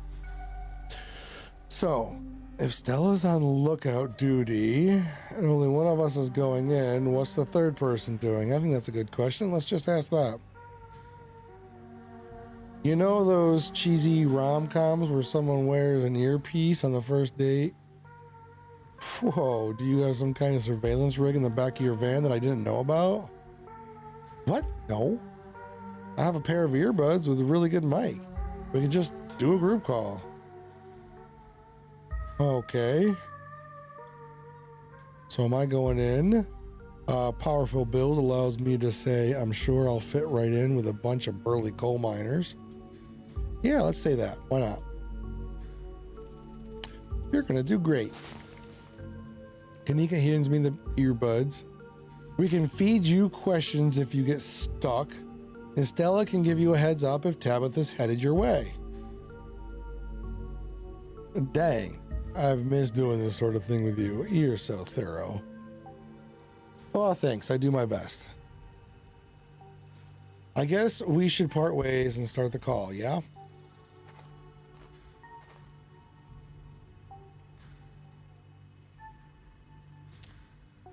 Stella and Kanika break off, leaving you alone at the entrance of the mines. Phone buzzes. Stella says, hey. Kanika says, can you hear us? Try saying something.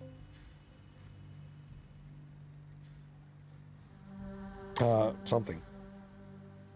They chuckle on the other end of the line. All right, cool. Nothing to do now but enter the work site. Yep. You pass through the unlocked fence and enter the property of the Scarlet Hollow mine.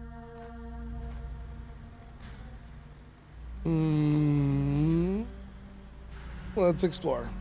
I'm in. All right, Morpheus, good to know. Oh, jeez. Approach the nearest group of miners, go straight to the main office. Let's approach the miners. You approach the miners, a blonde woman, a broad-shouldered man, and an old-timer. Their uniforms identify them as Harrison, Davis, and Zax. It's definitely a collapse of the mine. Maybe Tabitha is trying to get you out quicker if she makes you think nothing is there. Yeah, maybe. You got a reason to be bothering us? Zax says. I don't know which one is Zach. I think this is Zax. Tabitha's cousins. Seen anything weird lately? Do anything about a guy named Wayne? So, what do you think of Tabitha? Y'all should get out of town. So I met this guy on the bus. Fucking guy in the bus. See anything weird lately? The miners look you up and down. Weird? How?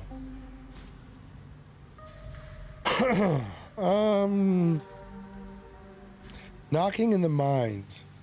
We heard any knocking in the mines. Can't barely hear nothing when the machines are going down there. Hey, he's right. It's loud as shit. It does sound like knocking, though, the way the machine pounds through the rock. Not sure if that's what you're thinking. You're not asking about Tommy knockers, are you? Well, indeed I am. Tommy what nows? Tommy knockers. They're like an old Welsh myth. Little guys that live in mines and knock on the walls before they collapse. Ha! Nothing like that around here. Are people getting sick? Nope, nothing like that. Feel fit as an ox. Good working conditions. Our health is wholly looked after. Any weird animals? Nope.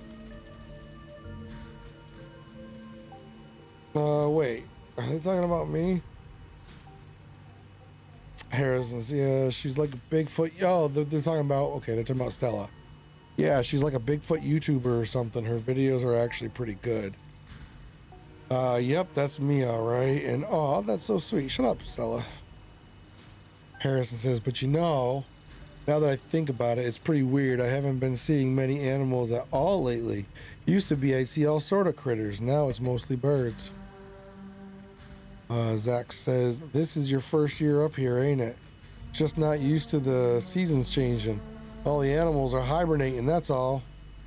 Davis says, I don't know. She's got a point. I've been up here 5 years now, and it's never been like this before. Zach says, maybe it's that global warming then. Jeez. Davis says, I think they're calling it climate change now. How about weird noises coming from the woods?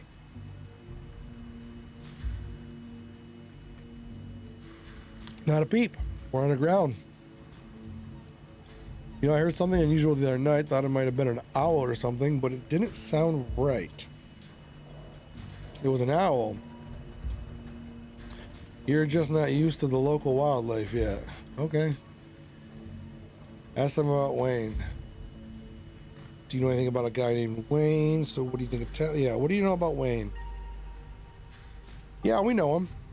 Such a cut up. Miss that dude. What happened to him? The miners shift for a moment, uncomfortably glancing at each other. Isn't that the guy y'all said was, he's gone, that's all that matters. So is he dead? Did I see a dead Wayne last night? That would suck. Let's press him. What happened to him? What are you, some sort of cop? Yeah, I'm a cop, and I'm looking for whatever happened to Wayne.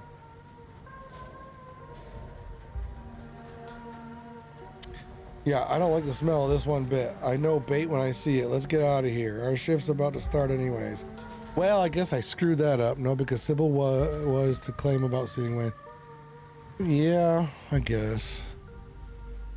I mean, does that mean Sybil knows for sure? I don't know. Good point, though. The miners pack up their belongings and leave, so I screwed that up. I shouldn't have said I was a cop, I guess. Approach another group. I guess I'll approach another group.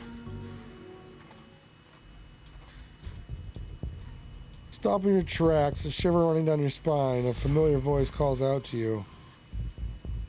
Oh no, it's Wayne.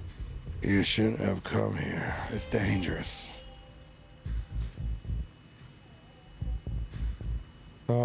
I can kick his ass, right?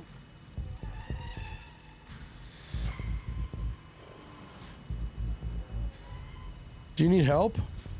Looks like you're hurt. So you aren't afraid of me? Good. Protect yourself before worrying over others, Fraeymark. I'm the only person in this town who truly cares about your safety. Don't forget that. Even if it's already too late to stop what's going to happen. What's gonna happen? Before you can say another word, he's gone. Hey, Fraeymark, are you still there? We've just been getting static from you.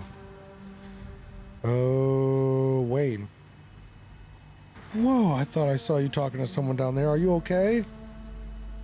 He said real ominous shit to me. Am I the only person in this town who truly cares about your safety? That sort of thing.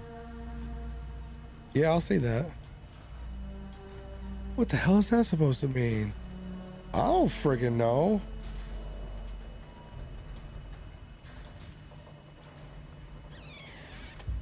Means we're on the right track. Whoa, so brave. Heck yeah, Fraeymark, we've got your back.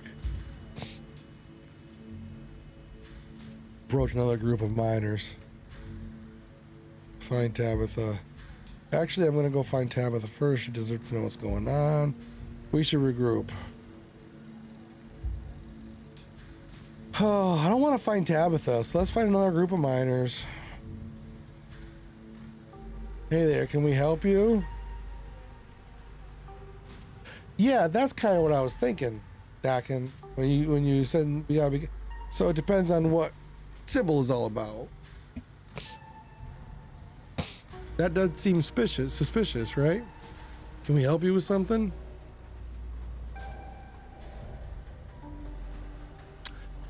Let me ask you about Wayne. What are you asking about him for? Wait, have you seen him?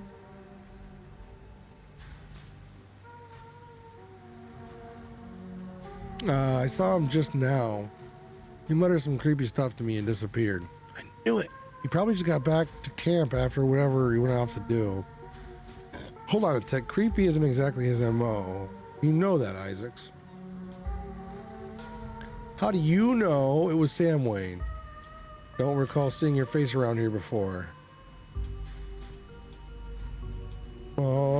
That's what folks at the general store have been calling him.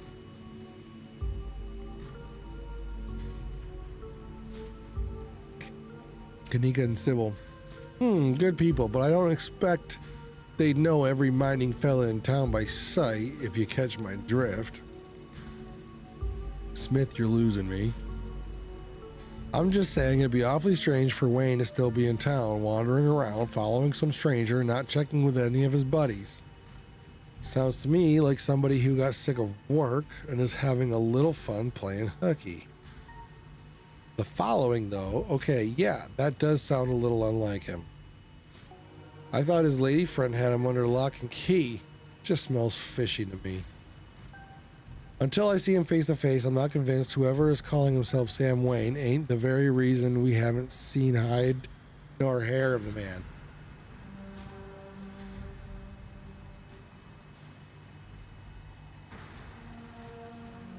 All right. No, there's no way. He can't be. I'm not ruling it out. If you want my theory, that girlfriend of his, he wasn't the first to catch her eye. Any one of her jilted ex-lovers could have seen them sneaking around and gotten a little hot on the collar, if you catch my meaning. So who was his lover?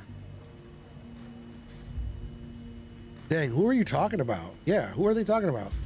The miners are silent for a moment, glancing between each other nervously as they imagine the possibility. I told him not to get involved with her. I told him. Here we go. This is juicy. Who was Wayne seeing? Whoa, now, if you don't know, there's no way I'm poking that wasp's nest. Forget we said anything. Yeah, I don't want to be next in the chopping block. I'll leave it. Good. Anything out of the ordinary? Weird how? Knocking in the mines. I don't think so. Can't hear shit down there. How about animal sightings? Don't get out that much. What does this have to do with Wayne? How about odd noises in the woods? Nothing but screech owls. How about people getting sick? Boss looks out for our health. All right, that's all. What do you guys think of Tabitha? Why would you go and ask a question like that? Are you trying to insinuate something? Horrible woman. Yeah, that's kind of what I thought too. Now, fellas, let's not go besmirching the fine, gentle lady. If Smith is right, she's got a lot to answer for. All right, fellas, I think we better cool it and get back to work before any of us say something we regret. You're probably right. Isaacs. Ugh. Just as a heads up, the only group I still see out there is pretty close to the main office. It might still be worth talking to them, but I don't know if I can give you all that much of a warning if Tabitha comes out.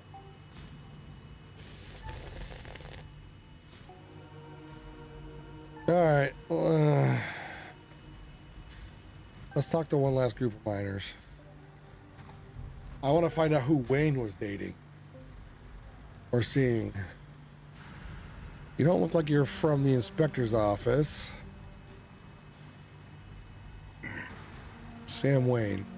Tell me about Sam Wayne. He got himself into trouble, didn't he? Why? You seen him around? What's that young buck up to? What do you think he's been up to? What's he been up to? He's been following me. I think he's been doing a slasher movie, but in real life. I think he might have murdered and someone's going around wearing his bloody clothes and pretending to be him. I heard from some of the other folks he had a nasty spat with an ex. Let's do that. You mean the boss? As far as I know, that never ended. Tabitha and Wayne were a couple. I say mic drop, but it's on an arm. It doesn't drop. I can let go. It just bounces. Stella audibly gasps. Gasp, you should. Yeah, I figured he'd just run out to live in that big mansion with his belle. Thought of a strapping young man like him with that sour-faced broad always left such a bad taste in my mouth. So that's why he was in the garden. Oh my God, gross. As if you wouldn't fall on your knees if a woman showed the slight bit of interest in you, or any woman at all. Fair enough. But I suppose this begs the question, did she run him off, or did some jealous son of a bitch oust him? Oh, could this be why they weren't getting along? They were both into Wayne? Because Pearl Ann is my mom.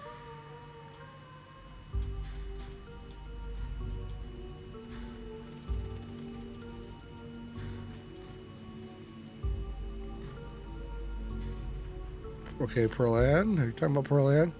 Lord, no. Even Wayne had some stand. Oh. No, Pearl Ann is Tabitha's mom? Oh, is she? Okay, then I had that backwards.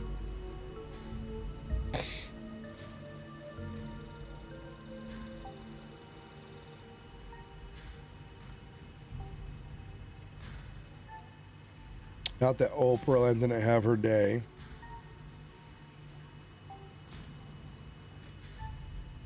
Anything strange around here? All right. Animal sightings. Raccoon with a big old tumor. Okay.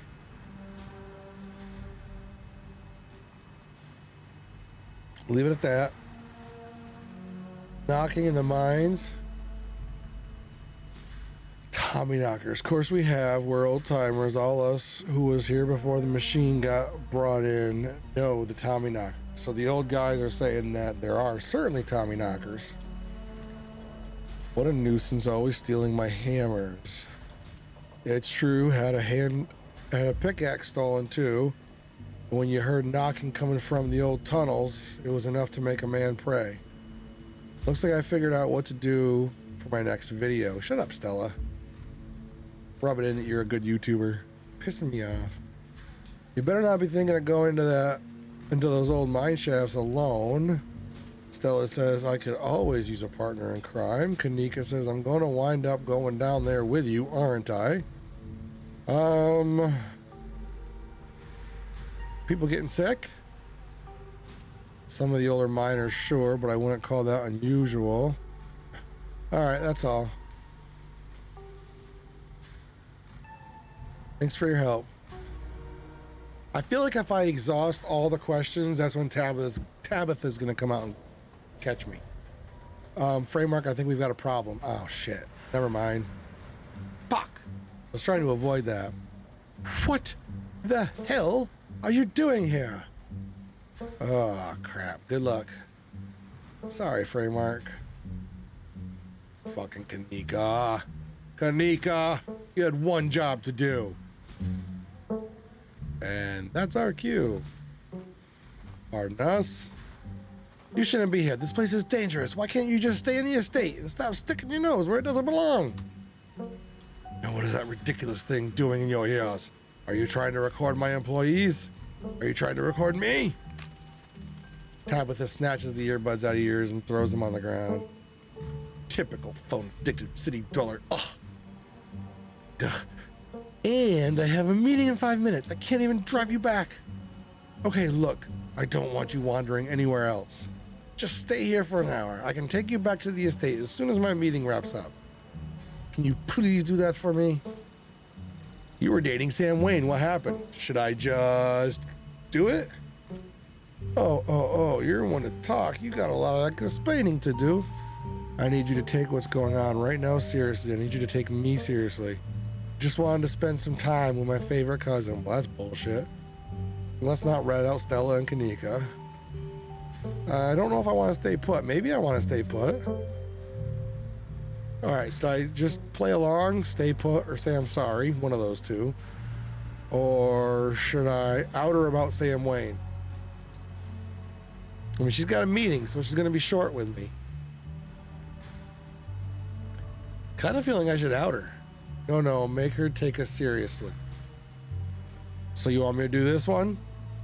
You were dating Sam Wayne, what happened to him? It's a bold move. But it's powerful. And she's got a meeting, so she's on her heels already.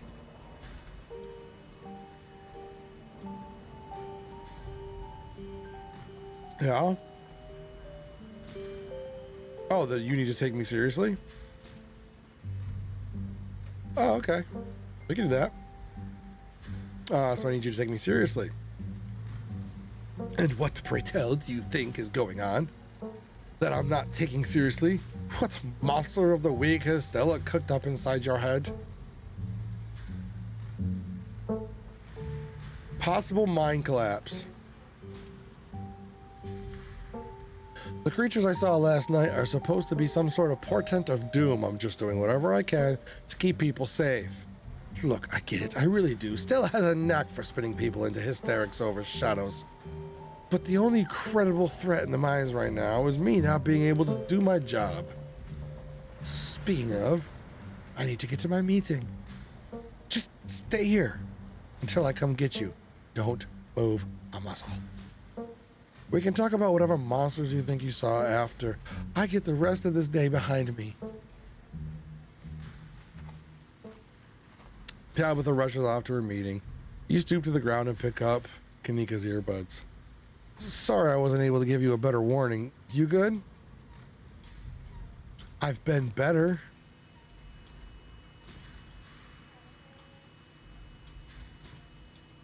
You're interrupted by a sudden movement of the corner of your eye. Am I supposed to know who this is? A girl carrying a bundle of snacks pops through a hole in the fence and disappears over the crest of a hill.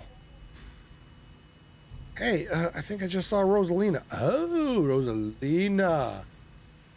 I had to move my muscles. the peck thing where you, like one, never mind. I'll stop. Oh, wait, really? What is she doing here? Okay, so we found Rosalina. I don't know much about Rosalina. She's probably fine. Kids will be kids, am I right? Going after her. What is she doing here, though? So I should call Oscar, or what should we do?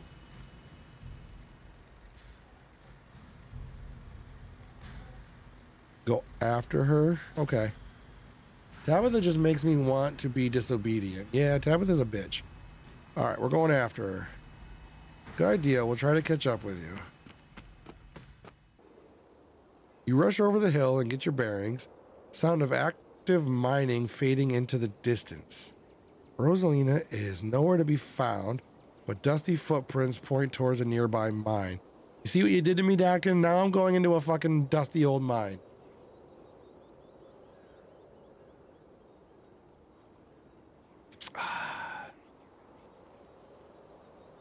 I agree, Nightmare. I hate that bitch. Has anybody in my chat ever watched Metalocalypse? Am I the only one?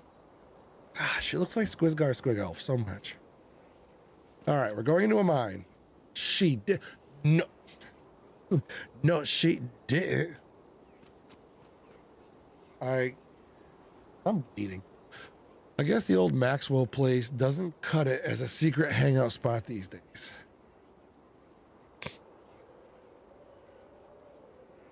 But the Shaw mine? That place was shut down like 100 years ago.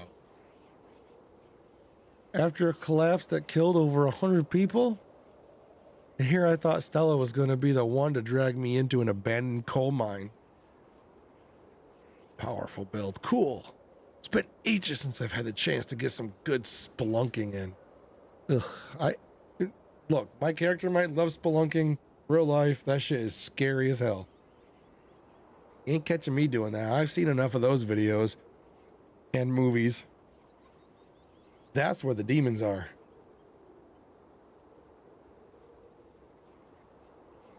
I guess we should go after her, right?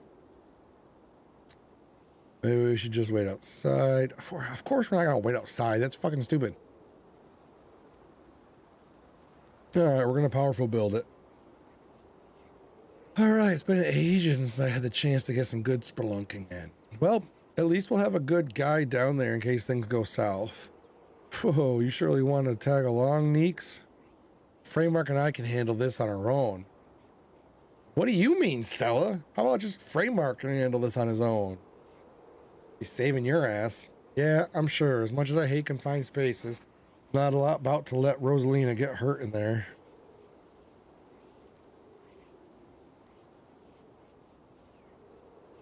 Just see another goal.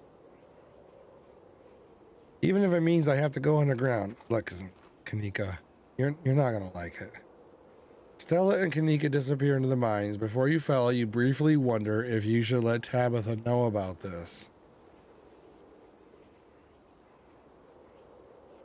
Should I let Tabitha know? What do you guys think? I don't know if I should let her know. Do it. All right. All right. Dakin says do it. Dial my cousin. What is it? You know I'm in a meeting. A kid just snuck into the shop. Hang up on her. Be like, fine, bitch. Kid just snuck into the mine. I figured you should know. Are you serious? Why do things keep happening to me? Ugh, whatever. I'll head over there as soon as I can. Just stay where you are and wait for me, all right? God, I don't even know why I'm trying to reason with you. It's not like you'll listen. Oh, I will happily wait. I do not want to go in there. No need to get snarky, I'll wait. Lie, no need to get snarky, I'll wait. I like that. It's the same thing twice, but one of them says lie. I called you as a courtesy, but I'm not going to wait around for you, is what I'm saying.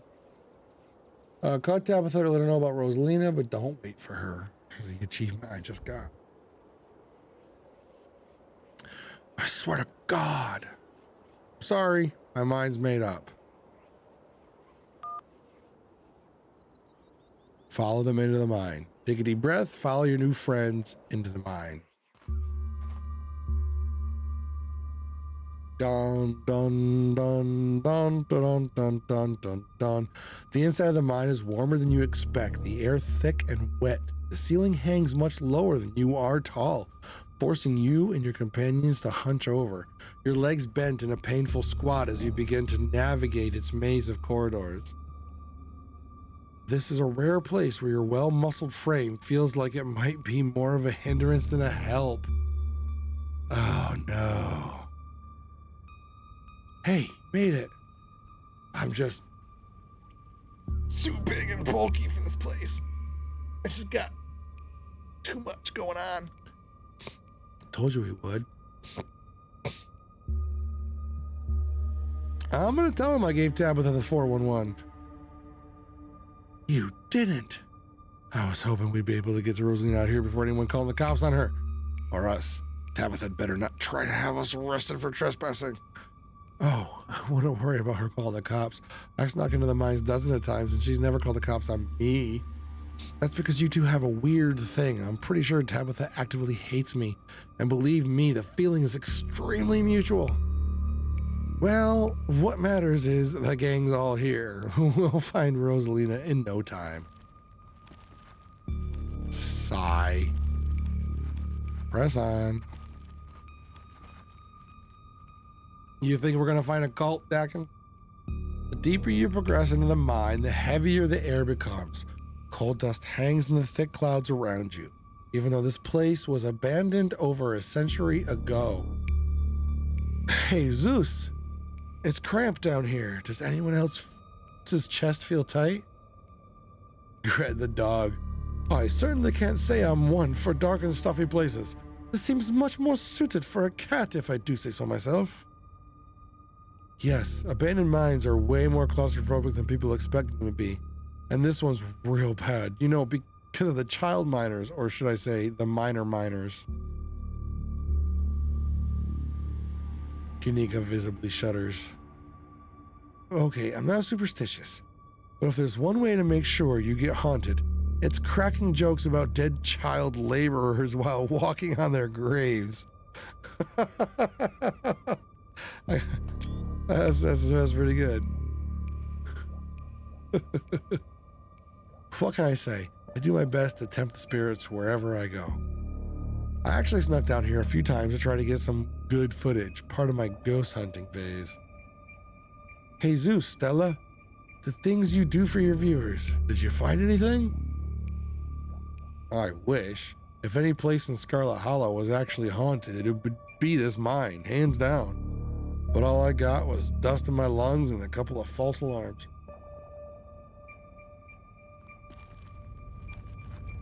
Stella pauses. It sounds rushed overhead. Oh my God, what was that? The mine's gonna collapse and we're all gonna die here, aren't we? Stella sighs longingly. That's just how the wind sounds down here. You sound so disappointed. It just brings back memories of my last foray in these depths. Every time I thought I'd finally found a spooky ghost, there wound up being very unghostly explanations. Like local wildlife, for instance. Stella turns her flashlight up towards the elk cave overhead. Fucking bats. Say, what's the big idea? Oh, I keep forgetting I can hear animals. That's stupid. I'm saying that. So the bat says, hey, what's the big idea? Other bat.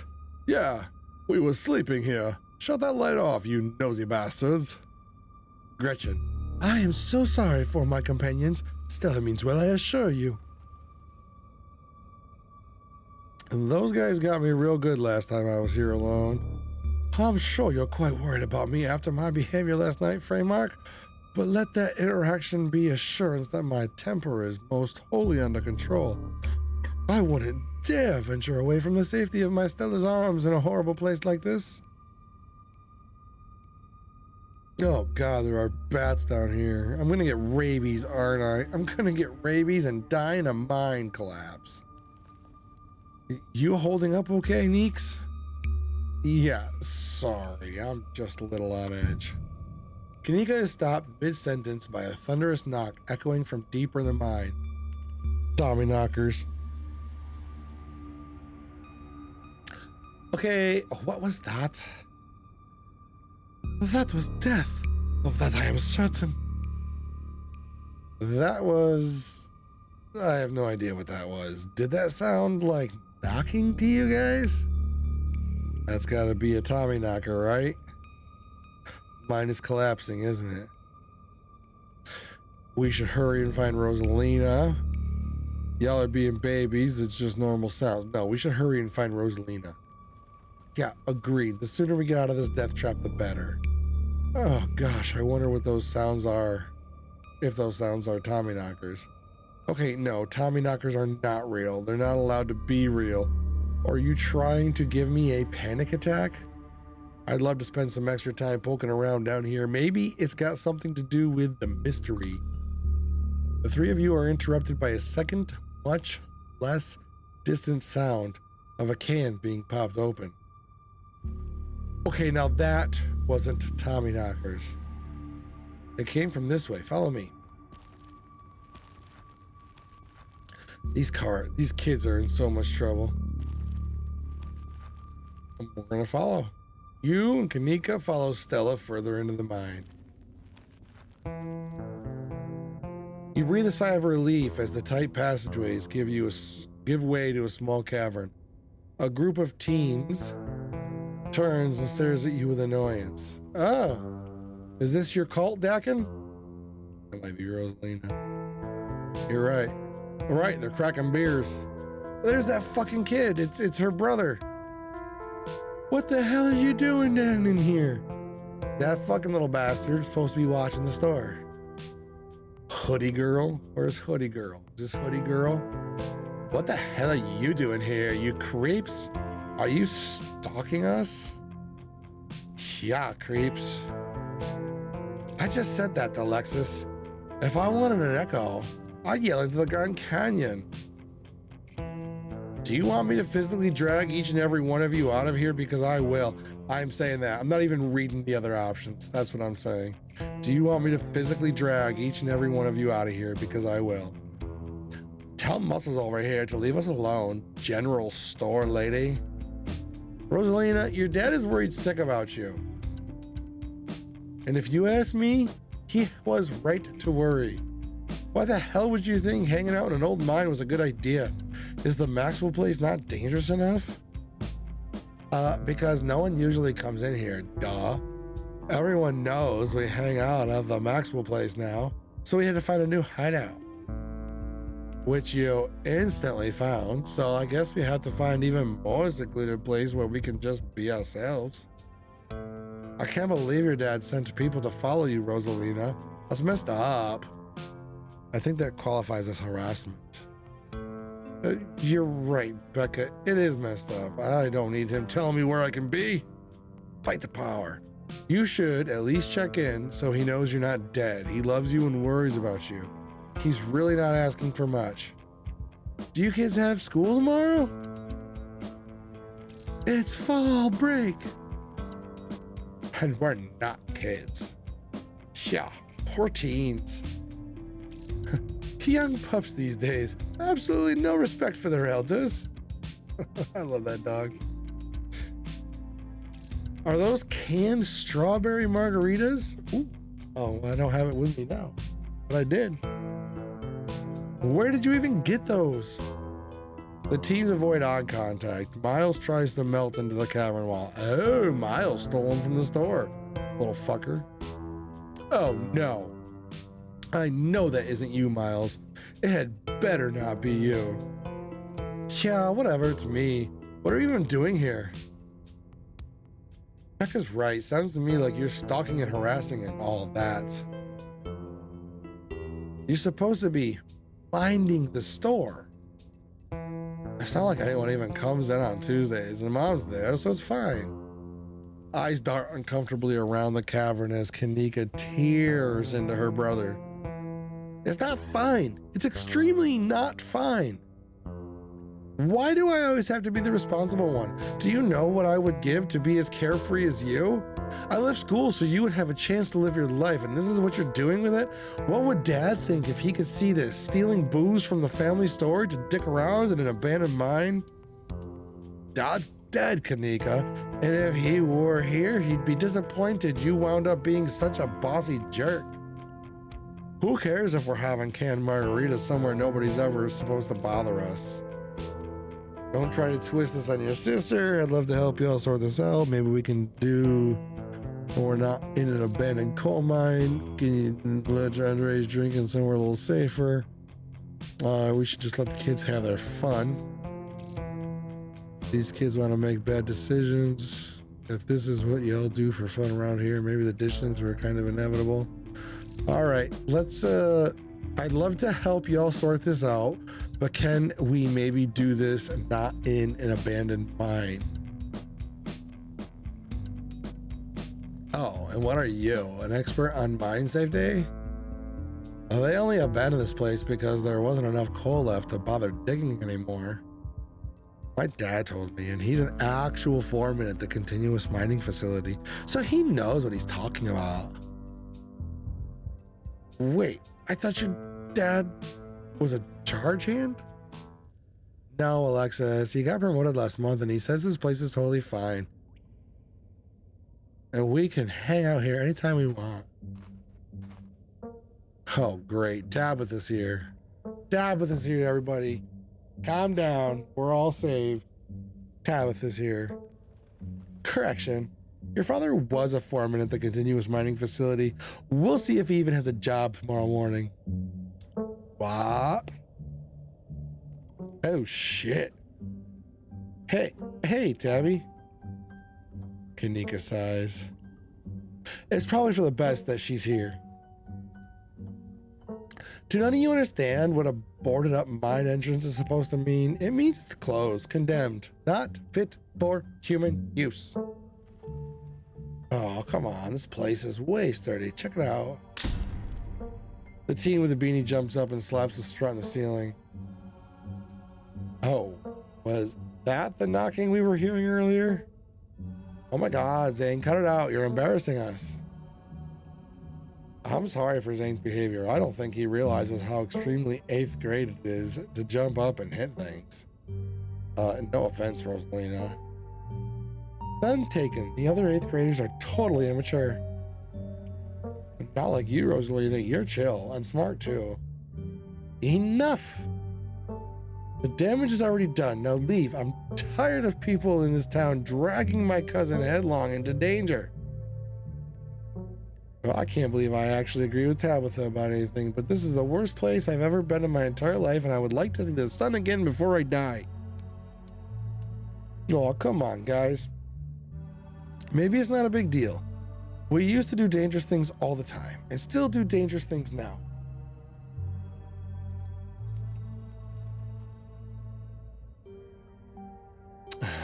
We are so fucked. Who are we to tell them where they can hang out? I don't know who you think you are in this situation, Stella, but I own this mine. So is Tabitha going to be our savior right now? It is entirely within my rights to tell them to leave, much like it is entirely within my rights to tell you to leave. Was your lifetime ban from my mines not clear enough message for you? Hell yeah, Tabitha, tear that sad 20-something to shreds. Hey, I'm defending you, and I'm not sad. Where'd you get that idea? My Stella can't possibly be sad with me around. How absolutely rude. These pups need to learn some manners. Running a clickbaity YouTube channel where you run around in the woods chasing nothing is extremely sad. So she's sad? So what? Give it a few years and you'll be sad too. Passage of time is inescapable. Look, we just want to give Rosalina a good time. Her home life sucks right now. Yeah, tell them about where you have to sleep, Rosalina. I've been living in the library for the past couple of weeks. Dad says we can't stay at her house because it's haunted. They got a hot plate and a couple of cots in one of the back rooms. It's actually a pretty sick setup. No, it isn't, Zane. Rosalina deserves better. Right, this is about your house being haunted. No. What the fresh hell is this? Oh my God, did my dad tell you that? I'm gonna tell her Pixel told me. I don't give a shit. My cat? It's a long story. I bet he couldn't afford it anymore and was lying to you to save face. What a coward. Becca, I don't think you can like say that about other people's families. Isn't that like bullying or something? Shut up, Zane. Oscar actually invited us to check it out when we saw him earlier today. It could make for a fun, non-abandoned coal mine related activity. Just throwing that out there. There's no go, Stella. It would be cool if there was, but Becca's right. I just wish he would be honest with me and tell me what's really going on. It's like he doesn't think I can handle it. Like I'm still a little kid. Ugh, you are all children, and none of you realize how good you have it. Back in the day, each and every one of you would be pulling 12-hour shifts in this exact mine. If it weren't for child labor laws, the 5 of you might have some actual character. Tabitha. Tabitha. It's not a good look, Tabitha. Exactly. Rosalina's not that mature anyway. She still sleeps with stuffed animals. You love her? You love Tabitha? No. No. Tabitha is against child labor laws. I think those are important. I mean, I'm not a lawyer or a government official or a legal expert, but I think that shit's important. She's like Hetty from the show Ghosts. That doesn't mean she's not mature. I still have pork chop, you know? Wait, what's pork? Who's pork chop? I rest my case. Wait, what did you say about child labor? Right. Wait a minute. Back the truck up. What the fuck did you just say about child labor? Like, are we just gonna gloss over that shit?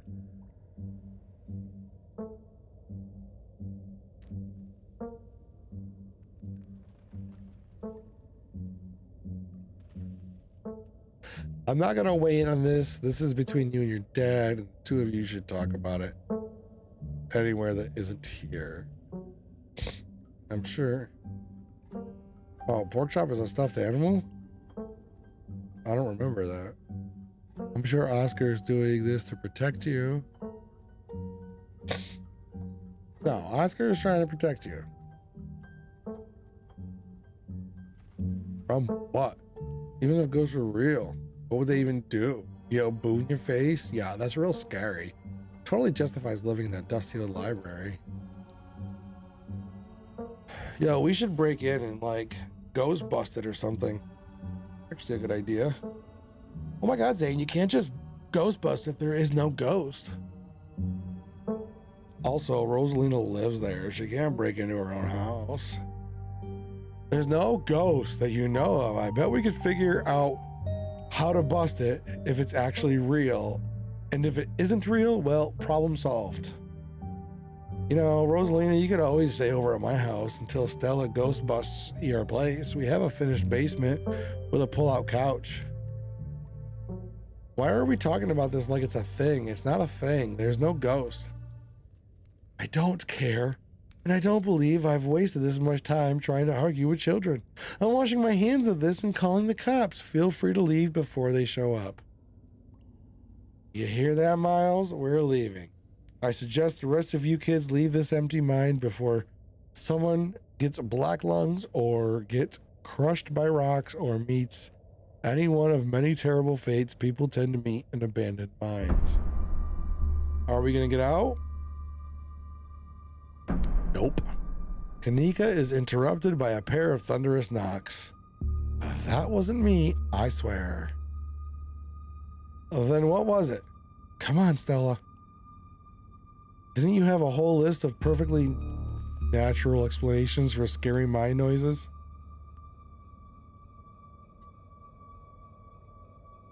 It's Tommyknockers, for sure. I know this isn't why we came down here, but we've got to check it out. Stella! Nobody is going deeper into the mine. Nobody is staying in the mine. We are all leaving.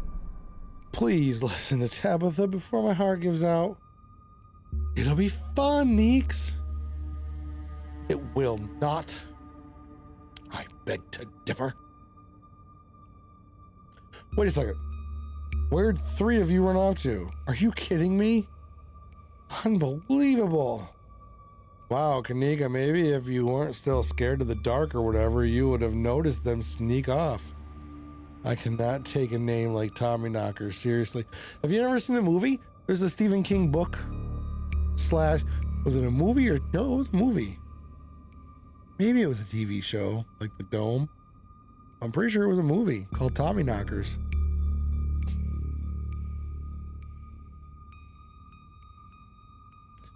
Yeah, I remember being a little kid and watching Tommyknockers with my parents. My brother was scared. I was not.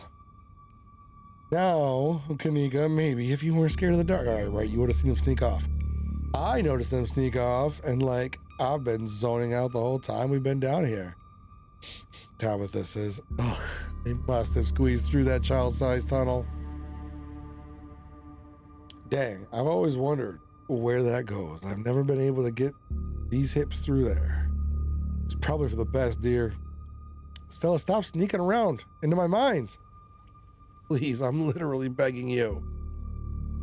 If only all the tunnels down here were wide enough for adults, we could already be done with this little mess. But no, they just have to be remnants of a bygone era.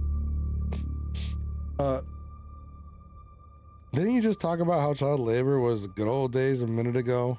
I know, right? I was trying to get you to leave my mind. Oh, I see. I see. Becca's head pops out from the tunnel's entrance. We are not about to let you come in here and ruin our good time. The mine is safe. I've been here a million times. Oh, you stupid, stupid child. Yeah, if Becca says we're safe, then we're totally safe. Okay. Whatever. Come on, you two. I know a cool spot this way. And they're gone. Okay, I think I know where that tunnel rejoins the rest of the mines. Tabitha, thank you. Let's go get those fucking kids and get out of here. I'll go look for them. I want each and every one of you to take note of the fact of what I'm doing. Yes, you're a hero. Go do your thing, Tabitha. If those idiots get themselves lost and die, I am not letting their families sue me into the ground. Nope, we're witnesses. They did it on their own stupid volition. Are those really your priorities right now? I mean, I kind of agree with her. Stupid fucking kids. Fucking ask the bats? Yeah, right. That's a good point. Just talk to the fucking bats. Yeah, do you have a problem with that? Like, I kind of agree with Tabitha. Like, fuck those kids. We just don't want to get in trouble. I don't let the rest of you out of my mind. Except for you, Fraeymark, I'm not letting you out of my sight. Feels good to be wanted. Yeah, sure, I never fit in that tunnel anyways. They have crossed a barrier that I cannot, so my time here is up. But only because Stella promised me a ghost hunt tomorrow.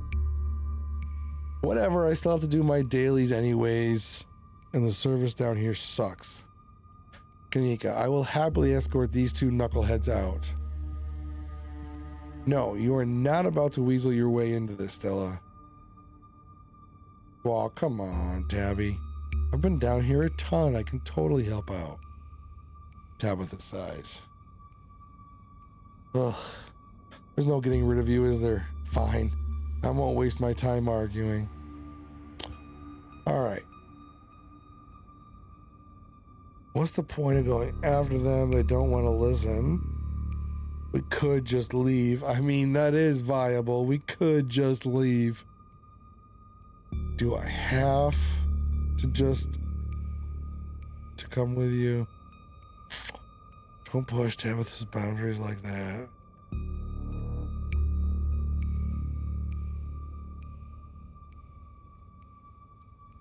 Probably that, right? Don't push Stella away like that. She hasn't done anything to deserve it. I think so. Tabitha, don't push Stella away like that. She hasn't done anything to deserve it. Ugh. Not you two. I said she could tag along, didn't I? What's the big deal? It's all right, Fraeymark. Tabby's just a bit of a what? Oh, a cum what?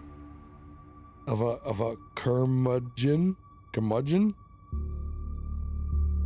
Cum bludgeoner? I don't know. Humph. What's the point of going after them? They don't want to listen. Alright, let's do this. Let's not linger any longer than we have to. Want me to take Gretchen with me? I don't know if it'll be easier to cover more ground without her. Excuse me, I am a formidable and self-sufficient monster hunting companion. Yeah, that's probably for the best. I don't want a repeat of last night, and who knows if we'll have to do any climbing. I'll see you on the other side, hopefully soon. For sure. We won't be long. Cool. We should bust some ghosts tomorrow. Can't wait to bust some ghosts tomorrow. Kanika, Miles, and Zane head towards the entrance of the mines, leaving you, Tabitha, and Stella to find the remaining teens. All right, no dawdling. We should be able to catch up with them if we go this way. You and Stella exchange a glance as Tabitha ventures forward.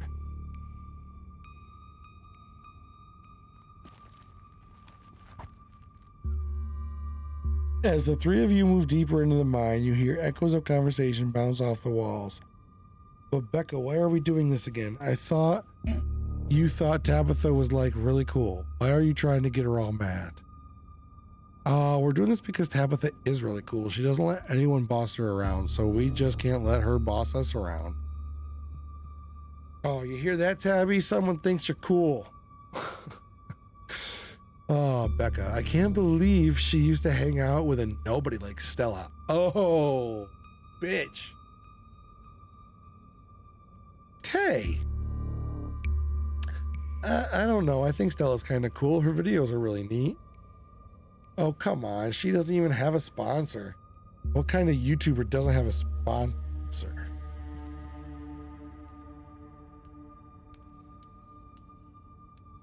Who do I want to sponsor me?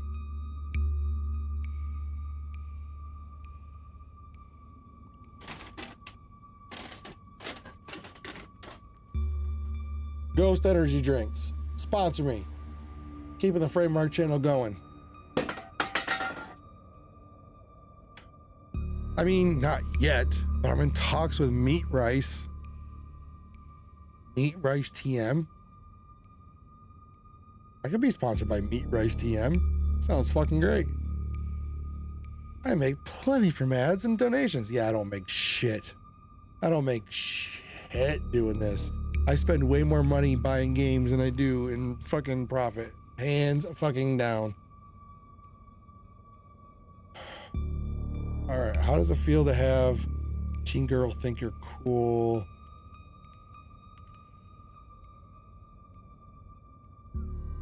Press on.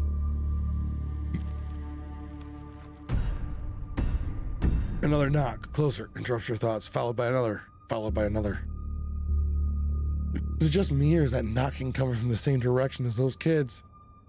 It's not just you.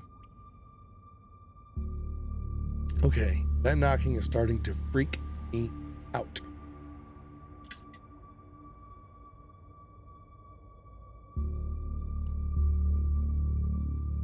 Calm down, Rosalina. It's just mind sounds. Did you guys see that? No? It was just a shadow. There's no reason to get freaked out. I saw it. Shut up. There's nothing down here. Stop trying to scare me. Okay, so we can hear the kids seeing shit and being scared.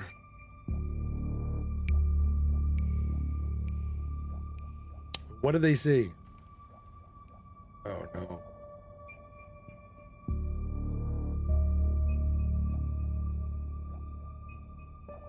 We're getting closer. Let's keep moving.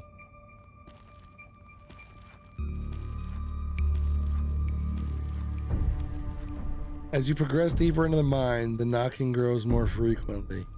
It's still distant, but it's much louder than before.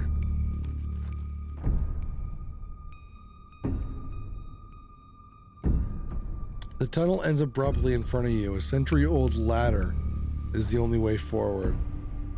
And the darkness beyond, you can still hear the echoes of terrified teens, their panicked arguing bouncing down the pitch-black corridors. And here we are.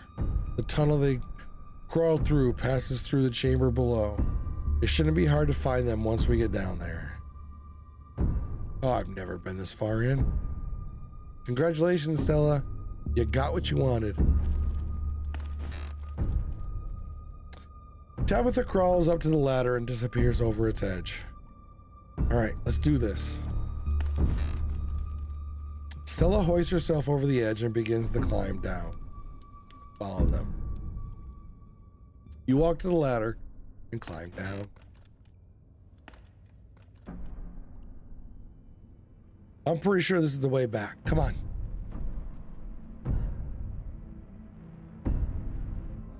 pretty sure? I thought you'd been down here before. What is all that moaning?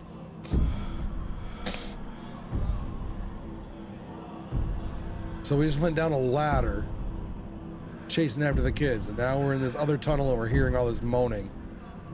Okay, maybe I didn't get this far in, but whatever. It doesn't matter. I definitely remember the way out. Hurry, I don't want to be down here anymore. I think it was actually this way. Oh, shut up.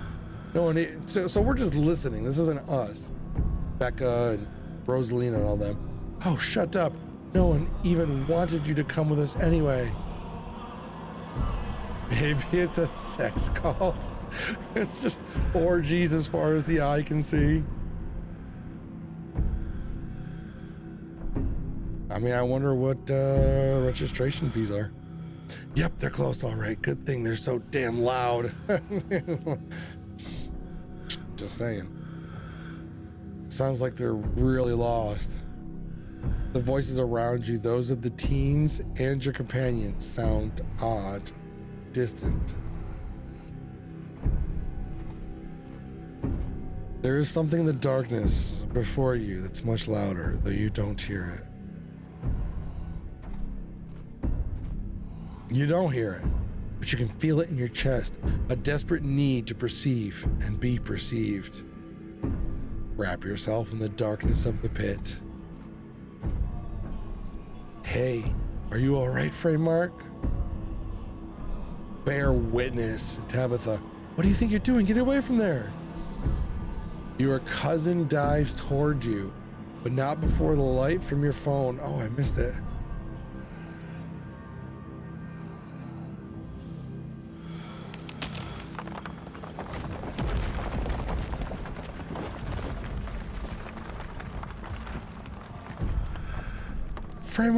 Fraeymark, are you all right? Man, I hope so. Oh, thank God you're alive. It looked like you had a seizure or something, and then you and Tabby just conked out. I'm fine. You can barely open your eyes. You're not fine. Neither of you. Move a muscle. Moving muscles. I don't want you to strain yourselves while you're still recovering from whatever that was. I'm gonna go get you both some help. I'll be back soon, I promise. Don't die on me, all right? I mean, I'll do my best. You fade back out of consciousness as your companion clambers out of the pit, intent on your rescue. You raise up on your elbows, head still swimming from the visions, your surroundings coming back into focus. Your head throbs as the knocking continues, now magnitudes more intense than ever. Through it, you once again hear the panicked voices of bickering teenagers echoing down the stone corridors. Becca, you're just getting us more lost. It's this way. If you're so sure, why don't you just leave? I can't believe I let Alexa talk me into inviting you in the first place. Becca, I'm just trying to help. I said go. Okay, I will, Alexis. You don't have to go with her. You know that, right? Pick a side, Alexis. I'm sure Becca knows where we're going. She wouldn't just lie. Sorry, Rosalina. The increasingly desperate voices of the teens are drowned out by the thunderous knocking. You can practically feel the ground shake beneath you. You can almost see the walls vibrate with the intensity of the hellish sound. God, that knocking is not helping my headache. What the hell just happened? Kids are lost. I had a vision. Did you see it too? Remember you driving towards me? We should get out of here. We should wait for Stella. Shit, I didn't mean to say the kids are lost. I meant to say the knockings are getting louder. Fuck. Clicked the wrong one. The kids are lost. Forget about them. We're leaving. No. Rosalina appears in the passageway to your left, out of breath and teary-eyed. I'm so sorry I snuck off like that. I just wanted Alexis to think I was so cool. The entire cavern shakes with the sound of rockfall. I don't know what the hell is up with this knocking, but that is the sound of a mind collapse. Quick, up that ladder, both of you. Whoa, wait, Becca and Alexis are still down here. You can't just leave them here. I know which way they were going. They'll listen to you this time, I promise. Do you have a death wish, little girl? This isn't a movie. The best thing we can do is help those girls right now. Is to not be buried alive ourselves.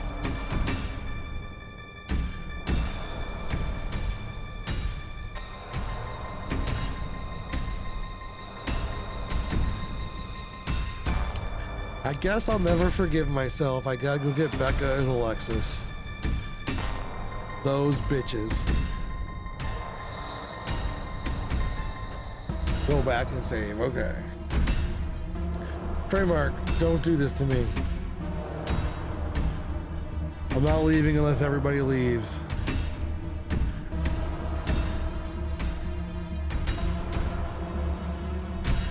Are you serious? Thank you. They're back this way. Hurry. Rosalina runs back the way she came.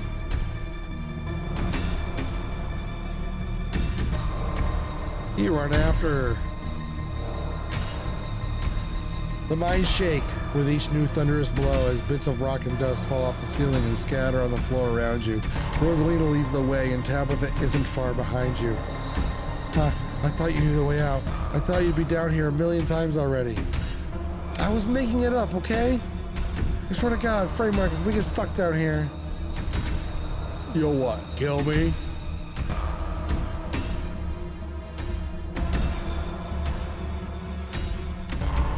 I think we're gonna say that. You'll what, kill me? Then you'll be stuck down here and alone. Are you trying to push my buttons? I'm coming, just stay where you are. Rosalina, you came back. I don't want to die down here. Then move.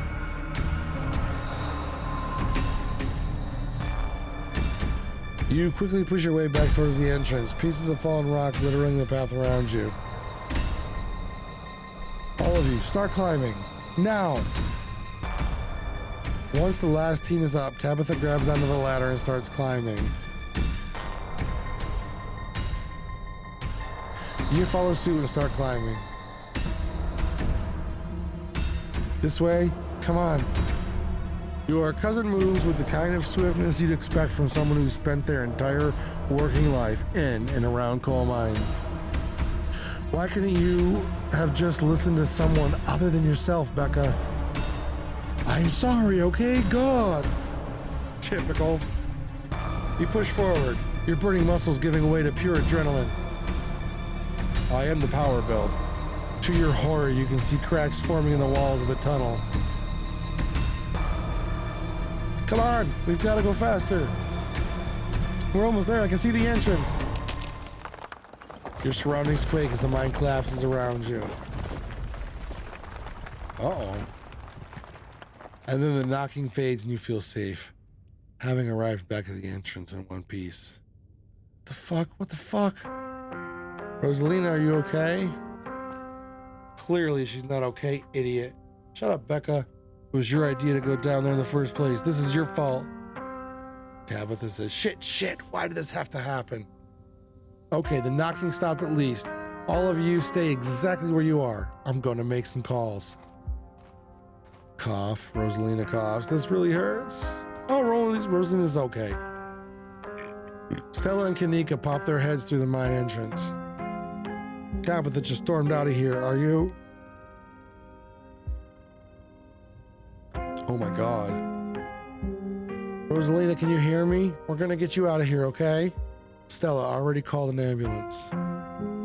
But that means cops are gonna come. They're gonna know I was drinking. They're gonna know I went in there to drink, right? Who cares, Becca? Yeah, that doesn't matter. If my dad's find out, he'll kill me. He can't know. Deal with it. Play stupid games, right? Becca squirms through the gap in the boards and scampers away. So Becca makes a run for it. Don't worry about her, Rosalina. She's being an asshole, right? One of us should wait by the gate to make sure they can find us up here.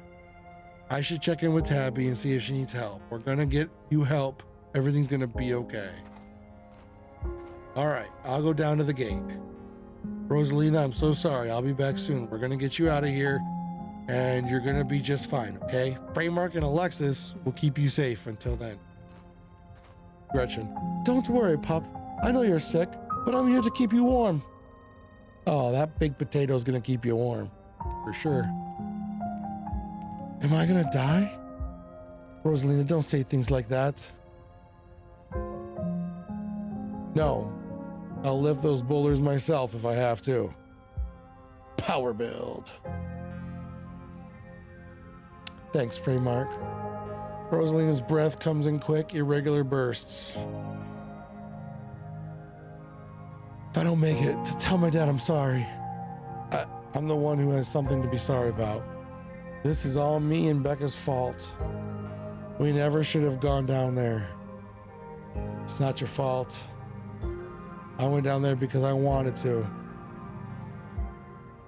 Rosalina pauses, catching her breath.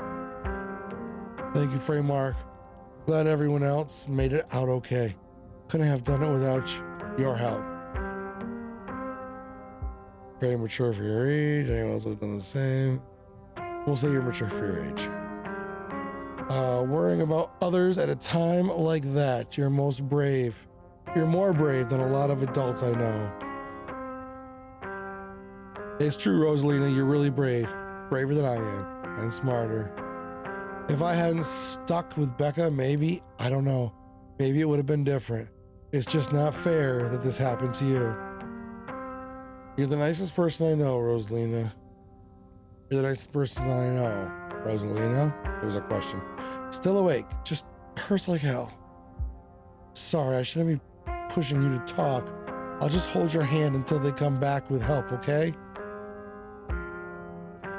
Well, don't go to sleep just yet, pup. Dogger. Alexis grasps Rosalina's hand. Tears streak down both their cheeks as you sit in silence together, waiting for the long, anxious moments to pass before help arrives.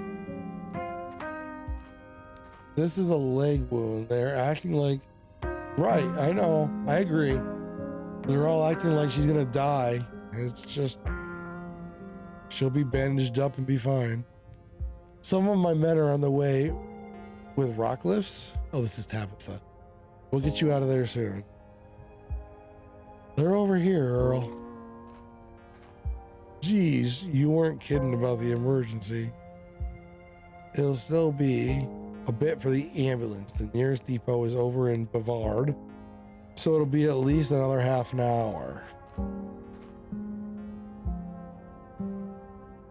Agreed, Dakin. You are the man. You have half an hour to get her out of here. Move it. Rosalina, sweetie, I'm here. Dad, I'm sorry. I'm so sorry. You don't have to be sorry. It's okay. We're all here. You can hang on, Rosalina. I know you can. Tabitha's men quickly get to work and manage to pull Rosalina out of the rubble just as the ambulance arrives. Paramedic, sir, I'm afraid there's no space in the back. What do you mean? I can't ride with her. You're better off driving behind us. We're headed to Bavard. It's quite a ways. Is she going to be okay? She's going to make it, right? Please, God. Yes, sir, I promise you. We're going to do everything we can to keep her stable. Her vitals are looking good. Rosalina, my poor baby. I'll be there as fast as I can, okay? I promise. You won't be alone. I love you, Dad. The paramedics load Rosalina into the back of the ambulance and drive off. Oscar approaches you off to the side of the police as the police talk to Tabitha and her men. Oh, what the hell happened in there?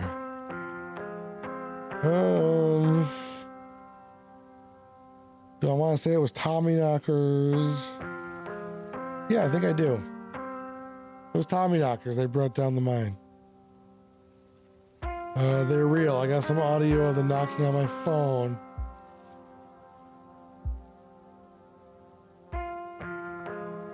They're not doing it to keep people calm. Holy shit. She's got some blood. They must have been furious that we went down there. Doesn't matter what caused it. I'm just sorry it happened, Oscar. This is my fault. She's been so angry with me. If I'd just been able to provide more stability, she wouldn't be doing things like this, putting herself in danger. I'm sure she thinks I'm making things up about our house being haunted. But I've seen things that I can't explain, and it's only gotten worse over time. My offer still stands to check it out for you. Once you're back from the hospital, that is. Thanks, Stella. That means a lot. I've gotta go. Mr. Gutierrez? Is it okay if I come too? I want to be there for her. Of course, Alexis. It'll be good for her to see a friendly face. The two of them head over to Oscar's car and drive off. The two of them, okay,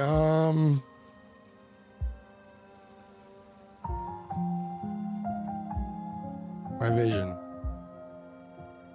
Stone carving at the wall of the pit gave me some sort of vision. I saw what happened to this place. All right, there was a stone carving at the wall of the pit. It gave me some sort of vision. I saw what happened to this place. Are you sure it wasn't just auto-suggestion? We talked about that mine a lot today. I don't know, Neeks.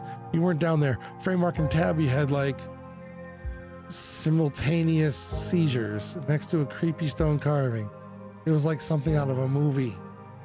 Just because they passed out or had seizures doesn't mean it wasn't auto-suggestion. This could have been a whole lot worse. The fact that this is only injury is a miracle. I know, and I wonder how much of that is from the decisions we've made. Like, how much worse it could have been if we made different decisions. I wonder what the game would have allowed for.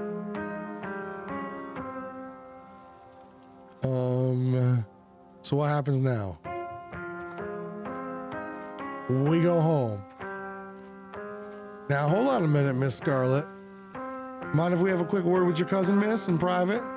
Oh, shit. Okay, fine, just make it quick, and don't you dare try to pull anything on him. He did nothing wrong here. Ladies, I'm afraid that means you too.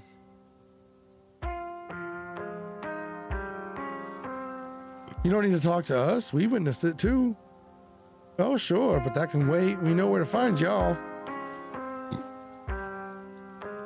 Hey, Sheriff Hugby, this is Deputy Derrickson. You can call me Earl. Pleased to make your acquaintance. Welcome to Scarlet Hollow. Hope this little accident hasn't colored your perception of the place. Lovely place to live, if you ask me. Lovely indeed. Now, Sheriff Hugby, don't you think it's a mite odd that these teens found themselves in an old abandoned mine in the very property Fraeymark's family happens to own? And don't you think it's even a mite bit odder that Fraeymark happened to be in there with them at the time of the collapse? I'd be lying if I said it weren't peculiar, though I'm sure you're an upright citizen, Fraeymark, and all this is seriously an unfortunate coincidence. Still, a good cop should ask himself these questions.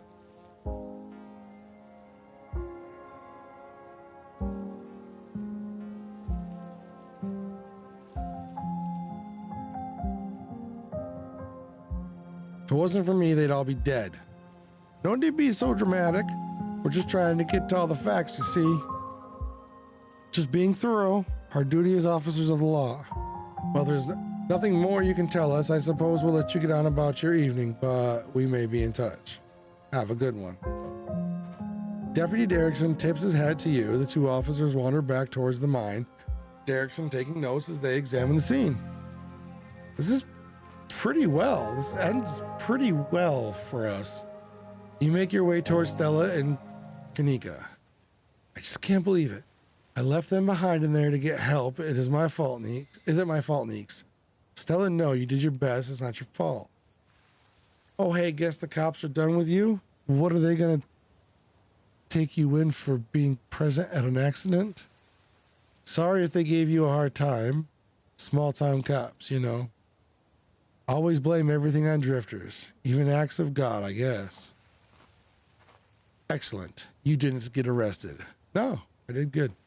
Now come on, let's get back to the estate. I'd like to get some rest before I have to deal with the fallout of everything that happened tonight. I'll see you tomorrow. Okay, Fraeymark? All right, Stella. Please stop trying to get my cousin killed, Stella. Yeah, Stella. Fuck off. Come on, let's go. Tabitha starts walking to her car, pulling you by your arm.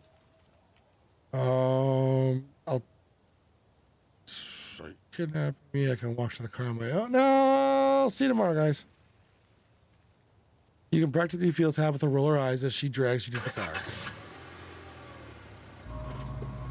Tabitha doesn't say a word as the car cuts along the darkened road. You try to keep an eye on the surrounding wilderness as she drives, wary of what may lurk behind the tree line.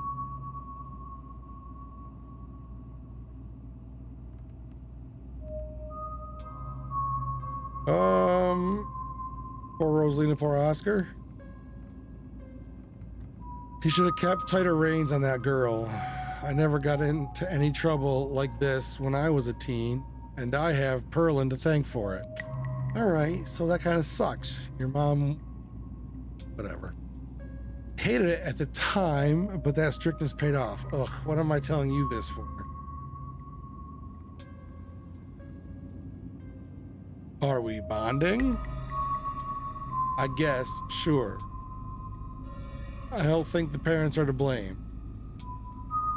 I beg to differ. People who aren't ready to be parents shouldn't be parents. And clearly there are some parents at fault for this who weren't ready. Take the librarian. There are a ton of people more qualified to be parents who can't even conceive. And here he is having a kid at 19 and clearly letting her do just whatever the hell she wants. And look where that... Okay, but everybody's different. You can't compare. Even if she doesn't lose that leg, she's going to carry what happens tonight for the rest of her life. It's not fair.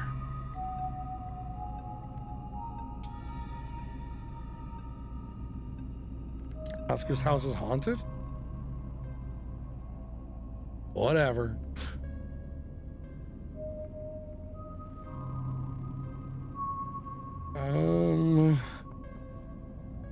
We're gonna ride in silence. I'm done talking to this girl. Your eyes wander back to the tree line. You and Tabitha sink back into silence. Anything I say is just gonna hurt our relationship at that point. You once again cross the threshold into the estate, the musty stench of the decaying mansion greeting you with its undertones of mildew and wood rot. Well, this day was a lot more stressful than it needed to be. And I'm sure it's the precursor to a horrifically stressful week. I'm going to bed. I suggest you do the same. Thanks for calling me about the kids, by the way. It was unexpected. I think that was helpful. You should have waited for me. I'm too tired to argue. I'll see you in the morning. Tabitha turns and makes her way up the stairs, her posture defeated. Turn in.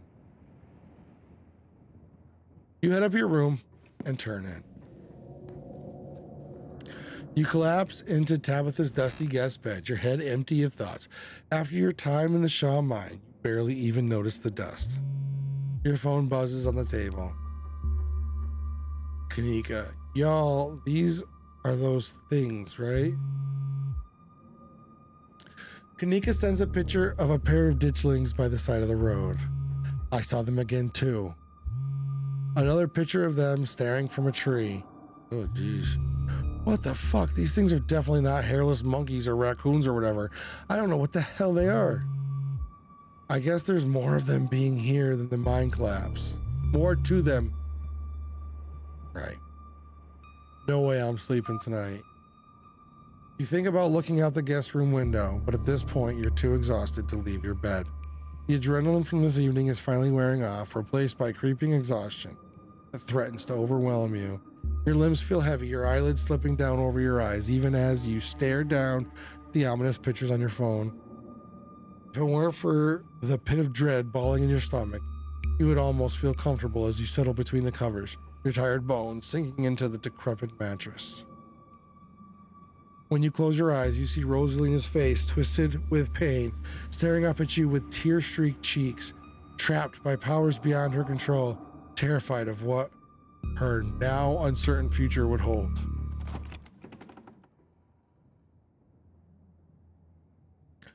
Your eyes shoot back open, your heart pounding as the door to your room swings open. Just the cat. It's always just the cat. Don't read into this. The woman kicked me out. Just want to warm place to sleep. So the cat's starting to like me.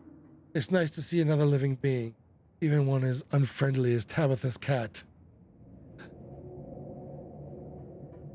Yeah, fuck that doll. The comfort of her presence sets your mind at ease. You finally slip into a deep sleep.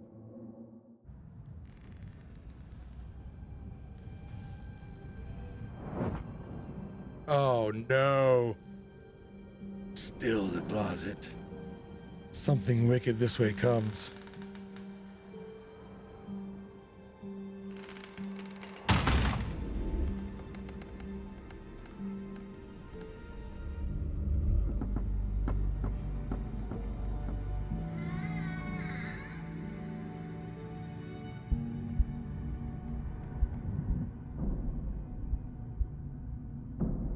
Huh.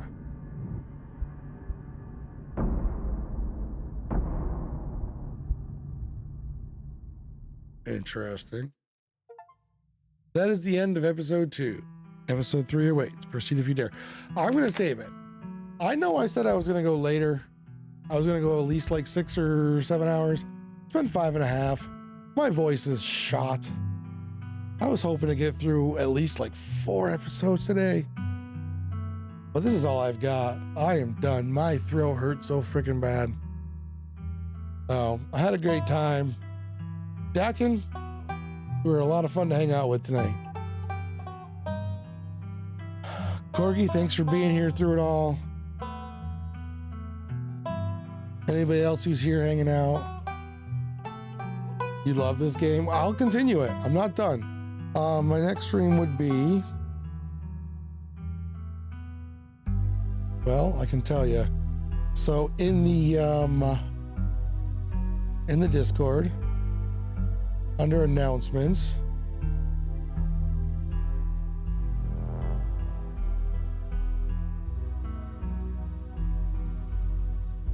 might be because you're, well, who knows?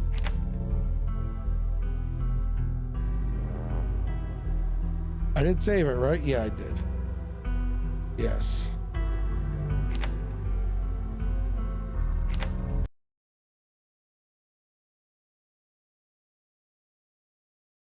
Come on, game. Go away.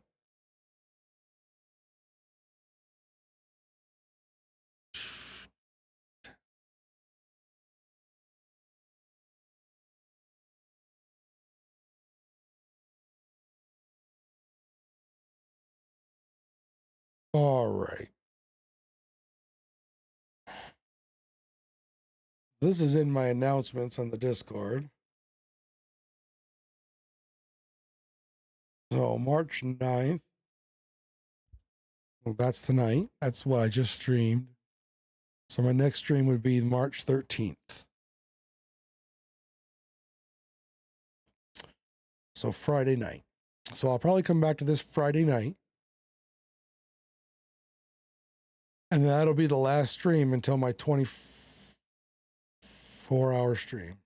Wait.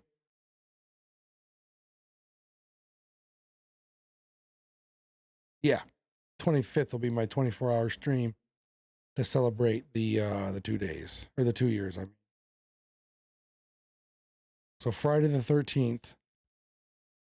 Boom ching.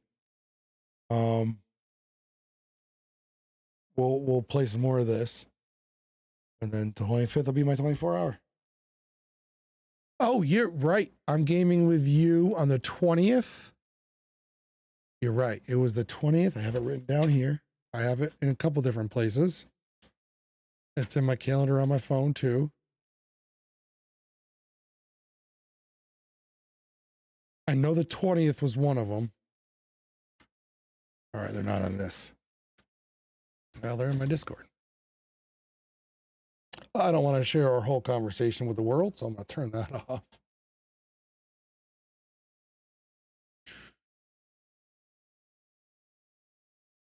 Cargi. Scroll up.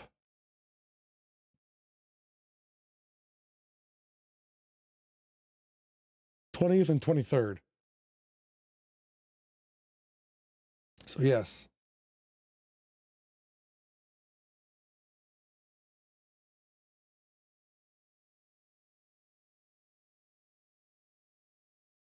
So on this, the 20th, the 23rd, 20th, I think we're playing Phasmo. 23rd, I think we're playing Cursed Companions. 13th, I'll pick up on this and play some more of this. And then 25th, which happens to be Gorgie's birthday, will be a 24-hour stream, 12 a.m. to 11:59 p.m. or longer.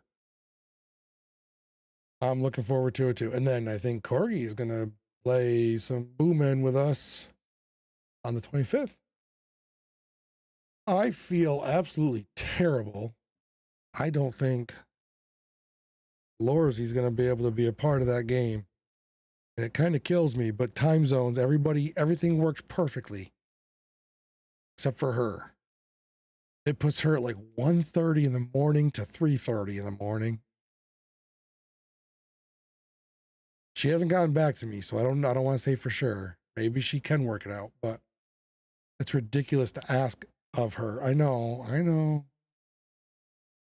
But that would be the time zone for her. It would be 1:30 in the morning to 3:30 in the morning, and she's got the kids waking up in the morning that she's got to get out to daycare and stuff. Nursery. I don't think she's going to be able to do it. I hope she can. I would give anything for her to be able to. I love playing Boomin with Lorsey. She is so funny. I had mentioned to her that I gave her the times and she just never got back to me. So maybe she's trying to figure it out. I don't know. I'd give anything for her to be able to be there. But if she can't, I might have to find a fourth or a fifth, I mean. But we'll figure that out as time goes. I'll be in contact with her. Say maybe I could play Phasmo with her that same day. She's fun with Phasmo too. I don't know. We'll figure that out. We'll figure all that out. Let's see. Turn this off.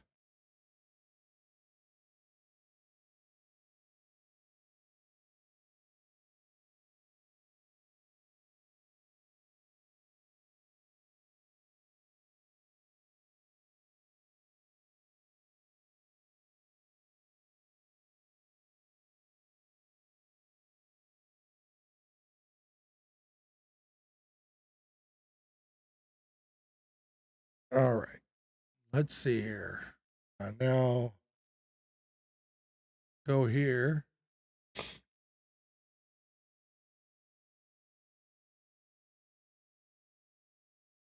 We got Mr. Question doing.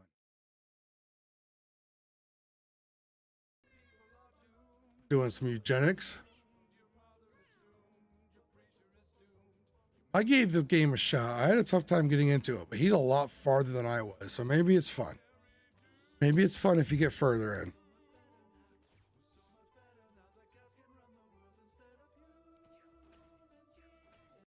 What's this? Tormented Souls. I can't remember how we did it. Maybe 9 a.m.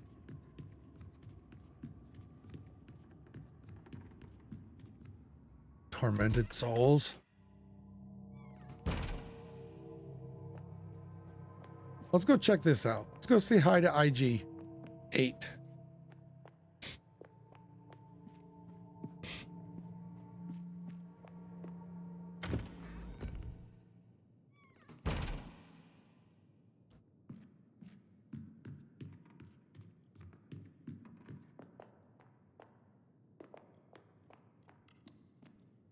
Oh, thanks for being here, Corgi.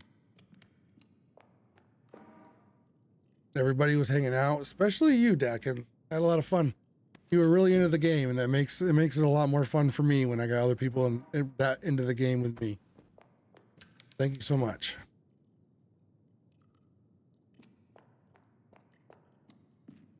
Nothing else there? All right.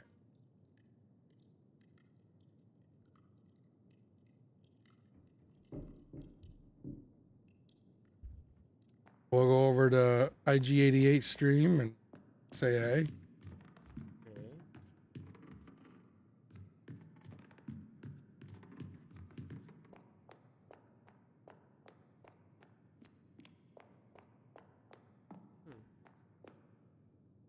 All right, guys. Where do I go next? Thanks for hanging out. Have a good one.